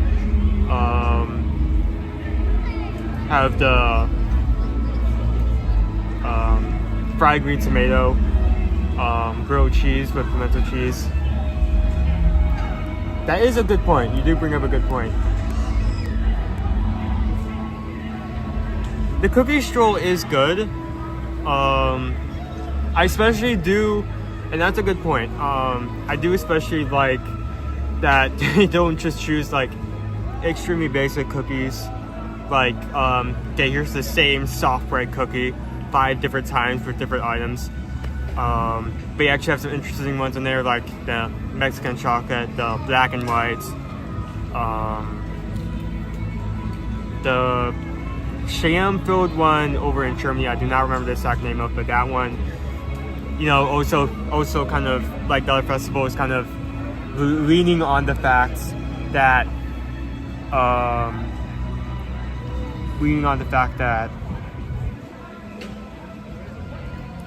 the different world cultures and just showing off different types of cookies from different food cuisines.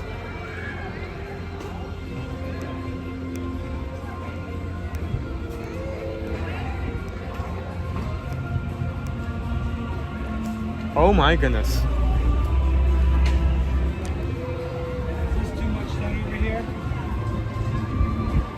Are you okay? I mean, I'm okay. Do you see a place that you want to move to, we can move. I don't know. I don't know if there is a place in the gym. Here, let me. This is gonna be weird. Hey, take those 2 chairs, move them out. Can you pull that table over just a bit, farther away from the bench?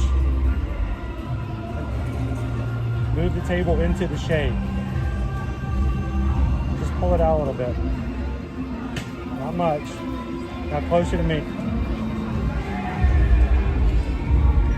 Just a little bit. I think that makes all the difference right there, right? Yep.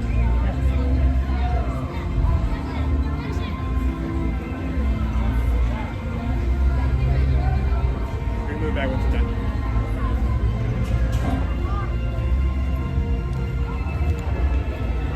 I'm gonna need to take a picture about 4 of those. It looks good. It looks good. For 4 almost identical mac and cheeses, it looks good.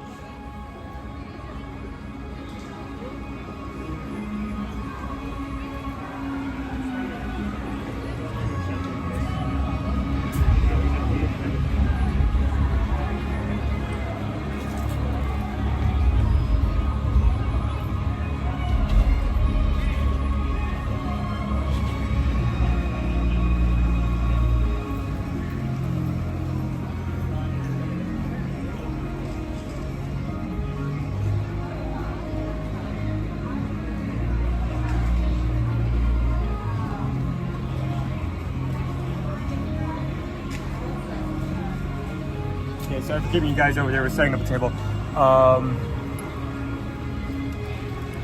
That is lucky that all 4 of these came in very similar containers so that it can easily be stacked and moved. Easily stacked.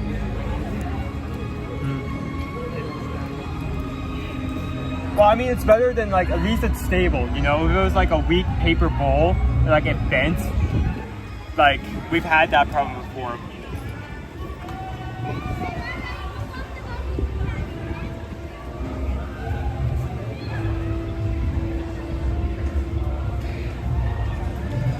Okay, I'm assuming you want me to put this here.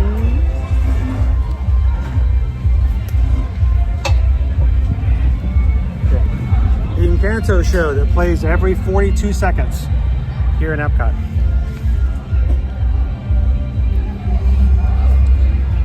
This is $6, right? Like $6.25. The basic panko is $5.50. The other 3 are $6.50. Well, I would say this, it's not a lot for together with it. I also, just because I couldn't resist it, it's a Kentucky bourbon pumpkin ale. Together with all 4 mac and cheeses, and the pumpkin ale was $30.75. So I think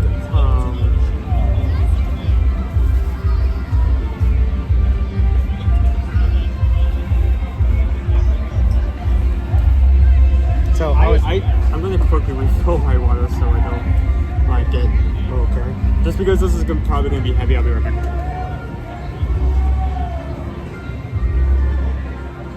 I'm gonna plug you guys in here.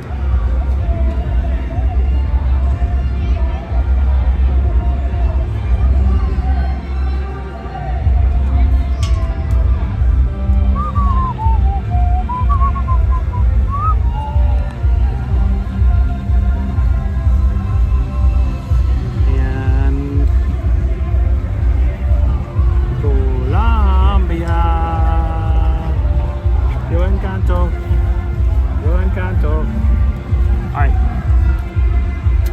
Macetizers. Traditional mac and cheese with herb panko is our first one here. See the quantity. Just mac and cheese with a little panko on top, little breadcrumbs. Next up, cheesesteak, mac and cheese, shaved beef, pepper, onions, and breadcrumbs. So the same mac and cheese, now with cheesesteak, peppers, onions, and breadcrumbs. The truffle mac and cheese.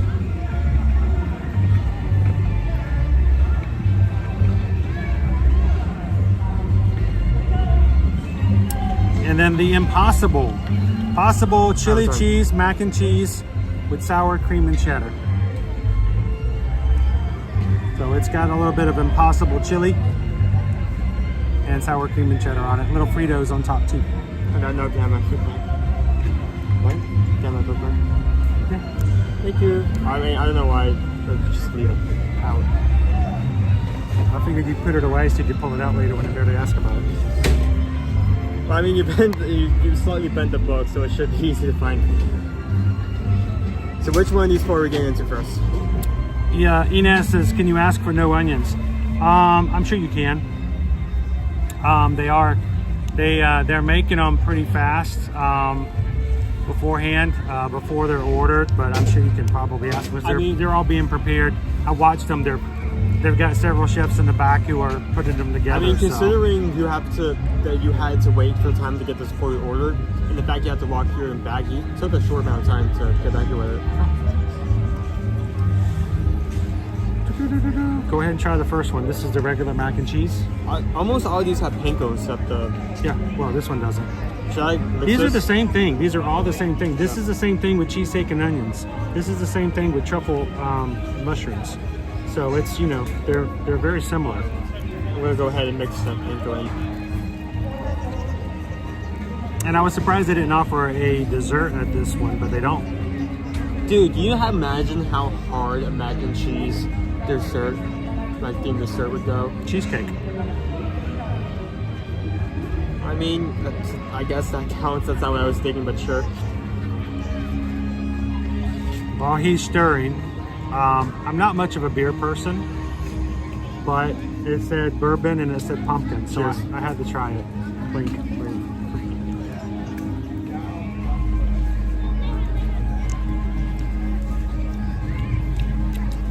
Well, for $5, I can taste the pumpkin. For a $5 thing of mac and cheese, that's not actually that bad. Panko adds some texture and flavor. Surprisingly, I wasn't expecting flavor, but there's some seasoning in that. You can taste the bread.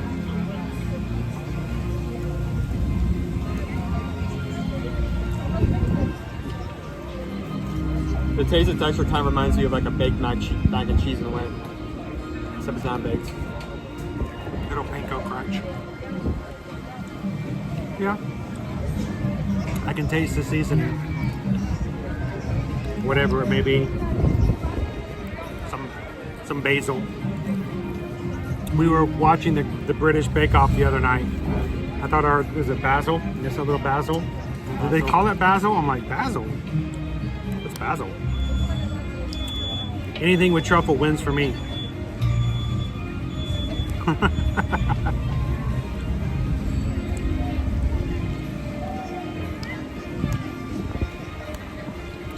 So where are the onions? Are there onions? I thought it was peppers.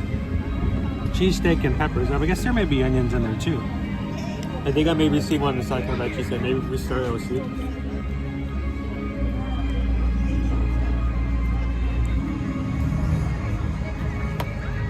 So all we're doing here is we're adding the peppers, onions, and cheesesteak to the thing we just tried. Almost, I mean, except for the vegan one, essentially the two others are just... Ooh, those have onions in it. Oh. Yes. Add peppers. I hated those things as kids, and now I'm just like, yes. What a messy bite.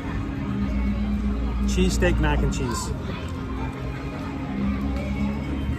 Let me get into that as well while it's still warm. You don't have to worry about like cross-contamination. I don't have to worry about cross-contamination between flavors in these three anyway, so.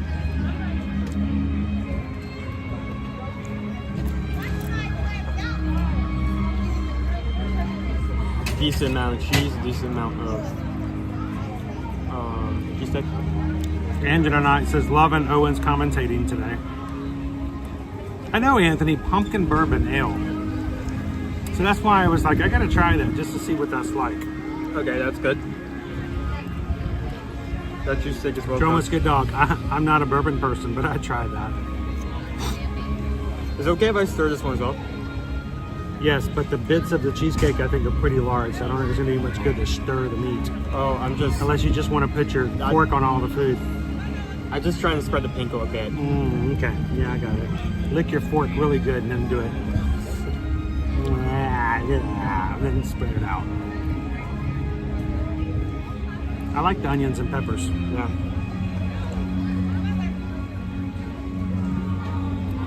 I mean,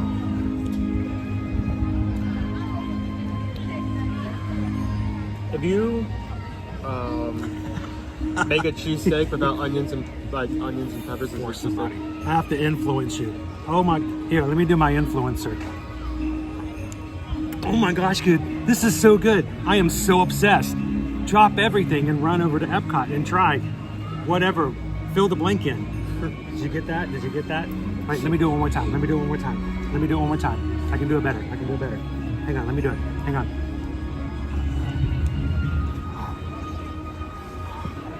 Oh my gosh, really? I ain't got time for that. Homie, don't play that. I found the first try so funny because I think unironically, people get these things and they say how good they are, but they do not care or note the price, the location where it's at, or even if they enjoyed it. Look at this cool thing. Go try it. I don't care. I don't have time for stuff like that. We have actual clients. Pretty much when I have people, when I hear anybody do an review and they use the word obsessed, I'm done. You're not obsessed. This is actually, it's a good bite. I mean, it's got the, watch your napkins there. I mean, the cheesesteak itself was pretty large bit, so it may get 1 or 2 bites before it's gone. But the peppers and onions, I do enjoy. And of course, you know, it's worth $1 more to me just to have a little bit of protein. It's pretty filling for, say, 6 star. I mean, considering this is all around the 6-star range. I mean, all of these are pretty decent value. Disney Lisa, I don't think they know what the word obsessed means. The regular is drier than this too. I think that may because of the peppers and onions. Yeah, the onions and the cheesesteak. It's just melt.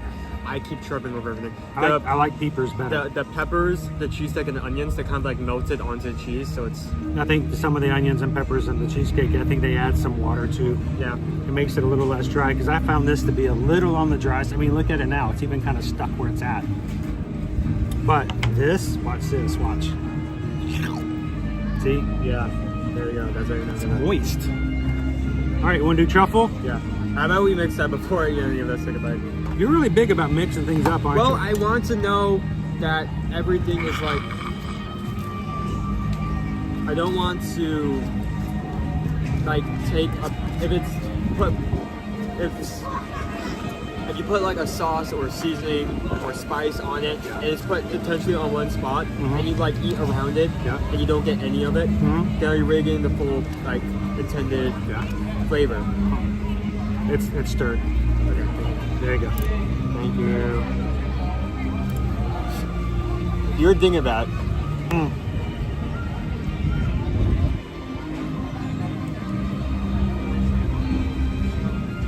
Haley still picks onions out of everything. You know, I used to be that way. I didn't like onions either as a kid, but now, especially if they're cooked, oof, love it. Oh, that is good. You need to take a bite of that. This is the truffle. Can you do the truffle shuffle? I can, I won't. Okay. That is so rich. That's good. In flavor.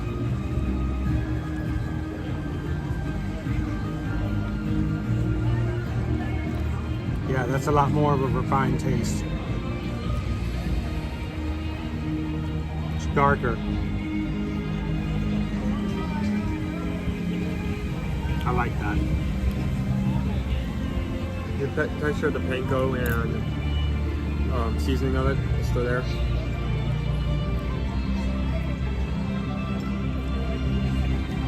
Honestly, Actually, Walt's over there by himself right now. Nobody's even hanging out with him. I just say, while I am mad that they did put an entire section that says mac and cheese. After trying these, especially with the value given, I'm actually pretty satisfied. Now, if you're making statements like that, and you haven't had the last thing yet. We'll get to it. I mean, if this was like more expensive, like say this was near $7 or $8, I'd have a much different opinion. But this is nice. Whoop, almost lost the sour cream. You want me to mix this up too? Go ahead, my man. I'm gonna mix it out. Mix it up. Mix it up. Mix it. Move that van. What's behind? I'm usually not a big fan of people just putting Fritos on things. Like, what was the potato chips with the lamb I mean, chop? I get the texture part, but that adds But no it's flavor. potato chips, and like, yeah, it's such a. It takes it from like high level to corn doggish, you know. Now it's just like something, you know, somebody's mom would serve to them on Tuesday night because she had to go to her second job. There you go. There you go. Here, let me show it. Yeah, show that. Look at that. That's some well mixed mac and cheese. It's well mixed. It's well mixed. Yeah, it's well mixed. I'm not wrong. No. Man loves his mixed mac and cheese. So this is going to become a joke in the future. I can already foresee it. Greg, what is truffles? Truffles are fancy mushrooms, basically. I was always under the impression that this is probably wrong, but growing up I was always under the impression that truffles were something that was always found by pigs in France, and they'd have these special pigs that would come along and smell the truffles, and they'd dig them up, and they were, you know, pricey because, you know, they had to have special pigs to find them. I have no idea if that's true or not. Well, maybe it was at one time, but truffle is considered to be a little higher level of things. Yeah. You're most likely to see a truffle dish or a dish with truffle in it at like a high-end restaurant. I've especially seen it multiple times. Truffle fries? When we've been on a cruise. Yeah. Because they have to tip the pigs after they find the mushrooms.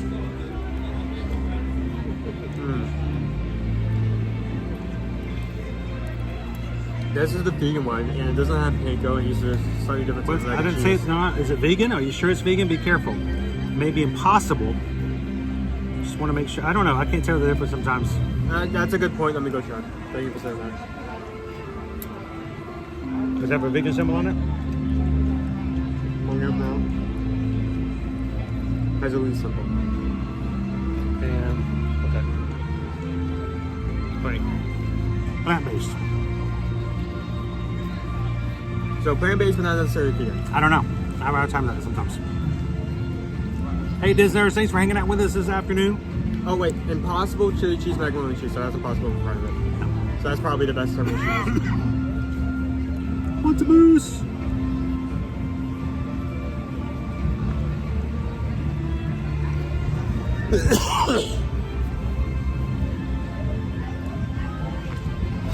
Is there still something you want to try at this festival that you haven't tried yet? Well, there are two stands that come to mind immediately. These were actually on the poll, by the way. China, we have a crispy bun, duck bao bun. Bao bun. And the Shanghai noodles, which just comes to my eye. Greece, also, really good items, and I have not been here yet. I just want to get a review on the China, docket. Greece, and then India. India, just because I like to something. We've not done India yet, and he wanted the samosas. The samosas are good.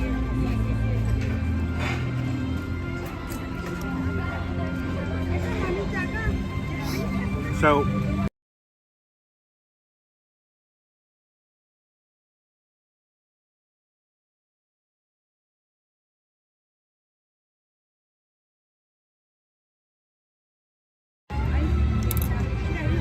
kind of tastes like macaroni hamburger helper. You're right. Isn't it? You're not wrong.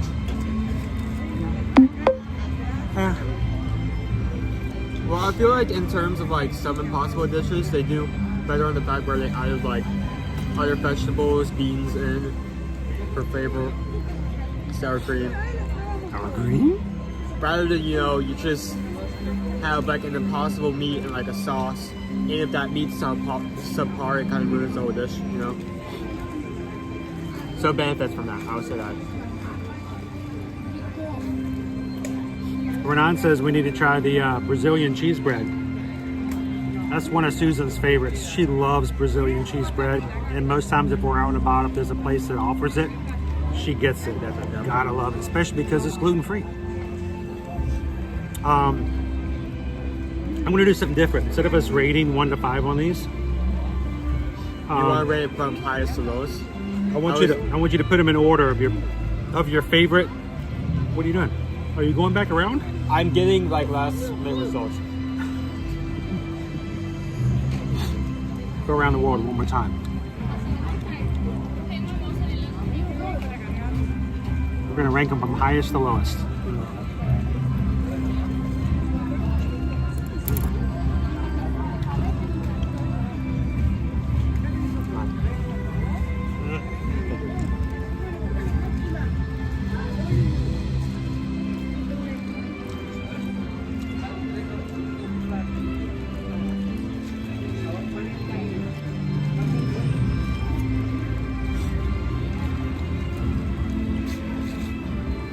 Interesting facts for you. How you doing today?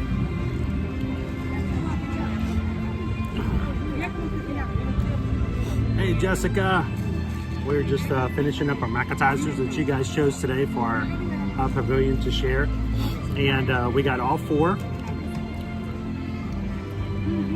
Owen's going back in and trying another flavor or trying another bite of every one of them, because we're going to rank them from our favorite to the least favorite. This is funny. He's going to completely go around the world again.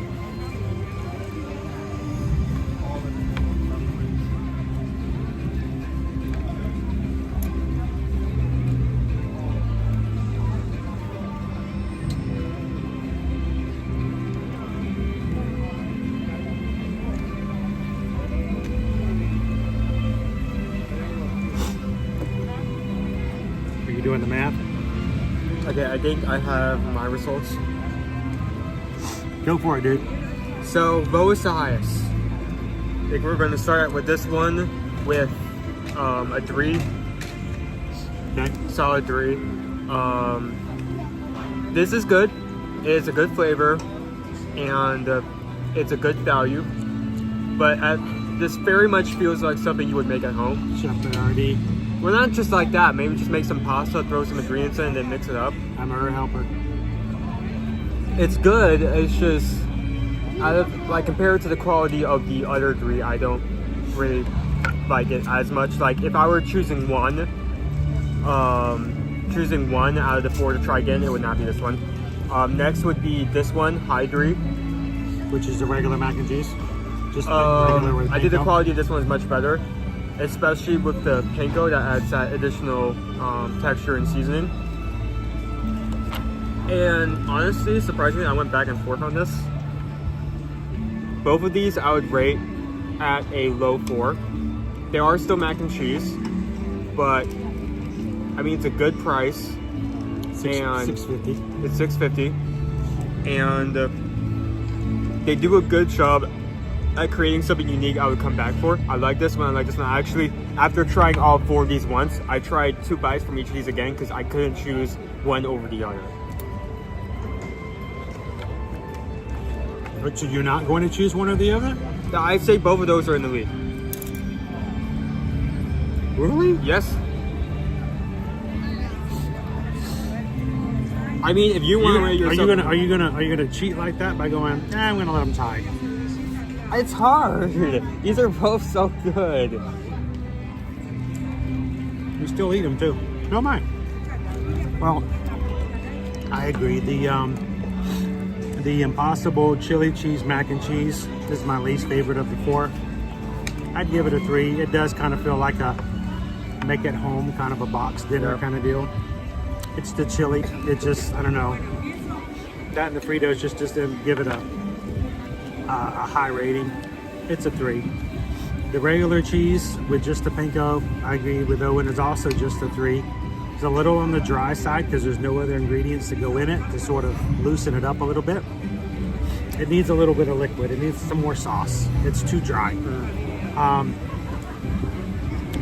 Coming in for me for number 2. Delicious. Huh? Delicious. Can you finish it? Yeah. You're gonna let me have any more? Yeah. That's why I asked. I'm just joking. Go ahead. At number 2, I would do the truffle. Truffle is really good. I would give it a 4 as well. I know why you're rating this one first. And it's got a really decent flavor to it. And I do love it, the truffle oil. And I don't even like mushrooms, guys. I'm not a mushroom aficionado. And then coming in at number 1 is the cheesesteak. And I know why, and I kind of agree with you on this statement. If you look at the bottom of the bowl, both of these are kind of dry. But if you look at this one, the juices from the cheesesteak, onions, and peppers are kind of seep down, making it less dry, much more flavorful. Even if you're not having, even now that most of the pieces of the cheesesteak, peppers, and onions are gone, I can still take bites of mac and cheese and it still has that flavor that's just seeped into it.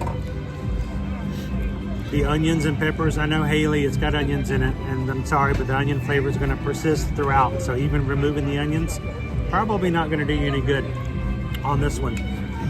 The cheesesteak, onions, and peppers, take it. It's still a 4 for me. It is at $6.50. All of them are $6.50 except for the basic, which is $5.50.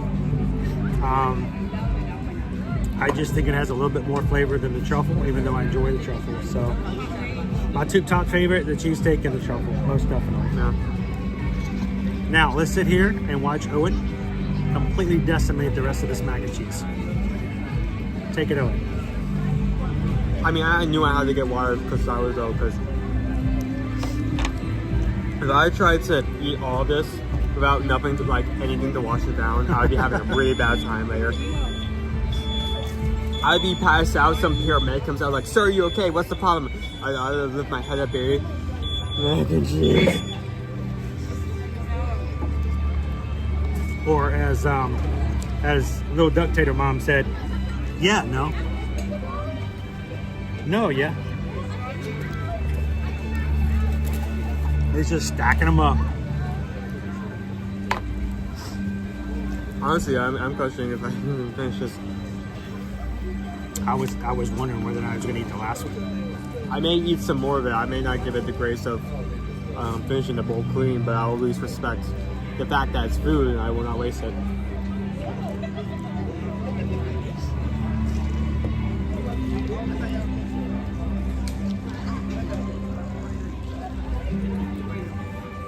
So what are your thoughts on, what are your guys' thoughts on what we just showed you?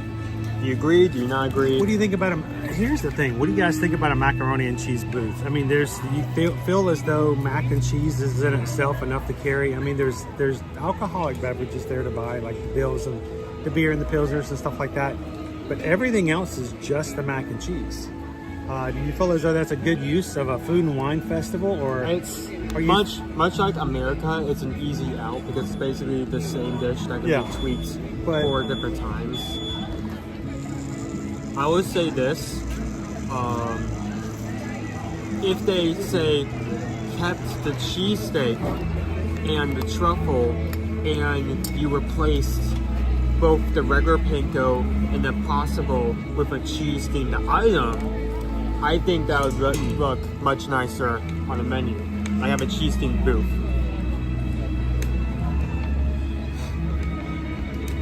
Oh, Missy, how did my desktop put you in 360? We were very blurry. You know what? YouTube does that sometimes, and there's really no rhyme or reason for when it doesn't. So make sure you guys are watching in 1080 if you're on your phone or your laptop.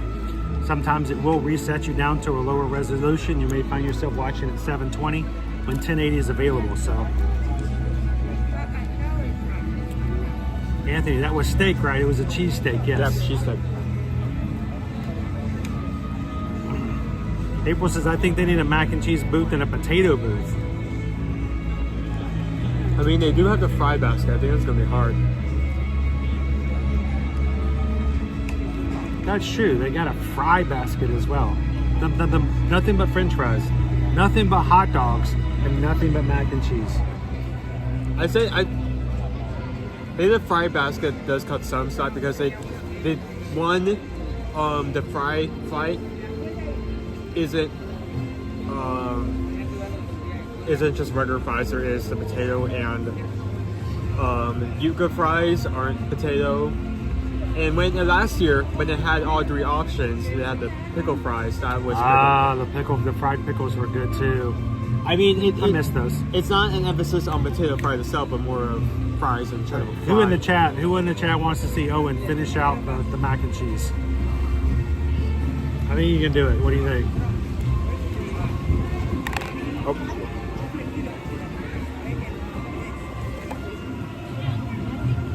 This really does taste like something you would make at home. I told you. Like compared to the others. I mean, not at your home. I mean, your mother wouldn't dare serve you something like this, right? Yeah. Right? Yeah. Yeah, your mother prepares much more scrumptious and better meals than just that. Remember, she's picking us up, so if you want to ride home, be careful what you say.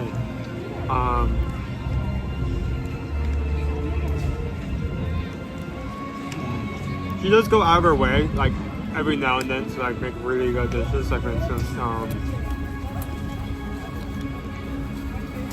sushi bowls. Sushi bowls. And if you don't want to like make the effort into sushi and you don't want to put effort into like rolling a roll, forget about it. Make sushi rice, put it in the bowl, put some like lobster, avocado. What is all this talk about ketchup? I think Michelle said something about ketchup, and then Donna's like, it's missing ketchup. You guys put ketchup on mac and cheese? Haley, let's add a chocolate booth. You know what would be good? You know how like most... Well, we used to have that. Remember back in the day when we had a food festival booth? Yeah. Remember when we had the food? It was like over there. Well, it was over here too, underneath the other whatchamacallit. But they actually had a Ghirardelli booth, and you could. I don't remember Ghirardelli. Yeah, they gave out free Ghirardelli, and then you could buy the drinking chocolate. Oh, you're talking about now I remember that. Now I remember that. Drinking chocolate. That was the reason why I was thinking of a different booth completely. Drinking chocolate was so good. I was thinking of a booth over here that was chocolate themed, but yeah, when the dome is okay if I call it that. It was Horizons. When Horizons was still open during festivals, they did have a section where they had a Ghirardelli booth and chocolate sculptures. So now that you say that, I do remember that. You could buy Ghirardelli, and then you could also get the drinking chocolate. There's this cup of chocolate. It wasn't hot chocolate. It was something completely different. It was so decadent. But yeah, hey, when you bring up chocolate booth, the first thing that comes to mind is, you know, like a lot of booths have like savory options as the first thing going forward. I think it would be nice if you had a chocolate booth and like most of the options were like a mix between savory and chocolate. I would enjoy that. All right, down it, dude. You almost got it. Put it all in one big bite. If you need me to, I can make an airplane. So please don't. I will eat faster if you don't. Here it comes.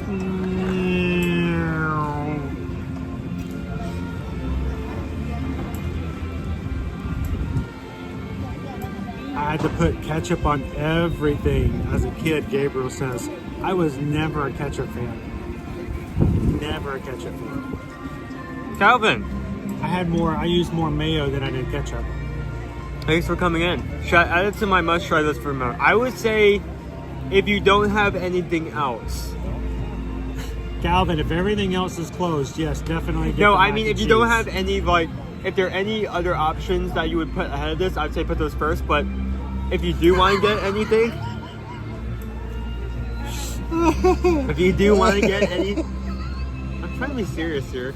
He's trying to be, I can't help it. If you do want to I pick said up, if all the other women on the earth was to be dead, my cousin Lurleen is not that bad an option at the end. That's what I said right there. if you do want to pick up anything from the booth, do not get the regular, do not get the impossible. Be sure to focus on both the cheesesteak and the truffle, because those two are the best. Now Lurleen, she ain't much to look at, but if you close your eyes, she's really good. She's good at cooking. Really? We're talking about this over And- my and- mac and cheese? and boar hunting. I tell you what, Lurleen, the other day when we were hunting sheep, forgot to bring her gun. We were boar hunting. I tell you what, that girl just got on out there and just grabbed that boar by the ears and just tore it down to the ground. We're all like, we don't know what to do. If we were to shoot, we might shoot her. She just took it down, and all of a sudden she jumped up on his back and just rolled around. And I'm like, how many times do we let her do that before we help her out? No, I don't mess with her. She's doing a process. This is what she does. Germany or France would have a chocolate booth for my band. On that note, I'm not sure if it's the Germany booth or the Alps booth. You can get a small thing of dipping chocolate and some stuff to dip into it over in the Germany area. Oh, Missy says my best friend would punish her son by taking away the ketchup. Yeah, I don't do ketchup pink lemonade. When's the last time you saw me pick up ketchup? Yeah, I just don't do ketchup. I think there's so many better things in life. So, I mean, I'll have ketchup every now and then, but usually I'll eat anything that could be pivoted straight up. you left the beans. I'm still working on it. Did you not want them? How did you eat everything but the beans?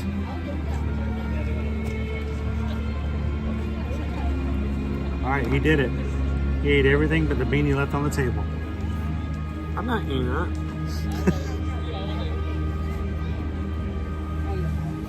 There you go. Let's go get you a sticker. I was about to say that. I was about to say, where's my good boy sticker? Where's the I did sticker? That's not what I do.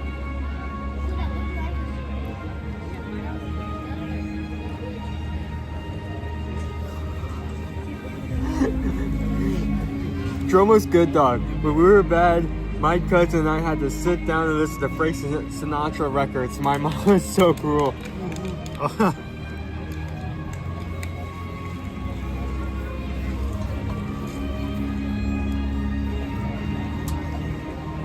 Owen acts up, I'll make him listen to a Vanilla Ice record from the 90s.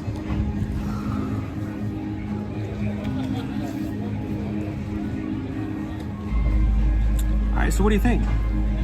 So, mac and cheese, okay. 4s and 3s. I mean, I would say this. It was really decent for the price we were getting. I mean, it's all around $6. Somewhat filling for each bite. If this was like any higher, like if we were looking at $6 for the regular and $7 for the deluxe versions, I think I would have much more of a problem. They did a good job of sticking around that $6 price point.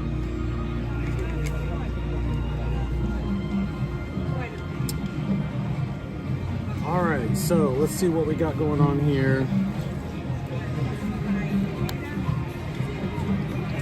So Calvin's jumped in. I wanted to, and since Calvin was back in, I wanted to remind you guys, if you haven't filled out your form yet for coming for the Run Disney Wine and Dine, we have probably about half as many people as I was expecting to have already filled out the forms.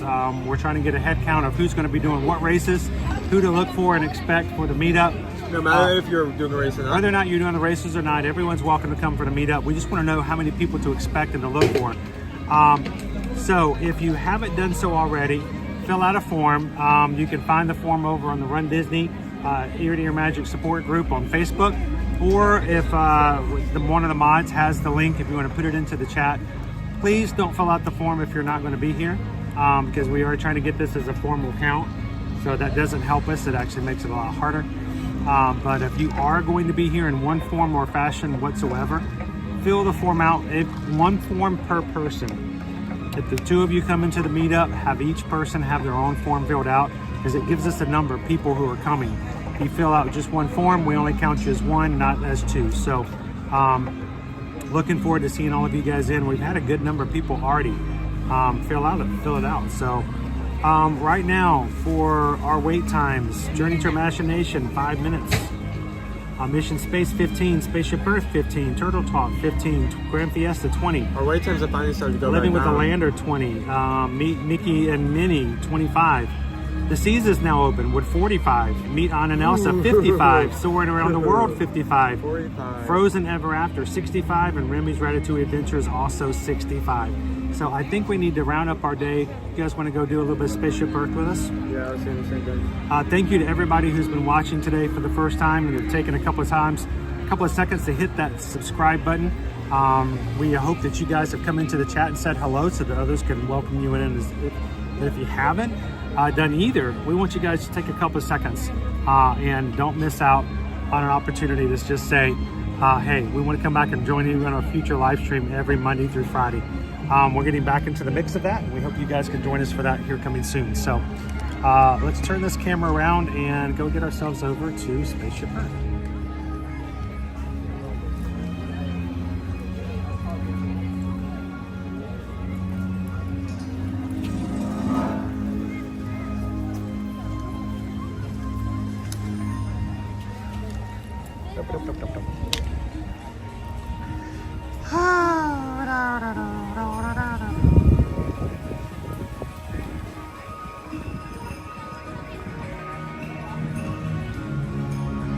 How you doing, B Disney?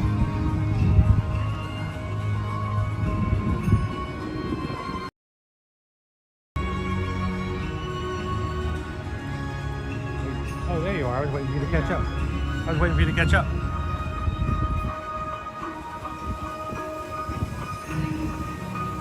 Hey, Lauren.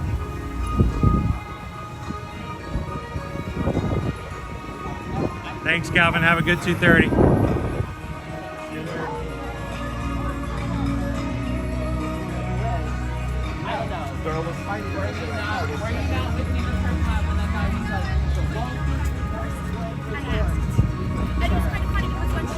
Started the group chat with me, Veronica, Sean,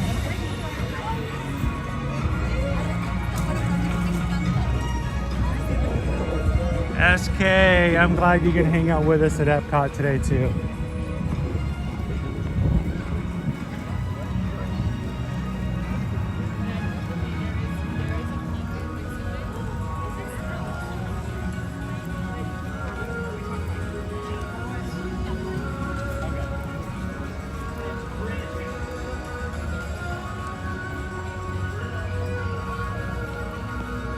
How you doing today, Mrs. Pretty?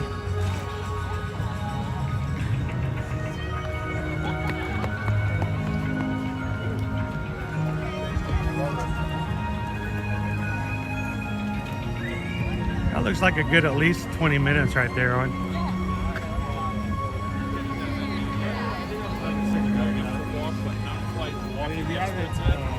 Been able to get so too. Times have just been crazy.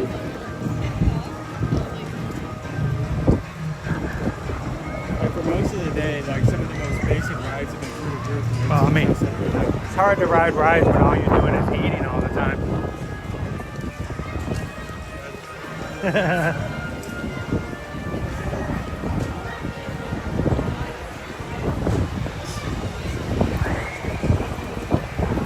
Gotta love that breeze, and it gets even more enhanced when you get underneath Spaceship Earth. I would be able to get so much breeze as the rain.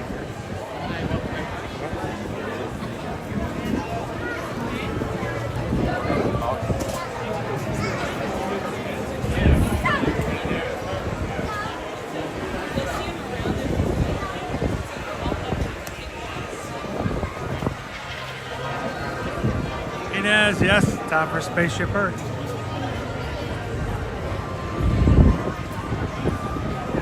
It's been a good day, Lauren. And nice weather. Beautiful skies. Look at our clouds today.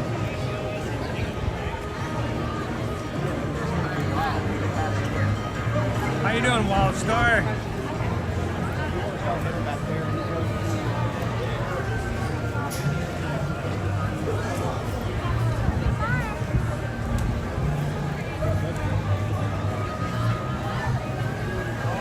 Lynn's been watching with us over as Ninja Watchers. Thank you so much, Lynn.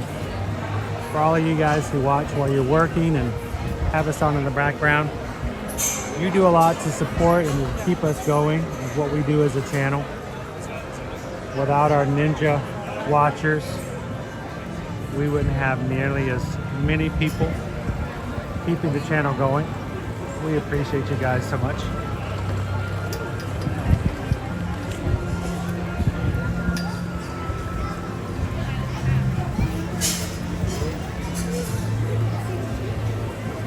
Been a good day, Wildstar.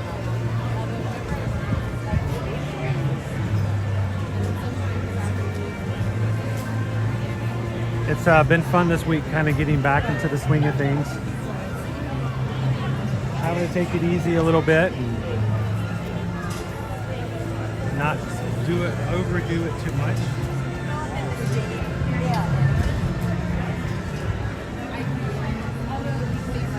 Thank you, Lynn. James Dater says, I see you. James, if you're in the park, come on up afterwards and say hello.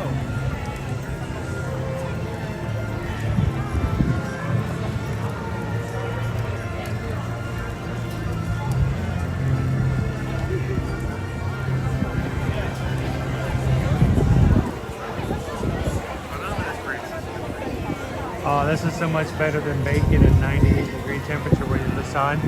Like where you hate being in the sunshine. This is nice. When the wind's blowing and your gigantic head of hair, it's very relaxing.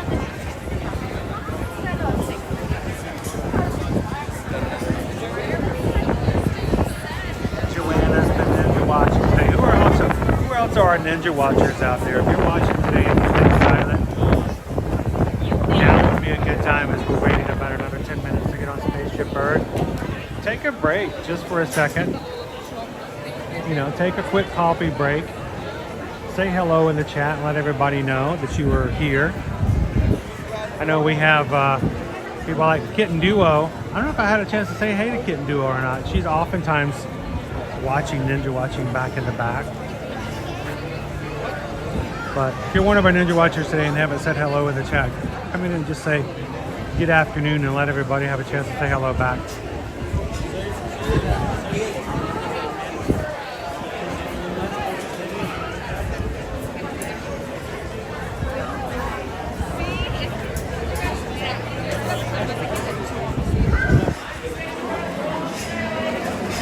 Well, Isabel, Owen put on his hoodie earlier today. I just realized he had taken it off at some point.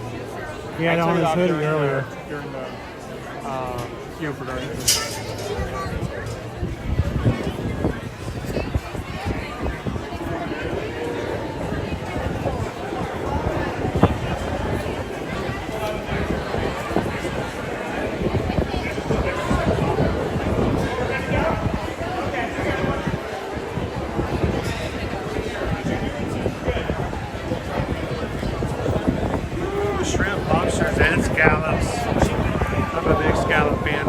Get to have scallops at home. They don't know how to best prepare them. And Susan's not a scallop fan. So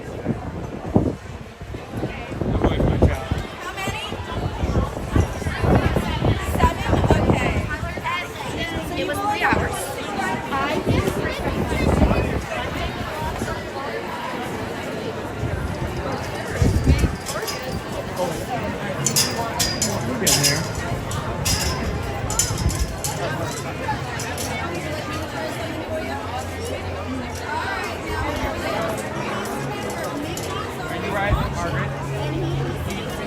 M&D's Ninja Watching today. Welcome in, M&D.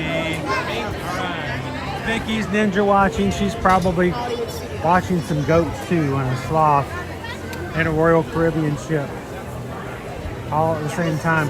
How in the world did the goat get on top of that Royal Caribbean ship? We have no idea.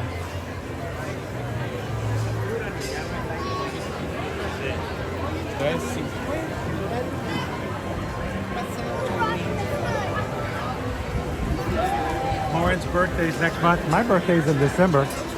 So is Owen's. All of our last of the year birthdays.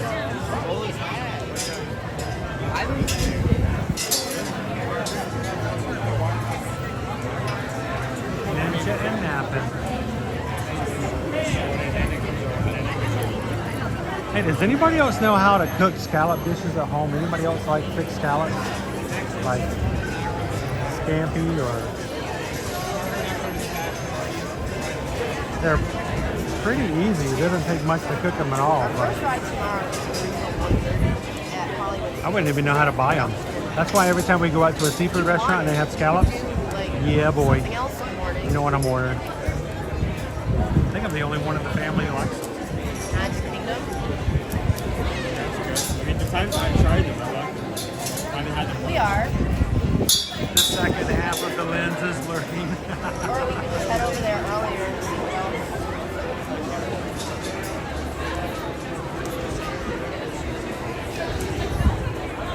Maybe we just You know, head to Kim, Hollywood sometimes you Studios. just have to be mature and just realize that it's okay for everybody else to be wrong.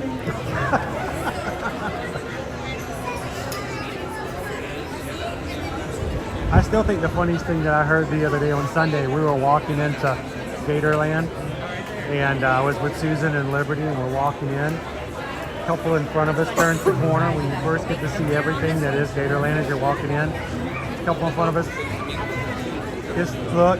We were not in more than like 5 seconds when I hear the woman and the couple in front of us going, "There's a lot of gators in here."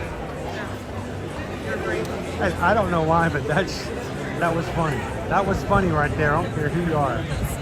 That was funny. There's a lot of gators in here.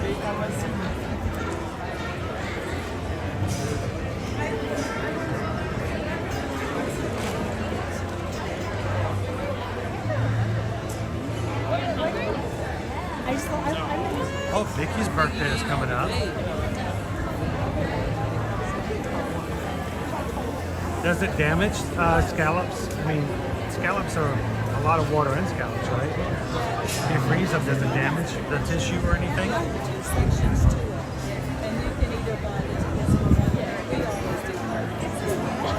We got Steven. Steven H just hit the subscribe button here this afternoon. Welcome in, Steven. Thank you so much for subscribing. Yeah. Welcome to the Magic Crew. We went to Cave. He wanted me to look at bands, but when we went there, they didn't have a lot of... Jessica says once Taylor County gets back on our feet after Hurricane, we'll have to come experience scallop season. I would love, I told Susan, I said one of my dreams, and this has been my thought for like 2.5 years. I want to go and get some fresh seafood near the coast here in Florida. We live in Florida and we're not even like running to the coast and going eating seafood. I want to find a hole in the wall, best in the world restaurant where they're just going to say, here, it's $32. We're going to put 17 pounds of seafood all on a giant metal plate in the middle of the table and say, here you go. Go at it. I just want to find some lovely place like that.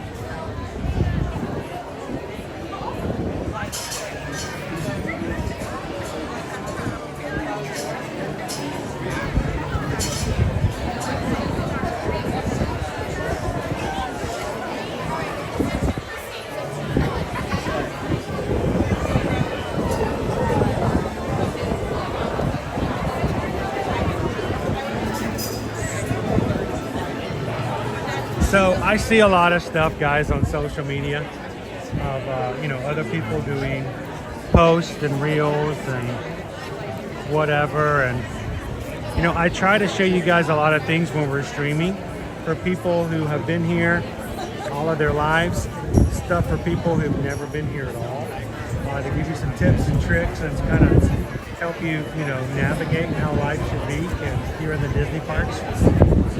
But I don't necessarily put it in a post all the time, I'm talking about it on the regular live stream. And I saw a reel the other day, and all it was somebody on the ride going, I really like this ride. I can't believe more people don't ride this ride when they come to ride this park. This is a great ride. And it just was like, I mean, there was no information in there whatsoever. It was just like, you should ride this ride. And they had so many likes, so many shares. And I'm just like, sometimes I wonder if I'm doing this all wrong. That's just frustrating social media can be. So thank you to everybody who helps me out, especially on Instagram. Instagram has been so frustrating this past year because our views don't go out anymore. The people who used to watch and see all of our Instagram posts, pictures, reels, and videos, they don't see them anymore. The rhythm, the algorithms, I have not learned, and the engagement that we used to have is not there anymore because we just don't get it seen. So if you guys are in an Instagram and you see something from ours, thank you so much for just simply hitting the like button, leaving a comment, or even hitting the share button, which is that little paper airplane.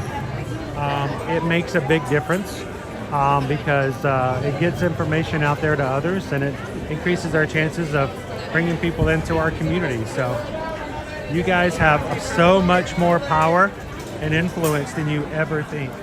Honestly, if 100 of you guys watching right now were to go over to a brand new post on Instagram and immediately like it, comment, and share it, it would pretty much guarantee that it would be a viral post for my account, because it just makes the difference when people see it and share it.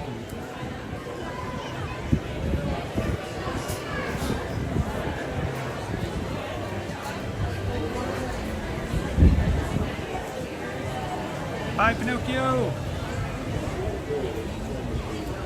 Add the Dutch!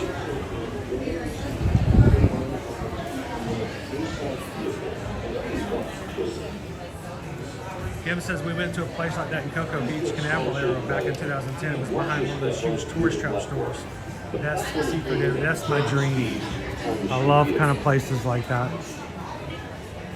Please take small children by the hand and watch your step on the moving platform. The platform and your time machine vehicle are moving at equal speed. The sliding doors on your time machine close automatically.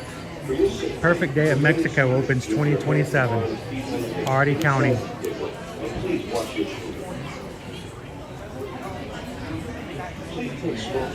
I think we need to go ahead and start planning toward our 2026 group cruises. Please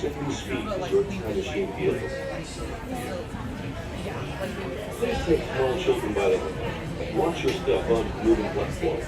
The platform of your time machine vehicle are moving at equal speed. The sliding doors on your time machine is automatic. When you say, when you see with your hands or arms inside the vehicle, can you please watch your Disney Lisa's packing for Mexico now.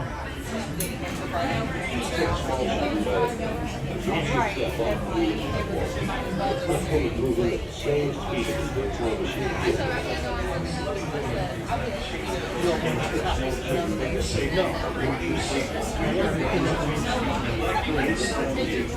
Please watch your children.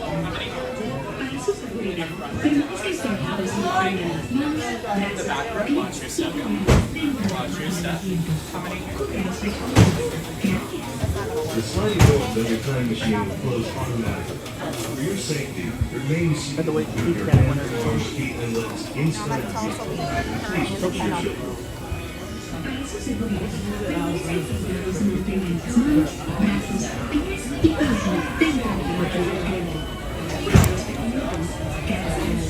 The sliding doors on your time machine will close automatically. For your safety, remain seated with your hands, arms, feet, and legs inside the vehicle. And please watch your children.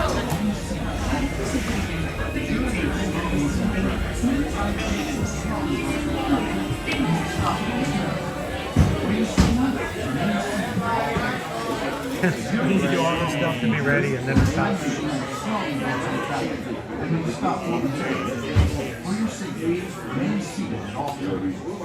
During your slow moving journey, your time machine will slowly rotate back, and you stop momentarily. Sydney, thank you.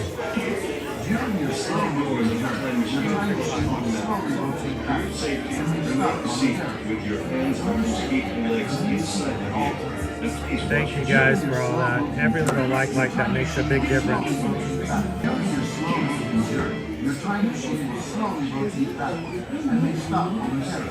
For your safety, remain seated at all times. During your slow-moving journey, your time machine will slowly rotate backward and may stop momentarily. For your safety, remain seated at all times.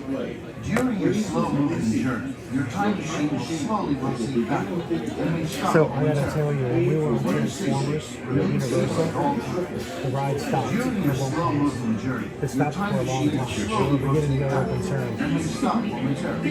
We found out why it stopped when we got off because we were on a VIP tour. So it turns out our VIP tour guide was back in the tour, the team member area, was watching the whole thing. A kid decided he was tired during the ride, so he laid down in the seat. He laid down like he's gonna nap or something. And they saw it on the camera and they stopped the ride. It says the child needs to be sitting up. You cannot be laying down or if you get thrown underneath the bar and in the floorboard you get hurt. And so the whole ride stopped because the kid decided to lay down. During your slow-moving journey, your time machine will slowly rotate backward and may stop momentarily. For your safety, remain seated at all times. During your slow-moving journey, your time machine will slowly rotate backward and may stop momentarily. For your safety, remain seated at all times. During your slow-moving journey, your time machine will control. Welcome aboard.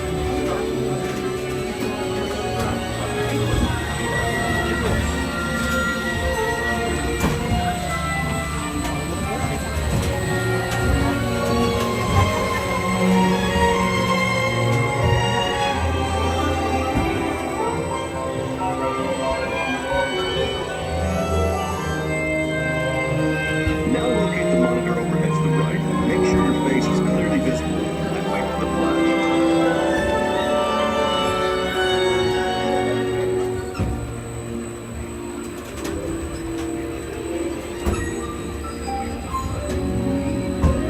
Good. Sending photos to the future. All systems are go. Linking you now to your guide.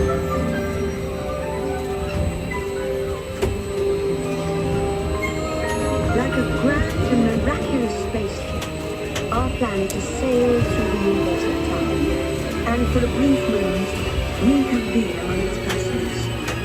But where are we going? And what kind of future will we discover there? Surprisingly, the answers lie in our past. Since the dawn of recorded history, we've been inventing the future one step at a time. So let's travel back in time together. I'll show you how our ancestors created the world we know today. And then it will be your turn to create the world of tomorrow.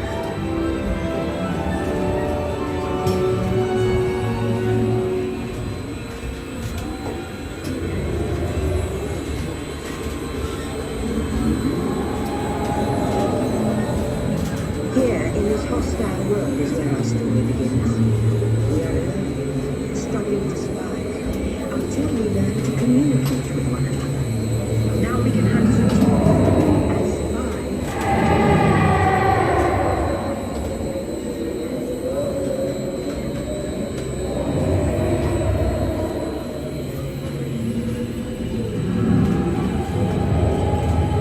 It takes 15,000 years to come up with the next prize idea, recording our knowledge of what we know.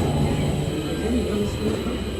When we the recorded knowledge stays behind.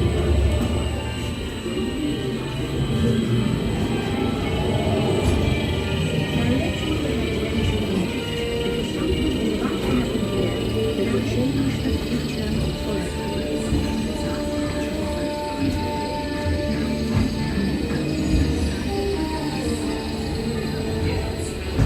This unknown Egyptian now leads me is an excellent pass.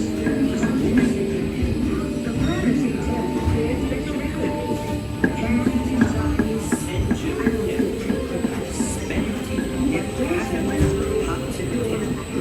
NTEHF. Hinzu in Session zu At this point, each civilization has its own form of writing, which none of us can understand.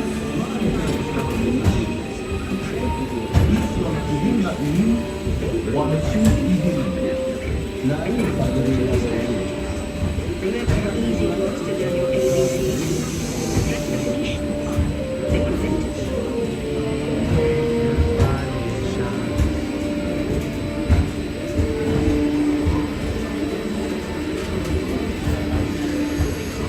The ancient Greeks were great inventors of the future. First, they established public schools, and then began teaching an intriguing new subject called mathematics.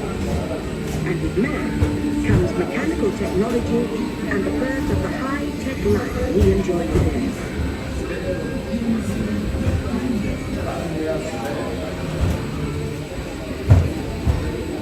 Polis Bonis, Afin, Sofian, Ethnic. With lessons learned from the Greeks, the Romans created the world.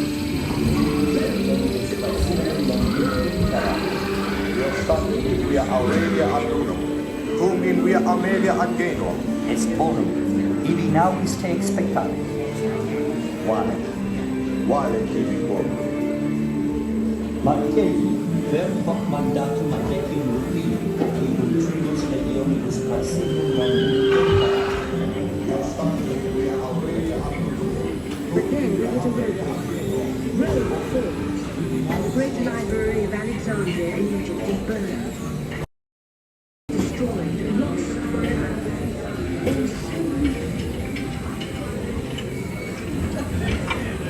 It turns out there are copies of some of these books in the libraries of the Middle East, being watched over by Arab and Jewish scholars. Call it the first backup system. The books are saved, and with them our dreams of the future.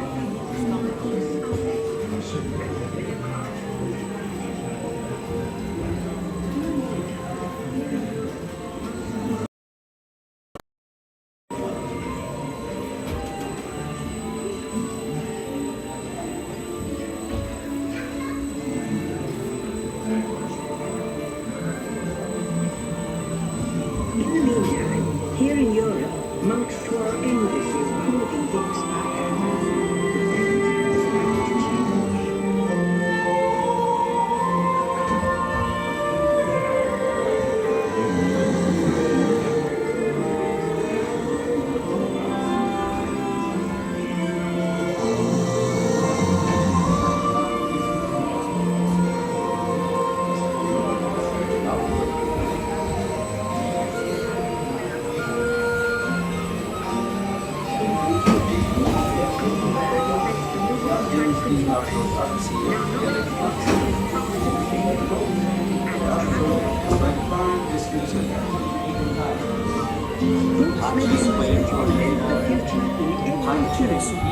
And the result is an incredible explosion of innovation we call the Renaissance.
One moment, I'll connect you.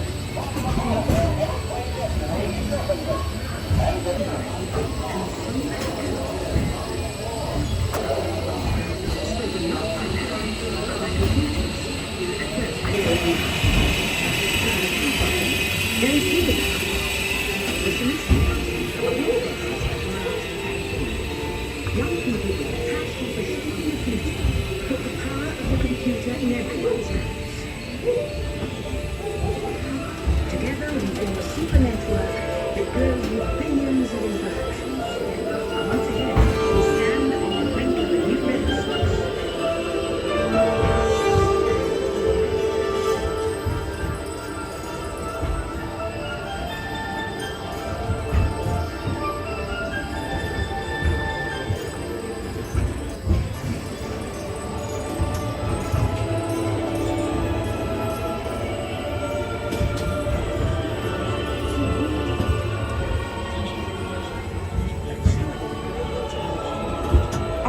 30,000 years of time travel, here we are.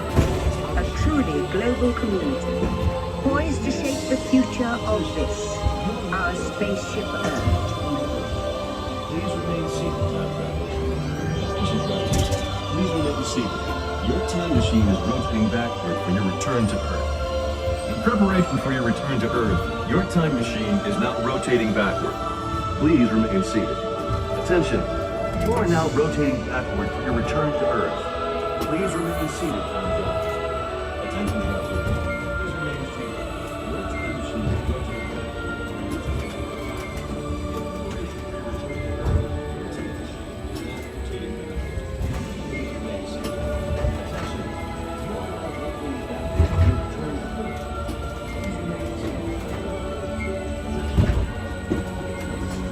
For the first time in history, all of us can have a say about the kind of world we want to live in. The choices we have made for the past 30,000 years have been inventing the future one day at a time. And now, it's your turn.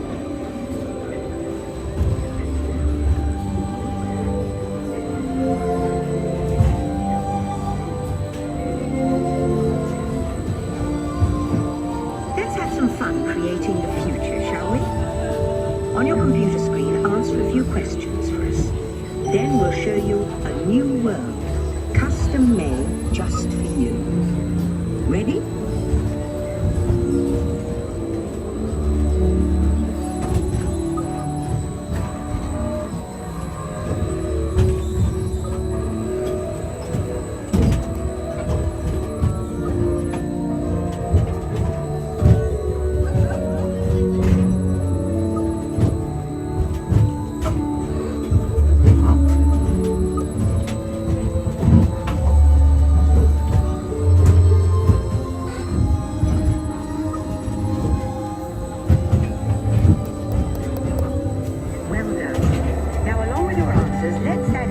There's the lighting effect I said.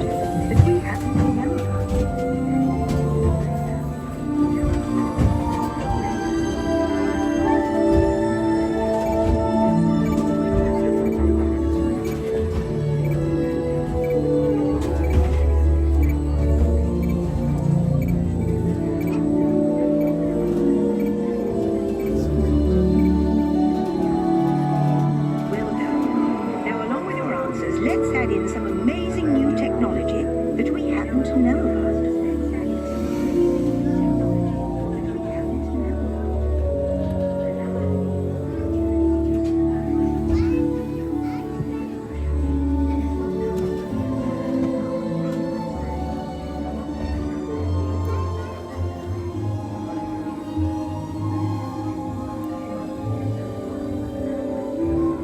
And now I believe your future is just about ready. Let's take a look, shall we? Welcome to the future. Or should I say, your future. At least they got your good In the year. future, the city will be a great place to work. The high-tech home office will be a media-rich environment, outfitted with global networking and the latest digital tools to turn your dreams into reality. Worry about your pets while you're gone, thanks to handy household robots. Need to be somewhere? No problem. Just pack up and go. Family car. They can take you anywhere. You've already planned a You'll be trip. able to keep working because your car drives itself. Check. Restaurants? Check. Guided tours? Check. Your team is always available for brainstorming, even while you commute, thanks to a personal digital assistant that carries all your files. Who knew that board meetings could be such a blast? Time to relax. But if you live to work, you can keep an eye on your projects with video streaming digital display glasses that bring you messages and news. This just in, looks like it's going to be a great, big, beautiful tomorrow. The end. Or should I say the beginning of your future.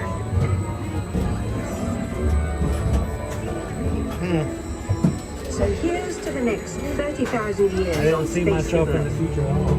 While no one knows for sure what we'll see or do, I do know it will be quite an adventure. An adventure that we'll take and make together. See you in and the future. kind of had to pass the buck on that. Usually your half glasses on you.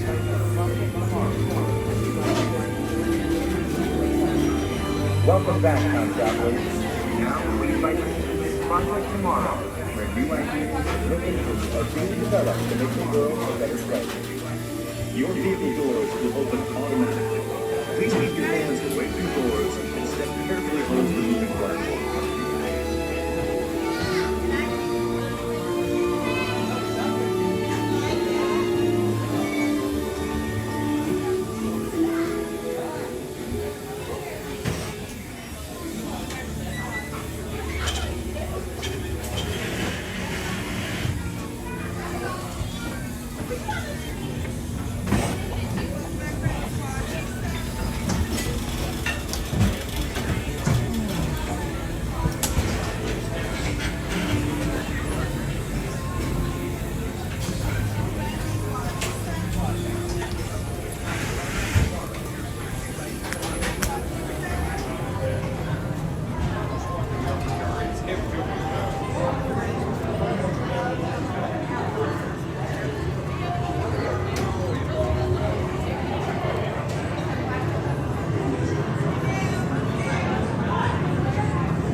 Where is Phil? Thank you so much for hitting that subscribe button today.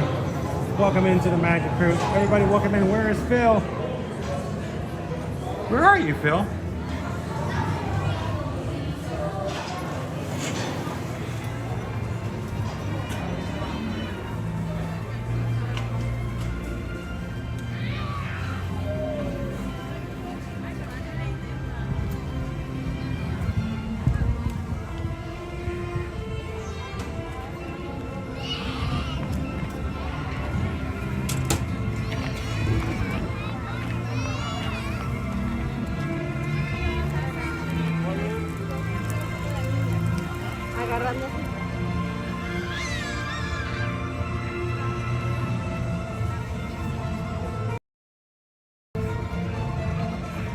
Alright, getting everything back in.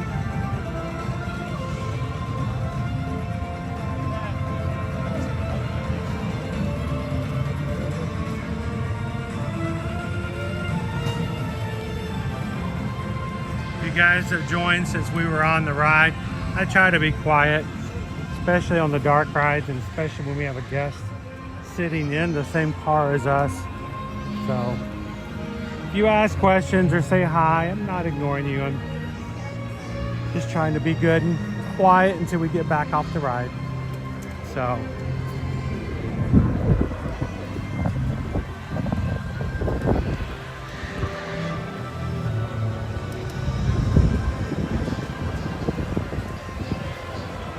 where is Phil? Oh, I remember that with Richard. You're the one with the GoPro. I hope that turns out okay. I've always kind of wondered about that technology. It's pretty cool. Well, thanks for coming in.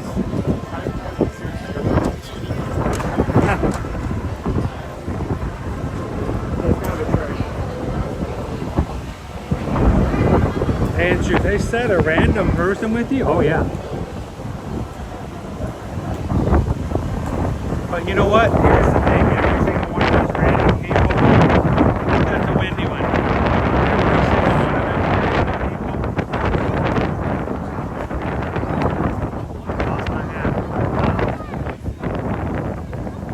You never know who that random person is going to end up being.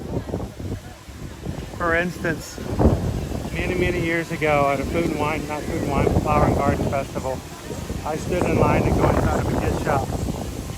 Behind me was a woman and her son. They said hello, I said hello back. And many years later, we still are part of the same community, started the same Magic Crew, and even got to sail on a cruise ship this past summer together as their very first time ever cruising. So I'll tell you what, I love being in parks with random people, because you never know your next person that you're going to meet is going to be a good friend moving forward. So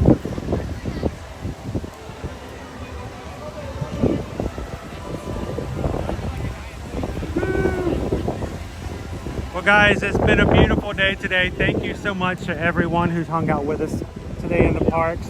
A special thank you to Lil Ducktator and Lil Ducktator Mom for having some Australian food and giving us, I was really inspired by that.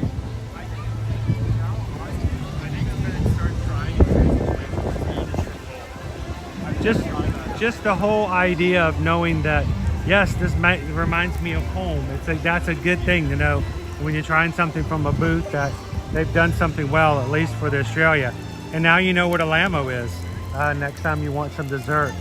So, and thank you to all the people who have come in today for the first time and subscribed. Yes, the numbers have gone up, but that is not where our focus is. Our focus has always been that we have people who come into the chat who bring themselves in, their own life experiences, their own questions, and I think it just makes the chat that much more fruitful overall. So if you've joined and subscribed for the first time today, I stream every Monday through Friday when I'm not sick. Does not count the 1st of October. And we're getting back into that Monday through Friday. Love to have you join us here in the future as we explore the parks here at Walt Disney World and Universal Orlando Resort. And even tomorrow as we go back to Disney's Animal Kingdom theme park. Love to have you guys join us tomorrow as well. Well, as we close out today, guys, a couple of reminders. First of all, we talked about this morning that Universal Orlando Resort announced Epic Universe will be opening May 22nd, 2025. We, as your Travelmation travel agent, will be booking you your 2025 trips starting on Tuesday. First come, first served. That's how it comes in this business. If you are wanting, if you are ready, and if you have been waiting for Epic Universe, now is the time to reach out to us. Send us an email. Don't do it. Don't wait till March of next year and go, hey, yeah, you think we should go to Epic Universe? Now is the time to get it started and get your name on the books to be there for an opening park next summer. Send us an email, susanedwards@travelmation.net. Copy me at chrisedwards@travelmation.net. Let us know where you want to go after May 22nd. Let's get you a package together. Let's go ahead and get it on the books, and let's make Epic Universe happen for you and your family in 2025.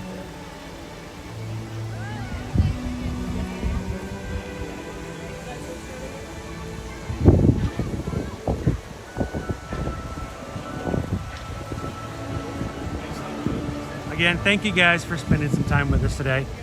I don't think some people realize how much they have the power to make other people smile.